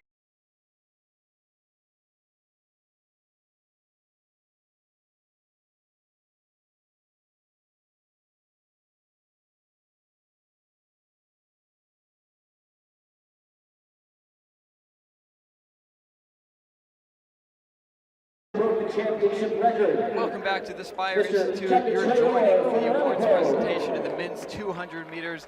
That was Shek Traore, who just received his runner-up award, but now climbing to that top spot. Your new D3 record holder, J.P. Vaught of Central College, running 20.55. This was such an exciting event as the top three in this event go under the previous record. Your All-Americans, Elijah Johnson, Nolan Lynch, Jameer Beasley, Garrett Clark, Sam Blaskowski, Eric Gregory, Shek Traore, and J.P. Vaught delivering in what was one of the marquee events of these 2022 National Track and Field Championships. A round of applause for these men as they finally get a little bit of time off. Some of them will be back in that 4x4. An incredible performance by these fast men. The Division III championship record set in 1979 by Dan Henderson of Wheaton. There he is with Coach Higgins. You know, one big thing that JP talked about on the D3 Glory Days podcast was, you know, his junior year, he hurt his back. His times weren't as good as he thought they would be. And so he was looking at some D1 schools. They stopped talking to him, but Coach Higgins and Coach Owens from center continued to talk to him.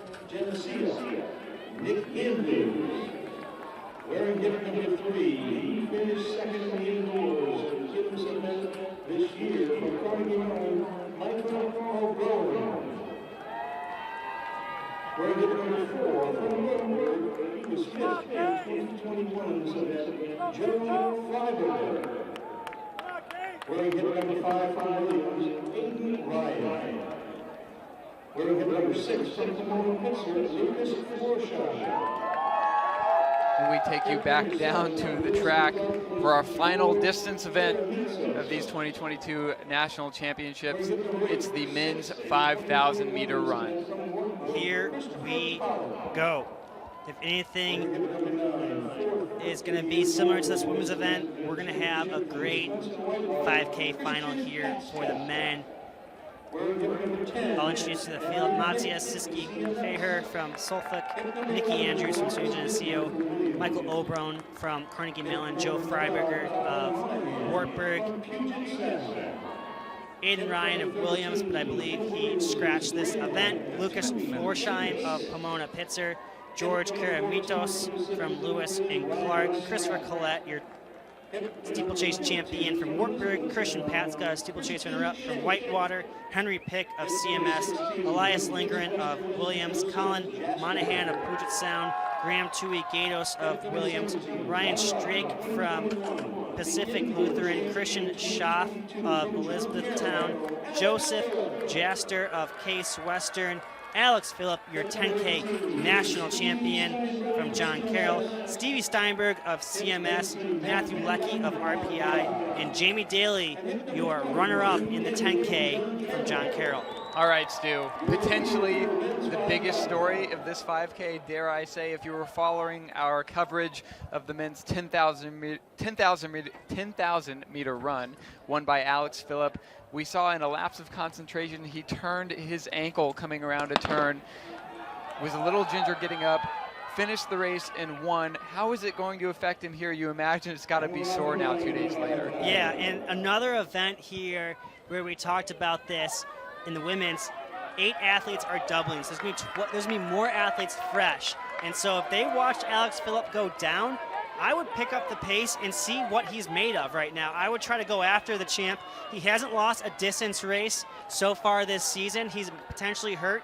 We texted him, see how he's doing. He said that his ankle feels okay, not great, and clearly he's back up, ready to go, and try to get his team a trophy. Yeah, I'd go after the champ here, and I'd see how that ankle's feeling right away. Yeah, you can see now Matthew Leckie and Nikki Andrews going into the league, followed by Matthias and Michael O'Brien. All 4 are fresh. So as we mentioned, the fresh guys should go after the champ, see how that ankle is holding up.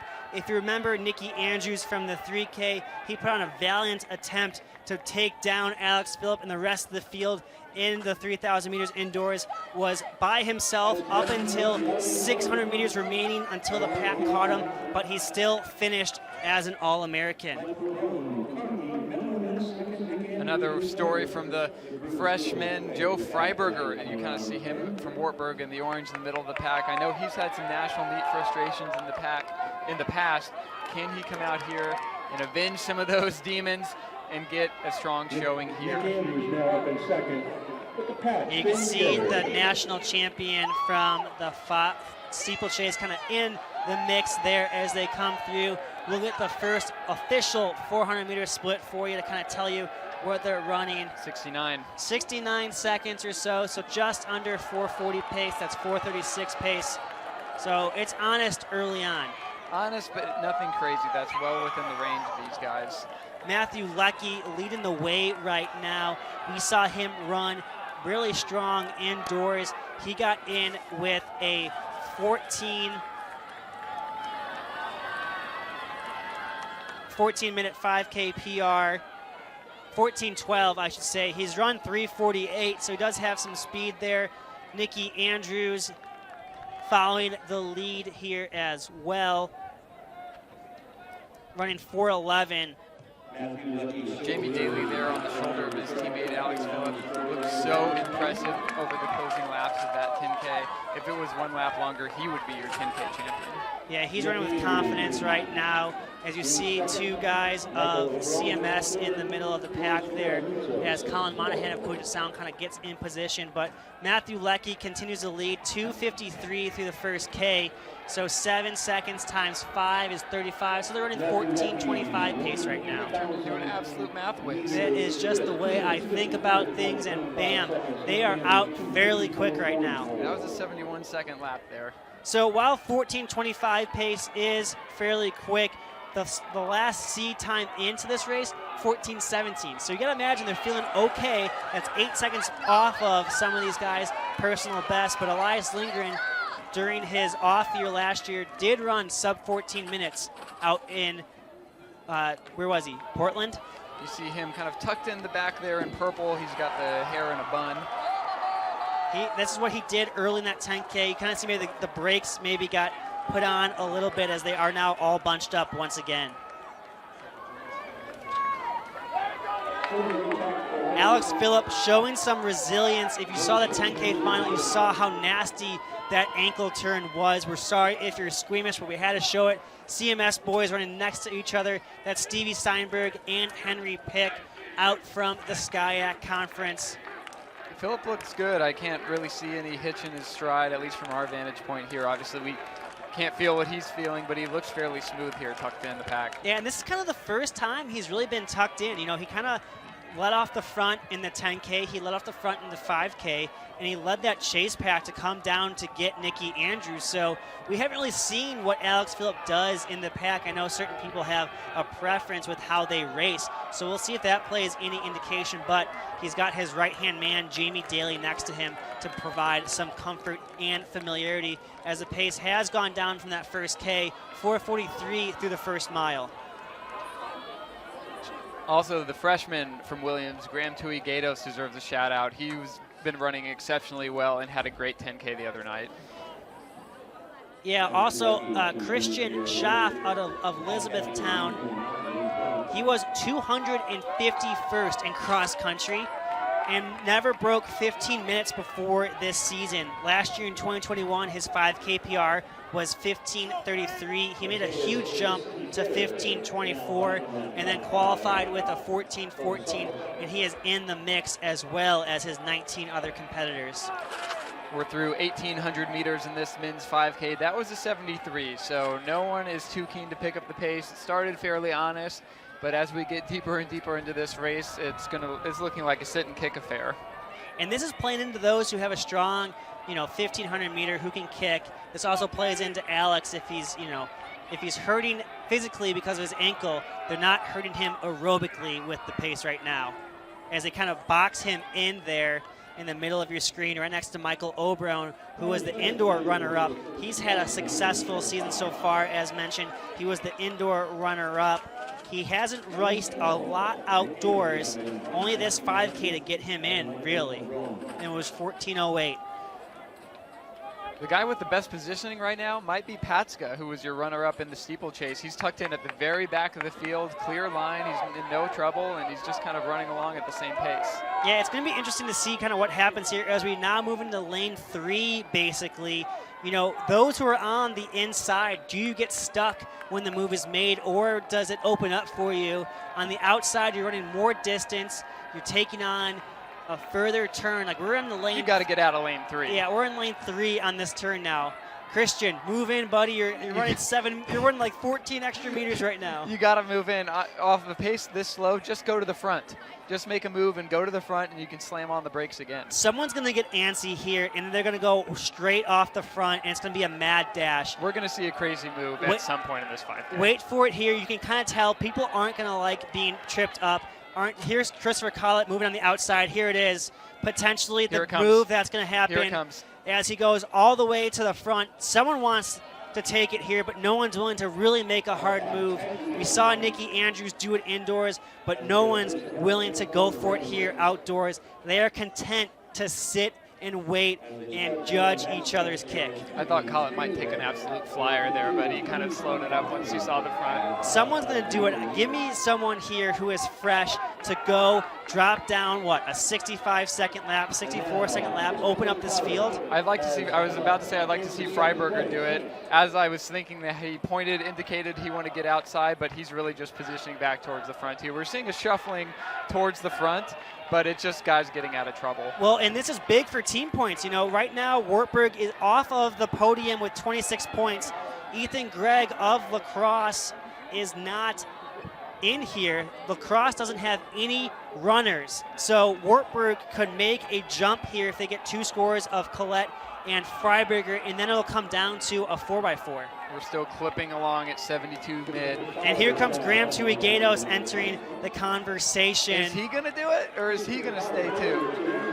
It's now just trying to get in good position as Matthias Siski-Ferhe from Solvik moves now next to him. This is a great opportunity for somebody to be a hero as they approach the 3K mark. I mean, everyone is still together. This is anyone's race. You have 2K to go. It's fairly relaxed. I mean, all these guys who ran an indoor 3K ran under 8:20. So going through in like the 8 high 50s, they're like just under 15 flat pace. 8:58, 8:57, just under 15-minute pace. Elias Lindgren sees his teammate up at the front. He's out in lane 2, lane 3 right now. I wouldn't be surprised to see him move around on the outside. We're going to see a blazing last 1,600 in this race. I don't think they're going to move quite yet, but it's going to happen soon. We're coming up on 3,200 meters here. The pack is all together. I'm impressed with how patient they're staying. Yeah, you would imagine somebody would lose patience. I think when they see a mile to go, 4 laps to go, it's going to click in somebody's brain. So they're at 9:33-ish for 3,200 meters. The 10K went out in 9:36. Yeah. So just to tell you how tactical this is, we're finally seeing a somewhat tactical race here with the whole entire pack coming together with 1,600 meters to go. Yeah, nobody in this pack is really being overworked at the moment. But it's, can you respond to that injection of pace? And I think we're going to start seeing it here very soon. And that looks like Joseph Jaster of Case Western to take the lead with Matthew Leckie of RPI right behind him. What do they come through in that 3,400 mark? Joseph Jaster. 10:09. All right, let's see what the last 1,600 meters is. Joseph Jaster of Case Western, followed by Matthew Leckie and Matthias Siski-Ferher of Solvik. 1, 2, 3, but your 10K champion is lurking. Philip is fighting to move up a little bit. He's kind of sandwiched between a couple athletes there, but you can tell he's fighting for his position. Jamie Daly tucked in right behind him. The teammates working hard together right now. This is going to be hectic. This is stressful. Someone make a move. You don't want to wait till 800 meters to go or 400. But hey, this is what it takes to win a national title. These are championship-style races. You're stressing everybody else out, but they probably have a plan of their own. and know what it takes to get the job done. They made it here, and maybe we see Elias Lindgren moving into contention as Lucas Florsheim of Pomona pitcher, the Sage Hens, the cross-country national champions, goes with 1,200 meters to go, and Elias Lindgren, your runner-up from cross-country, right there in second. That was 69, so we're starting to see it ratchet up just a little bit. Lindgren looks game for it. 19 guys still together. We have one off the back here. We'll see how this final 1,000-meter goes. Lindgren continues to lead with Henry Pick. Alex Phillips still in it. There goes Jamie Daly. Matias is still in it as well. Matthew Leckie. Is that Graham Tui-Gatos moving on the outside? It is. Coming up on the shoulder of Phillip. Elias Lindgren, I think this is a serious bid now. He's really trying to separate in the field. Who wants it? Who wants to be an All-American? Who's ready to compete for a national title? Elias, obviously your runner-up in cross-country, 4th place in the 10K last night. I think this kind of longer push suits him well. He's a sub-14-minute 5K. This is in his wheelhouse. And they are starting to run away from Alex Phillip a bit. He's still in contention, but Elias is hammering, and there's Jamie Daly. Jamie Daly. Elias just ejected a 64-second lap there. Yep. He's battled some injuries throughout this season. He does have sub-14-minute shape as Elias Lindgren pushes from 700 meters out. He is winding it down. He was in that 10K. Can his teammate follow suit? Can Williams pull the John Carroll and go 1-2? Jamie Daly is having something to say about it. Jamie Daly has been here before. He knows how to close it down on the last lap. If I'm Elias, I'm running afraid right now, but he's got a 4 or 5 meter gap around the backstretch. And we know Elias, his forte isn't closing speed, so he needs to inject pace now as he was outkicked in cross country. He's looking to make sure he's not outkicked today as he extends his lead down the home stretch. Jamie Daly is hammering home, trying to catch Elias Lindgren, and the battle for third is between Graham Tui-Gatos, Henry Pick, and Matthias Siski-Ferher as Wartburg's Joe Freiberger moves into 5th. Stevie Steinberg 6th, Alex Phillips 7th, Matthew Leckie 8th, but Elias Lindgren is running away from Jamie Daly right now, but here comes Matthias Siski-Ferre of Suffolk. How much time does he have left? Elias Lindgren going to the arms early. It's not over yet, but Lindgren is not giving any distance back. He'll hit 200 to go, smelling his first national championship after being injured indoors. This is going to be a long time coming for him. He's a 3-second lead with 200 meters to go. Jamie Daly hunts them down. Matthias Siski-Ferre of Suffolk coming after him. But here comes Graham Tui-Gatos and Henry Pick. 100 meters to go. Uh-oh, Elias is tying up. Here comes Jamie Daly. Is it Jamie Daly's turn for a national championship? Jamie Daly of John Carroll. But here comes Graham Tui-Gatos, the freshman. But it'll be Jamie Daly, your national 5K champion. Wow. What a great John Carroll with the distance 5K, 10K double. Jamie Daly gets his first ever national title.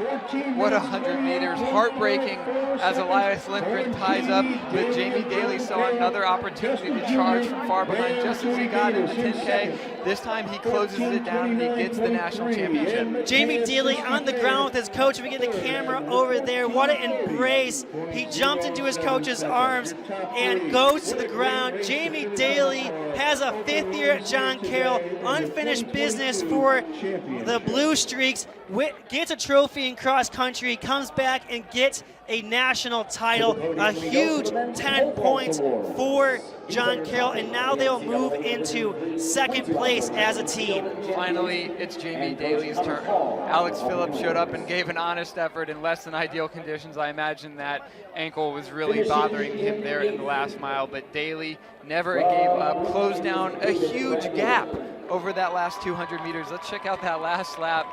It was a 61.4, but the fastest last lap, Graham Tui-Gatos, who closed down in 1 minute. 60 seconds, 0.74 to claim that 2nd spot runner-up. Such a bright future ahead for the Williams freshman. And we'll head back to the infield, fresh off that reaction. to the men's pole vault award ceremony. From Oshkosh in fourth, Eli Treadle. In the pole vault, In 8th place there, your first All-American, David Bradley from Wheaton. We have Jack Miller in 7th. Joe O'Connor from Washington and Lee in 6th. Dominique Mikula of Ithaca finished 5th. Eli Tranel of Wisconsin Oshkosh is up there in 4th. In 3rd, Garrett Silva of Whittier.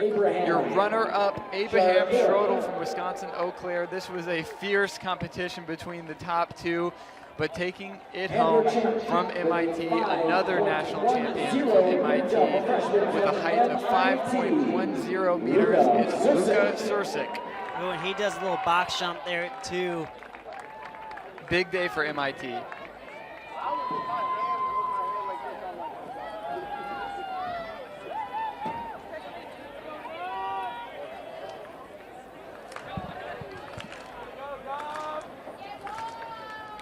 And we'll take you to a recap video of the pole vault. It was a battle between Schrodel and Sursic, Wisconsin Eau Claire versus MIT.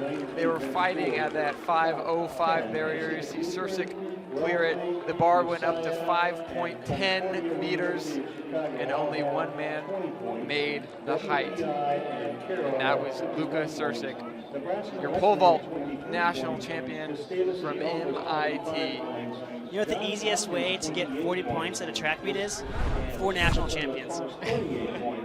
Or is that the hardest way to get that 40 points? I was going to say Kenneth Way. You just get him. Kenneth Way gets you 20.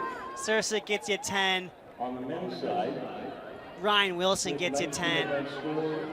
As we get a quick update here on the men's score, it's not fully updated yet before this 5K, but John Carroll will leapfrog MIT for second. 26 points. Wisconsin lacrosse 32. Freiberger gets 4 points for Wartburg. They will now leapfrog lacrosse for, oh, sorry, it's updated now. So here's the updated top 4 on the men's through 20 events. So this will come down to the 4x4. Eau Claire has clinched a national title with 67 points. And as Stu brings these scores to you, we're taking the camera over to the women's triple jump competition. This is Alicia Gupti of Washington U.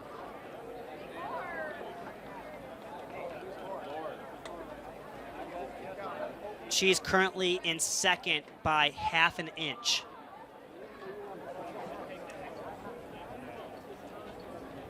And we take you back to the podium.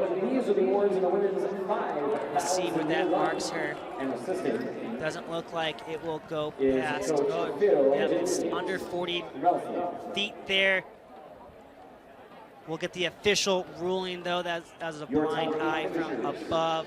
Yep, 39.06. So Victoria Kadiri of Johns Hopkins will be your triple jump national champion. She won the long jump, now wins the triple jump. A big 10 points for Johns Hopkins as they do not have a 4x4. In 6th from Calvin, C.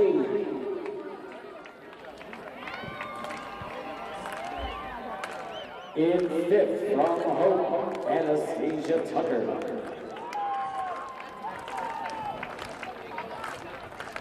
Running in 4th position, Here, your long jump champion in the triple jump.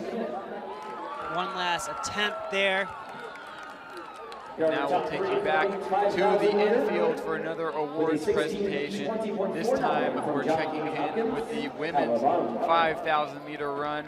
In 8th place, Erin McGill of Brandeis. 7th, Emily Clark, Claremont Mud Scripps. In 6th place, Sadie Hariga of Calvin. In 5th, it was Anastasia Tucker of Hope. In 4th, it was Fiona Smith of St. Benedict. 3rd, Ella Bear at Johns Hopkins. 2nd was Cassie Parker of Morris. And your national champion, again, repeating from the 10K, it's Ari Marks. 5,000 meters for the NCAA Division III, 22. She gets to stand in the top spot once again. After numerous runner-up finishes, she is your double distance champion here at the NCAA Track and Field National Championships. What a year for Ari Marks, deciding to go all in on running. cross country runner-up, indoor 5K runner-up, indoor 3K runner-up, 10K national champion, 5K national champion, all in the same school year. A job well done to Ari Marks. Yeah, and the Wellesley program, super excited for her. She's carried the banner for the program, and now they have a double national champion outdoors. So I imagine they're extremely excited. We'll have a little bit of drama here into the women's 4x4. Hopkins with that 10 points from Kadiri you saw just there. So they'll be tied with Wisconsin lacrosse with 38 points. You factor in what some of the women from lacrosse did. They finished 4th and 5th. So that would be an additional 9 points, if I'm doing my math track correctly. So they will have 47 points unofficially. Loris will have 45 points unofficially. It'll come down to this event. So Loris needs to beat lacrosse by at least 2 teams to ensure another national title. Lacrosse just needs to beat Loris to potentially have a national title. This is all unofficial still as I'm looking at the live results. You can too at live.deltatiming.com. We'll get you up to speed when they are all official. We will not crown a national team champion until that is. This is just us figuring out some track math in the booth, but we'll get you introduced to this women's 4x4. In lane 1, TCNJ. Lane 2, Bethel of Minnesota. Lane 3, here they are, Wisconsin lacrosse. Lane 4, Mount Union. Lane 5, Wash U. Lane 6, SUNY Geneseo. Lane 7, Loris. Lane 8, Rochester. And in lane 9, MIT. Stu, we've been here for 3 days. It comes down to the last event. We saw this indoors for the men. At this point last time, Loris had already locked it up. However, they have the second best team in the nation heading into this event. Getting the stick right now. They're the indoor national champions, and it's the same lineup that they put out in indoor. They've been in pressure situations before. If you're on the 4x4 at a national leading team, and you're competing for national championships regularly, you're used to this. Yep, their anchor most likely will be Alyssa Fadenauer of Loris. Obviously, she was the runner-up in the 400 indoor 400-meter national champion. Great atmosphere here at the Spire Institute. All the other competitions have essentially wrapped up at this point. Everybody is around the track to watch this final running event.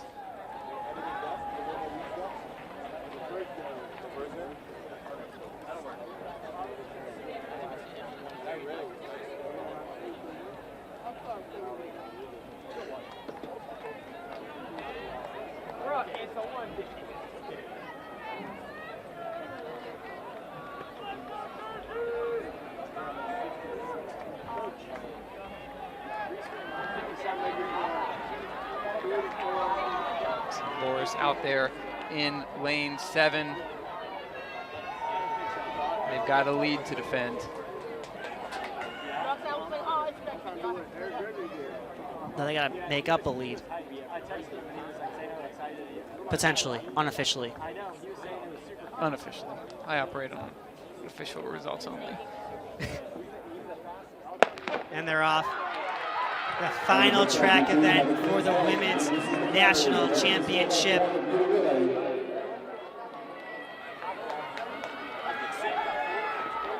Rowan, that's on the men's, sorry, I'm reading the wrong sheet here. That's Rochester out hard, but again, it's hard to tell with this big stagger, but they did make up the stagger on lane 9, which is MIT. SUNY Geneseo has made up a stagger on Loris, but we will see as they come down the home stretch here. They have to go a little bit further if you're in the outer lanes to hand off the second leg. Will stay in their lane for the first 100 meters, and then they're allowed to cut in. But Rochester appears on to the naked eye right now. We'll see who hands off first. That's a good indication of where they are, and they do hand off first. MIT with the lead. Looks like Morris may have stepped on the lane there, but we'll see. But in the middle of the track, that's Mount Union moving up. And as they cut in, things get interesting. Mount Union heads to the lead here on leg 2, followed by Rochester, followed by SUNY Geneseo, followed by Loris. And it looks like La Crosse is in 7th as Loris will try to jump 2 spots and go into 2nd. This is Marion Edwards for Loris, has a huge 2nd leg by weight of Mount Union as they come down, but as these teams all collide, a good handoff for Loris is needed here, and they get it to her. It's Mount Union and Loris ahead of the top turn on the 3rd leg of the women's 4x400. Loris in 2nd, La Crosse trying to move up. As mentioned unofficially, Is WashU moving up? WashU is moving up. They are all bunched together here. The race, this is going to come down to the anchors. You never see 4x4s bunched up like this. And there goes SUNY Geneseo to the lead, followed by WashU. Loris now moving into 2nd. La Crosse is still a few teams away from Loris. Loris and SUNY Geneseo, but here comes Loris. Well, that was Bethel, excuse me. Here comes SUNY Geneseo now. Gwen Shepherdson, she was in the 400-meter hurdles. They'll hand off in first. Fodenauer of Loris. Oh, tough handoff there. Boulder versus Fodenauer here for the national 4x4 title.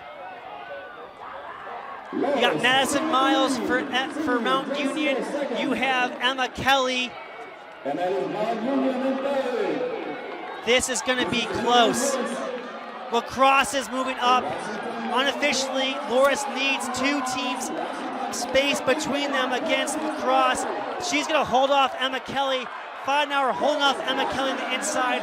It's Loris, WashU, Geneseo, Mount Union, then La Crosse. Can they repeat from indoor? Fodenauer pushing down the home stretch. Madison Mulder giving everything she can, but Fodenauer is going to win. Loris, their 2nd straight 4x4 national title. SUNY Geneseo 2nd, WashU 3rd, Mount Union 4th. With a time of 3:41.7 seconds, our unofficial champion of the women's. Wow. That was incredible last leg from Fodenauer. So bunched up there on the 3rd leg. Anything could have happened in that last leg. 3:41.77. Unofficial champion in the women's. So unofficially, that is good for Loris unofficially, but they will be the women's 4x4 national champions. They won it indoors, now they win it outdoors. After being runner-ups last year, we were hyping up the battle between them and SUNY Geneseo, and it did not disappoint. It came down to the final legs, 3:41.77. Unofficially a 53-second last lap for Fodenauer. Wow, and that moves Loris to 5th all-time on the descending order list. Wow, what a 4x4. We'll see if the triple jumps have been included. They have not yet been included. Still unofficial results. We'll let you know. That will definitely impact team results here, especially as the 4x4 has now been completed, but still, Loris had a slight advantage over La Crosse. La Crosse had some triple jumpers. Hopkins had some triple jumpers. And as the women recover from that 4x400, we'll take you into the infield for an awards presentation in the men's hammer throw. In 8th place in that competition, John Kindig of Shenandoah. 7th, Alex Christiller of Widener. 6th, Darren Juan of Stockton. 5th, Justin Eichler from Wisconsin Platteville. And 4th is Joseph White from Carthage. And 3rd, Jacob Bugela from Wisconsin Stout. in second, it's Matt Ossie from Carthage. He gets up on the podium. Carthage was 2 throwers up there. Your men's hammer champ And your men's hammer champion from Rutgers Camden in a throw of 60.42 meters. It's Jude Misko. Shakes his coach's hand, gets his trophy. Congratulations to these men, you're All-Americans in the men's hammer throw. Congratulations, gentlemen. And we'll take you to Misko's final throw here that sealed the deal for his national championship. As you see him spinning around the ring here, he hurls it 60.42 meters and takes a national championship home to Rutgers Camden.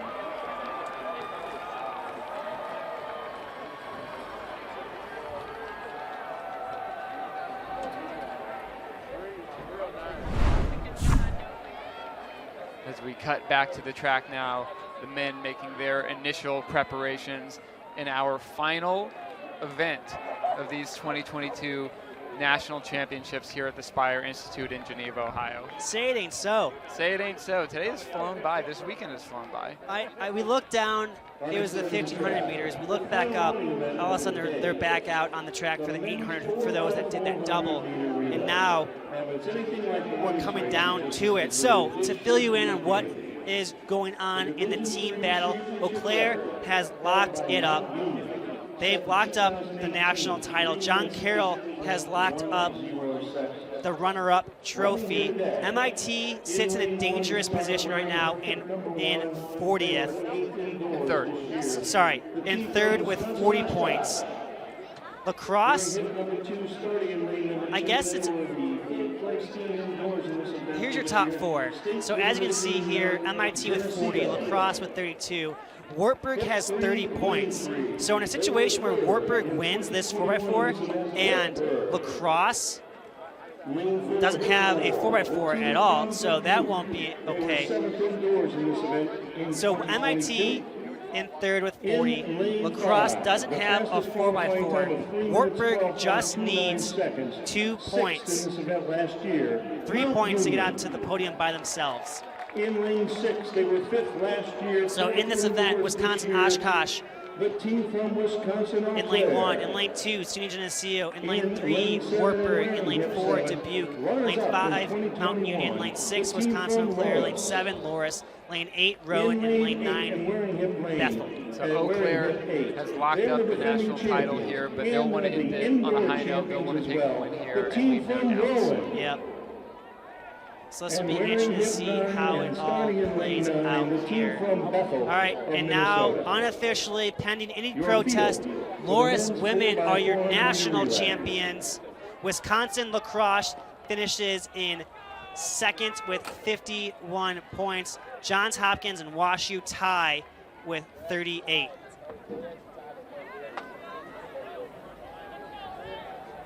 Whew. Wow.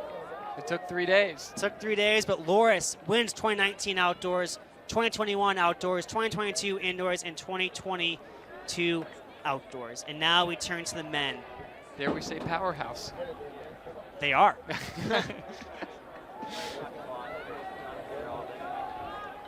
That's all unofficial still. All right, ladies and gentlemen, here we are, your final event of these championships. We'll go into depth. We'll give you an in-depth recap after this, but just what a chance to celebrate track and field here. A beautiful day.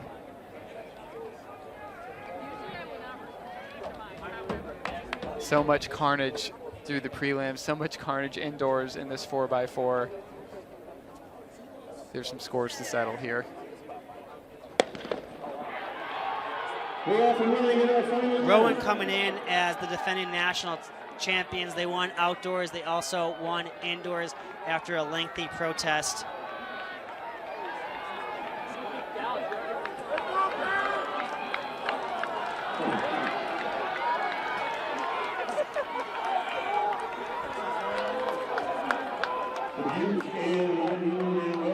As they now move to the home stretch of this first leg, Bethel and Rowan with the deceiving lead. We'll get a better idea with where they stand, but Mount Union has made up some ground as they are going to hand off here.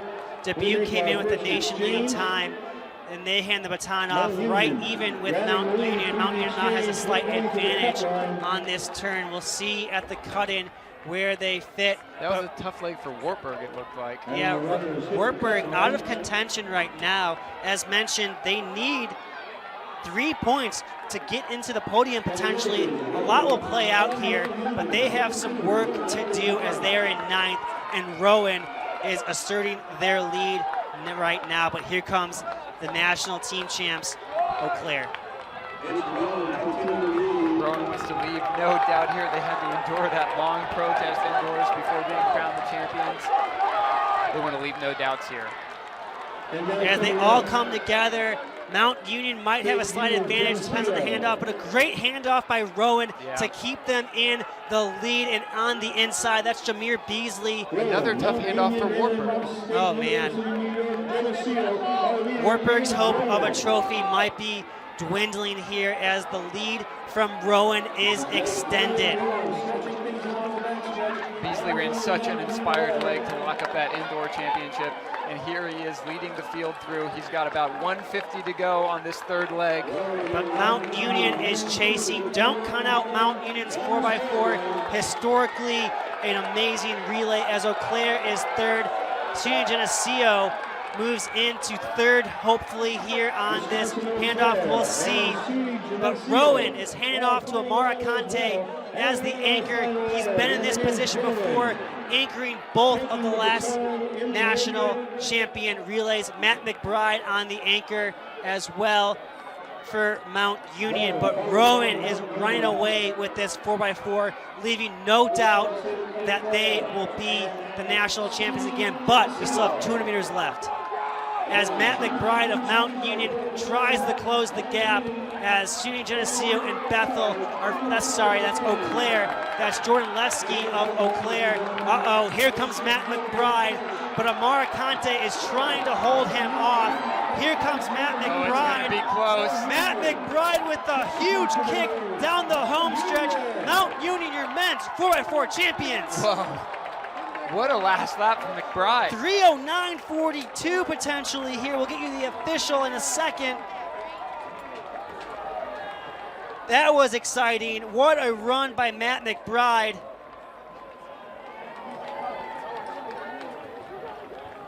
.309.44.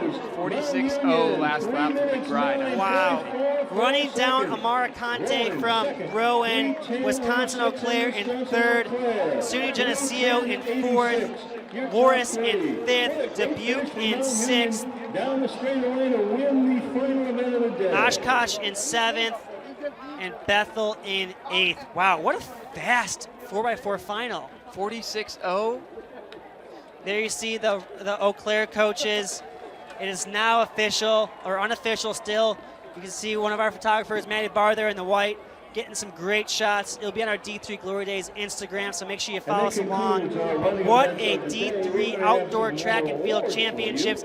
Matt McBride sending the hometown fans home happy with a 4x4 national title, another one for Mount Union. Matt McBride, such an inspired last 100. Rowan with a great effort. Amar Conti took it out super hard, but just tied up a little bit in the last 50. We've seen so much action in that last 100. At this time, we'll go back to the podium. It is the men's. So I believe, if my calculations are correct, These are your top 8. men, team.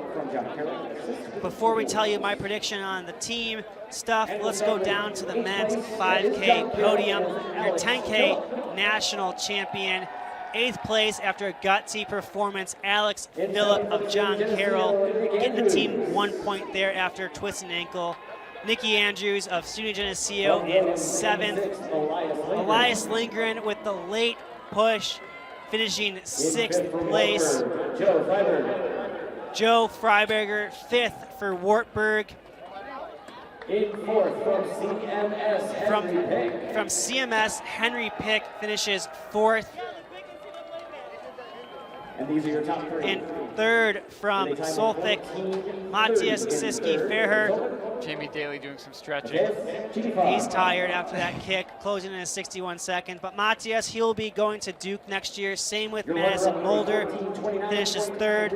The true freshman, Graham Tuigatos. What a weekend for him.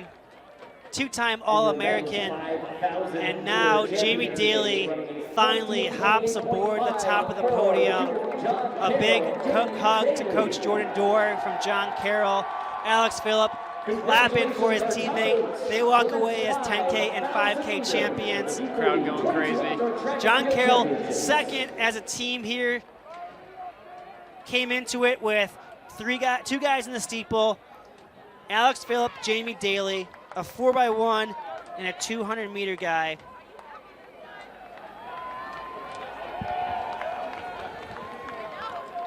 So unofficially, Wisconsin-Eau Claire, your team national champions. John Carroll second with 48 points. MIT third with 40. La Crosse in fourth with 32 points. And Wartburg and Rowan tie for fifth with 30. What a day, what a weekend here at the Spire Institute. We've seen so many incredible performances. I'm speechless, Stu. I'm speechless. That was insane. We saw a national record in the 200. We've seen some all-time best performances across the board. We've seen comebacks. We've seen favorites win. We've seen favorites lose. Everything you could have wanted out of a national championship, we were treated to here at the Spire Institute. Absolutely. That 200 is going to be a highlight for me going home. 3 men under the previous national record. They called their shot before. It was a showdown of the Titans. The distance races, Ari Marks finally getting her wins, and just epic showdowns with Cassie Parker. A lot to take away from this meet. Yeah, how about Simone Wilson in the 400-meter hurdles? Nelson went out so hard, thought she had it over the last hurdle, unfortunately gets out-kicked. But Concordia University in Chicago brings 2 athletes, comes away with 2 trophies. That's pretty cool. MIT gets a shout out. They brought, 4 athletes and scored 40 points? Yeah, I think they brought a little bit more. Well, than they brought 4. more, but 4 scored 40. 4 scoring athletes. No, 3 scoring athletes. 3 scored 40. Sorry, Kenneth Wade taking home 20 points. Yeah, so that's awesome, which is a funny thing about our sport of track and field from a team perspective, that 3 guys score for you, and you're the 3rd best team in the country. Absolutely. You have that top-end talent. You see there, that's John Carroll's Jamie Daly with his coaches, Kyle Basista and Jordan Dorr, embracing with some team photos. And here comes Alex Phillip. You know, if you saw that ankle twist, you should give it up for him for even being back out here. I don't know if a lot of people would be able to have an ankle literally touch the ground as it twisted that much and come back to run a 5K. These two have done so much this meet and will head home to Cleveland very happy. Yeah, the Phillip Daly duo ran themselves into the hearts of Americans everywhere this weekend. 29 points combined from that duo. And with that, we're going to step away for a second. We'll be back with team awards. This is the 2022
Our next awards on the podium will be the women's triple jump.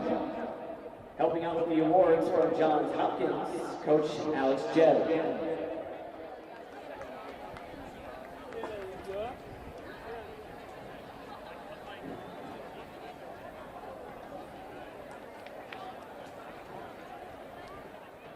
Welcome back to the Aspire Institute for the 2022 D3 Outdoor Track and Field Championships. We are wrapping things up here. We're having some more podiums, and we'll take things now live for the women's triple jump.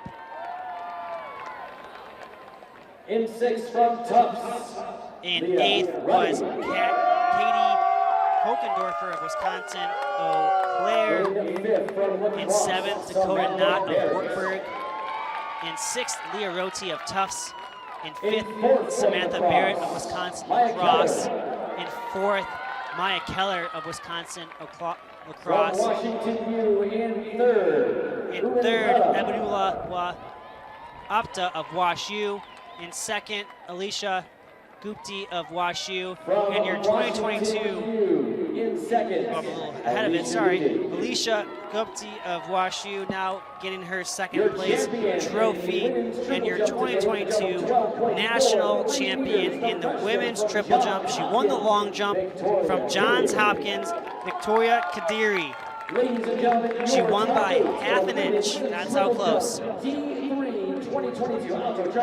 And that helped Johns Hopkins get another team trophy. Here we go, Leah.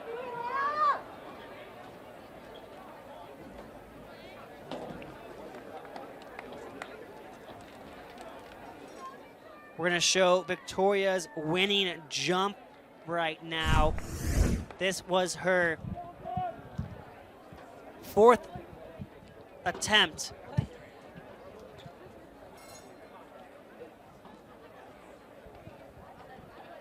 You see there, 12:43, a half an inch, so 40 feet 9.5 inches over Alicia Gupti of Wash U. 40 feet 9 inches. They say it's a battle of inches, and you get only a half inch away, and you win your national title. I think they do say that. They say that somewhere. Yep.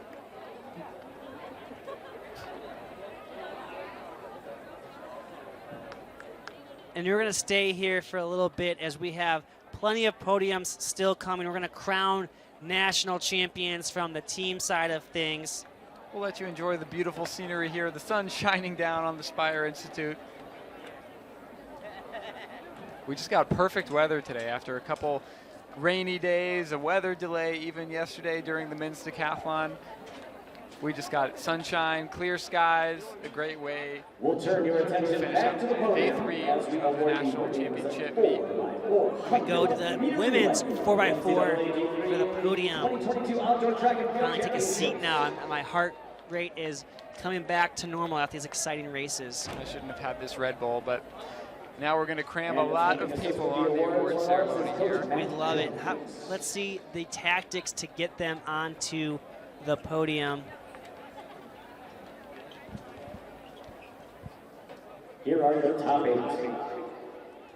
In 8th PA place, announced, wow, it took team sub medal. 350 to just get 9th, and then to be an All-American team 347.26. That's Bethel from Minnesota, coached by legendary D3 and gold medalist Andrew Rock. MIT in 7th, Rochester in 6th as they come up to the podium. In 5th, lacrosse. Wisconsin Lacrosse in 5th. Mount Union Finishing in 4th. 4x4, Mount Union. They just saw their men win. Now they jump up to get their 4th place trophy. A strong showing from just the program in general. Wash U 3rd. And your national runners-up, Runner-up. runner-up, SUNY Geneseo. 3:42.79. They ran 3:42.79. A really strong relay now as Morris heads back to the top of the podium. They were there for indoor, and now they finally get to be there for outdoor after being the runners-up last year. Coach Jones hands them the podium, hands them the trophy and walks away from the podium. The women's 4x400 meter relay. A great battle there as it came down to the final leg, the final 100 meters.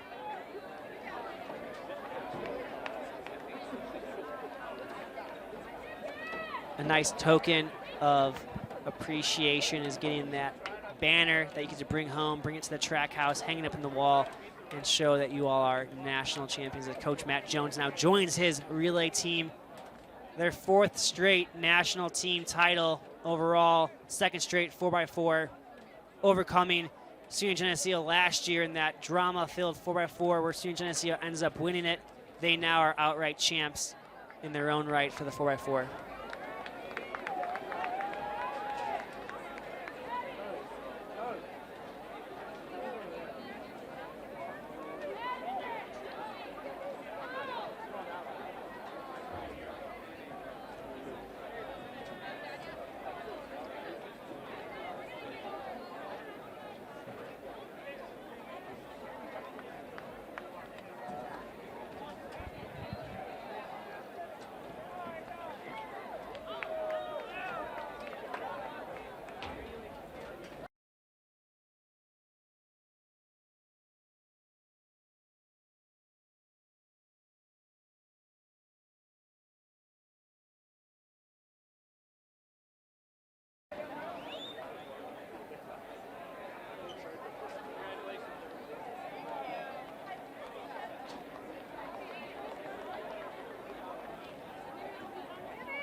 We'll turn your attention back towards the podium as we award the men's 4x400 meter relay for the NCAA Division III 2022 Outdoor Track and Field Championships. Helping us is coach from Mount Union, Tyler Neff.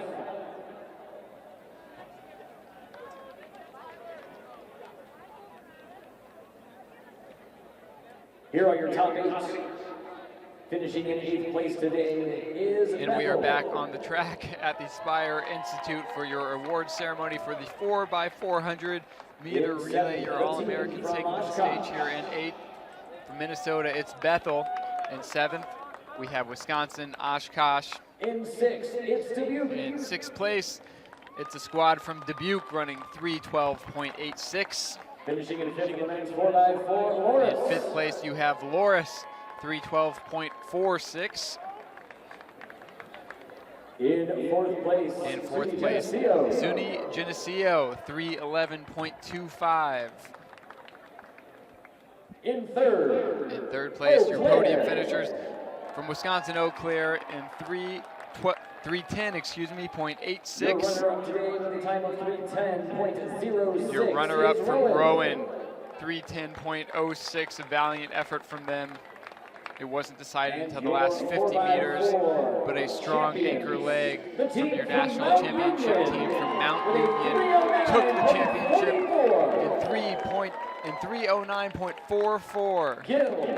A strong last leg there from Matt McBride sealed the deal for the home team. They are your men's 4x400 meter relay national champions. In the men's 4x400 meter relay. What a weekend. What an event for 4x4. Another team with the top seed not coming away with the title. However, Dubuque does get an All-American spot. Mount Union was 2nd coming into this race. Eau Claire was 13th coming into the meet, and now they finished 3rd. Fun rivalry here developing between Mount Union and Rowan. Switching off who wins 4x4s.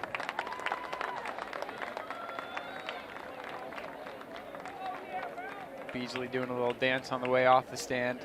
Obviously wanted more, but looks like they're still happy to take home that runner-up trophy. Yeah, Rowan, you know, from the last 3 national meets, they win 2021 outdoors, they win 2022 indoors, and now runner-up in outdoors here in 2022. So a solid 3 national meets in a row for that relay squad.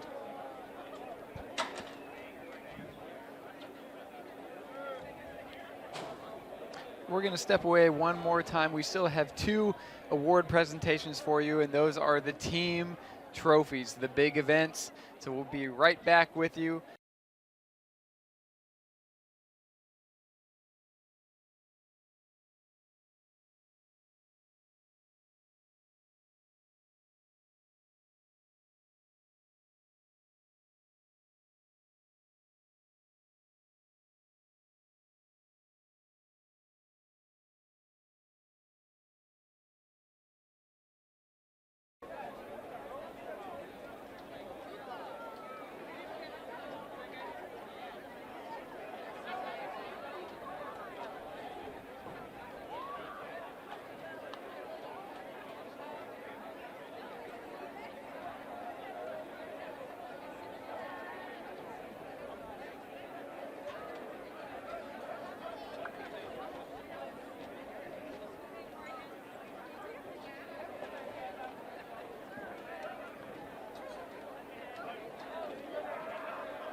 It is time to award the team trophies.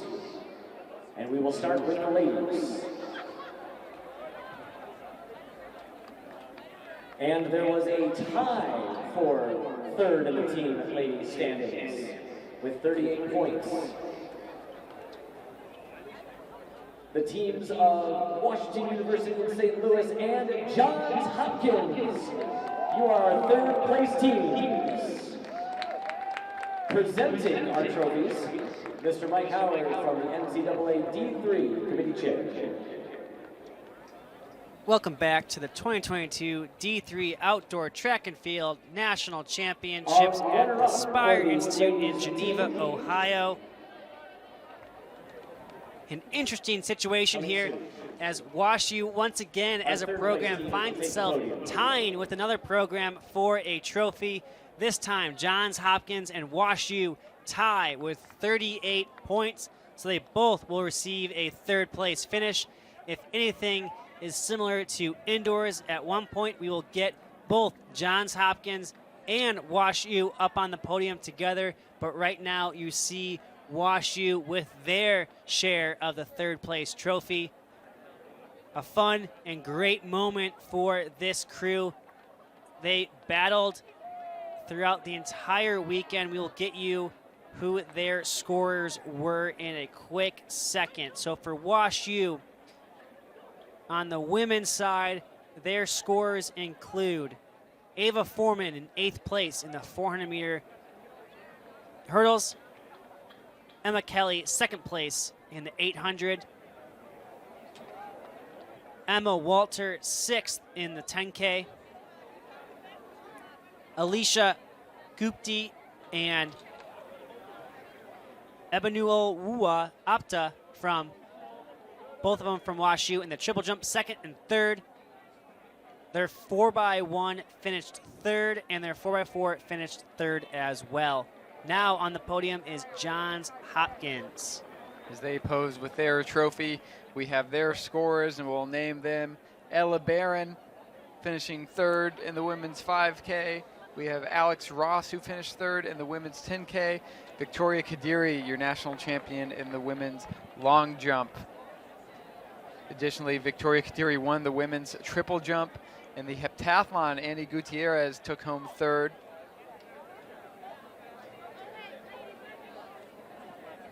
And those are your scores from the Johns Hopkins women's squad, tying for 3rd place. And here you see the merging of the programs. WashU, Johns Hopkins sharing the podium together. Two historically great programs, both in cross country and in track and field, now colliding together to share the podium.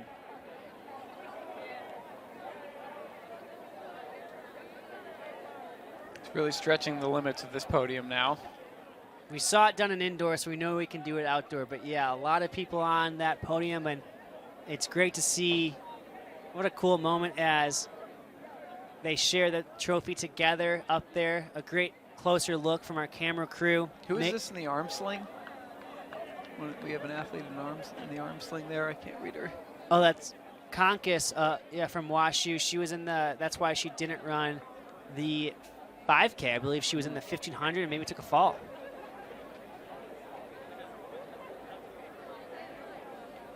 As our tied 3rd place teams clear off the podium, we will review the national runner-up. They brought 21 women to this event, to the championships. It came down to the 4x4. They had an opportunity. Still an incredible performance, an incredible team effort as you see them walking to the podium. Look how many women they brought with them. A lot of teammates here cheering them on. The men's team behind them, giving them a round of applause as they come up to the podium. We'll go through their scores as well. In the 100 hurdles, Emma Lawrence finished 6th. In the 400 hurdles, Emma Lawrence finished 4th. Emma Maluli finished 8th in the steeple. Sky Digman finished 1st in the discus and 5th in the hammer. Hannah Zankovic finished 7th in the long jump. Maya Keller and Samantha Barrett finished 4th and 5th in the triple jump. And Hannah Zankovic and Skylar White were in the heptathlon. Zankovic was runner-up. Skylar White finished 8th. They also had a 4x1 finished 5th, and their 4x4 finished 5th as well.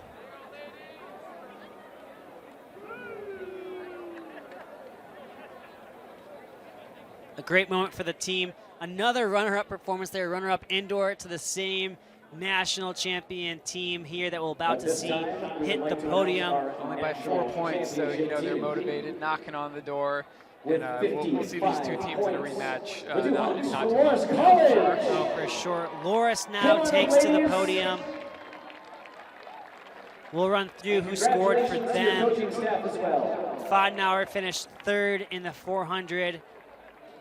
Elena Ball finished 7th in the 400 hurdles. Cassie Parker, runner-up in the 5K and 10K. Grace Alley finished runner-up in the high jump, and she also finished 6th in the heptathlon. Their 4x1 won, and their 4x4 won. So 20 points from those relays.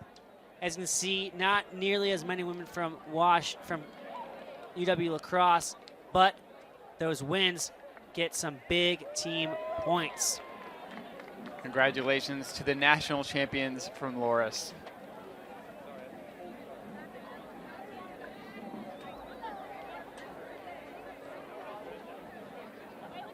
Getting a selfie there. Yeah, Parker trying to cram everyone into a selfie here. Your angle's off. We've got a photographer down there to help him out.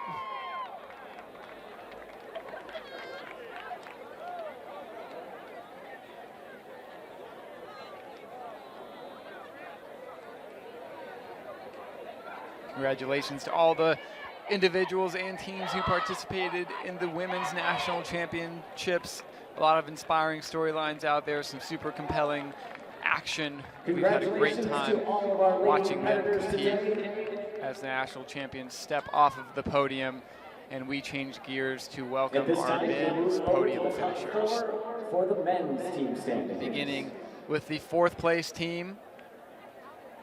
There you see them in the background in the maroon. Finishing in Wisconsin La Crosse. 32 points. Wisconsin La Crosse. We'll flash those women's top 4 team scores up there. Loris in 55, La Crosse with 51, Johns Hopkins with 38, and WashU tied with Johns Hopkins with 38.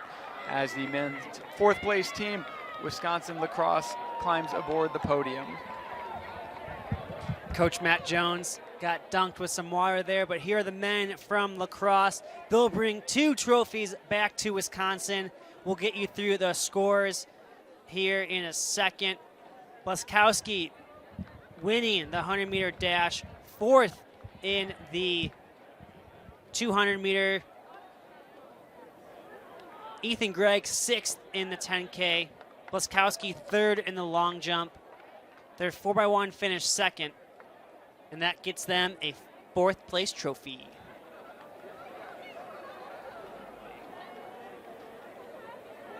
As they switch the placard there, it's going to be your 3rd place team up next, and this may be the smallest contingent that we see on board the podium. We'll run you through their scores as they approach, but your 3rd place team in the men's championship, MIT.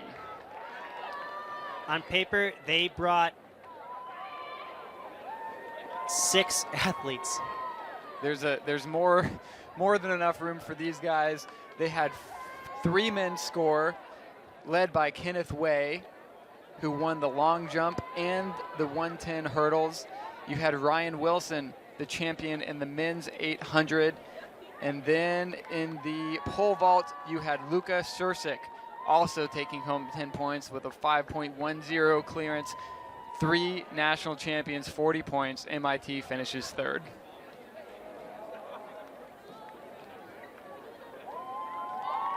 Got the job done very efficiently. with 4 winners. They pulled the calculations off perfectly, being MIT. They engineered a podium team with just 3 scores. That's similar to when Wadelin Jonathas was here for UMass Boston.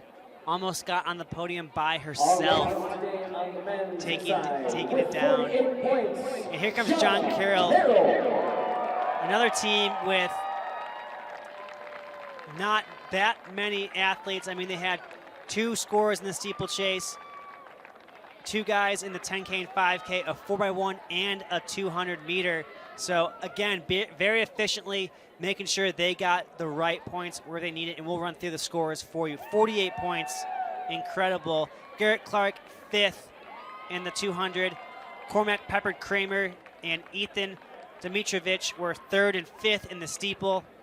3rd and 4th in the steeple. Jamie Daly, Alex Phillip, 1 and 8 in the 5K, where Jamie Daly was a national champion. And in the 10K, Alex Phillip winning it, Jamie Daly the runner-up, and their 4x1 finishing 5th. Really strong distance squad here from John Carroll. It's interesting to see the different ways teams get on the podium. Some strong in the sprints, the field. John Carroll getting the majority of their points in the distance races. Yeah, they're 4th in cross country, and they are a young team. I believe they're only losing from that 4th place team. A big loss will be Jamie Daly and also Ian Pearson. It is my great pleasure to introduce to all of you. They'll return and be reloaded as finally Eau Claire with 73 points will come away with their outright win. Chip Schneider said that their team was a lot stronger than it was indoors, and was he right? All those in yellow polos are their coaching staff. They brought an army in. They brought an army of coaches here to the meet. They come away with 73 points. They just dunked Chip Schneider with Gatorade. Love to see it. We'll run through who their scorers were. In the 1500, Sam Verkerke. He was running 4:25 in the indoor indoor season. Drops a 3:45 here in the 1500. Connor Dolan finishing 5th in the steeplechase. Jakob Akui finishes 5th in the discus. Marcus Weaver wins the javelin. Abram Schrodel wins is runner-up in the pole vault. Jakob Akui finishes 5th in the shot put.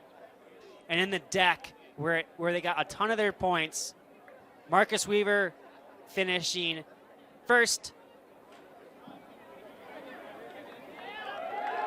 Marcus Weaver was 1st, the champion. Abram Schrodel 3rd, and Mitch Stegman 4th. That concludes our national. And they also had a 4x4 that took home the 3rd place finish, as well as their 4x1. So across the board, here we saw distance, sprints, jumps, and field. Throws. Yep, runner-up. Yeah, absolutely. Yeah, loaded squad here. Marcus Weaver in that decathlon championship really set the tone for this squad. Stu, Noah, here at the Spire Institute, we're wrapping up our 2nd national championship. Sorry, before we launch into our wrap-up, we've got the top 4 scores for you one more time. You'll see that graphic populate on your screen now. It's Wisconsin Lacrosse in 4th with 32 points, MIT with 40 points. John Carroll in 2nd, your runners-up with 48 points. Wisconsin Eau Claire, your national champion, with 73 points. It was a wonderful weekend here at the Spire Institute. It's been such an honor for Stu and I here to guide you through it Thursday, Friday, and Saturday. Stu, it's been fun to hang out with you up here. Yeah, I had a blast. This is our 2nd time calling the national meet, so thank you to Laura Davenport for trusting us to make sure we got the job done. We had a blast calling this meet. If you liked what you heard, head to our website, d3glorydays.com. We have a podcast and articles. Follow us on social media. We'll have plenty of content coming your way as our team got you there. But yeah, what a weekend for D3 track and field. Just saw Marcus Weaver do a backflip here. 200-meter record, all-time best, upsets, favorites win. We had it all here, and it was a pleasure bringing it to you. We'll continue to break down what happened this weekend on our podcast, D3 Glory Days. But we'll give you guys a breather from national championships until we're back in November with the cross-country National Championships. Until then, we're going to be signing off for now. This is from the Spire Institute in Geneva, Ohio, the NCAA Track and Field National Championships. Thanks for tuning in.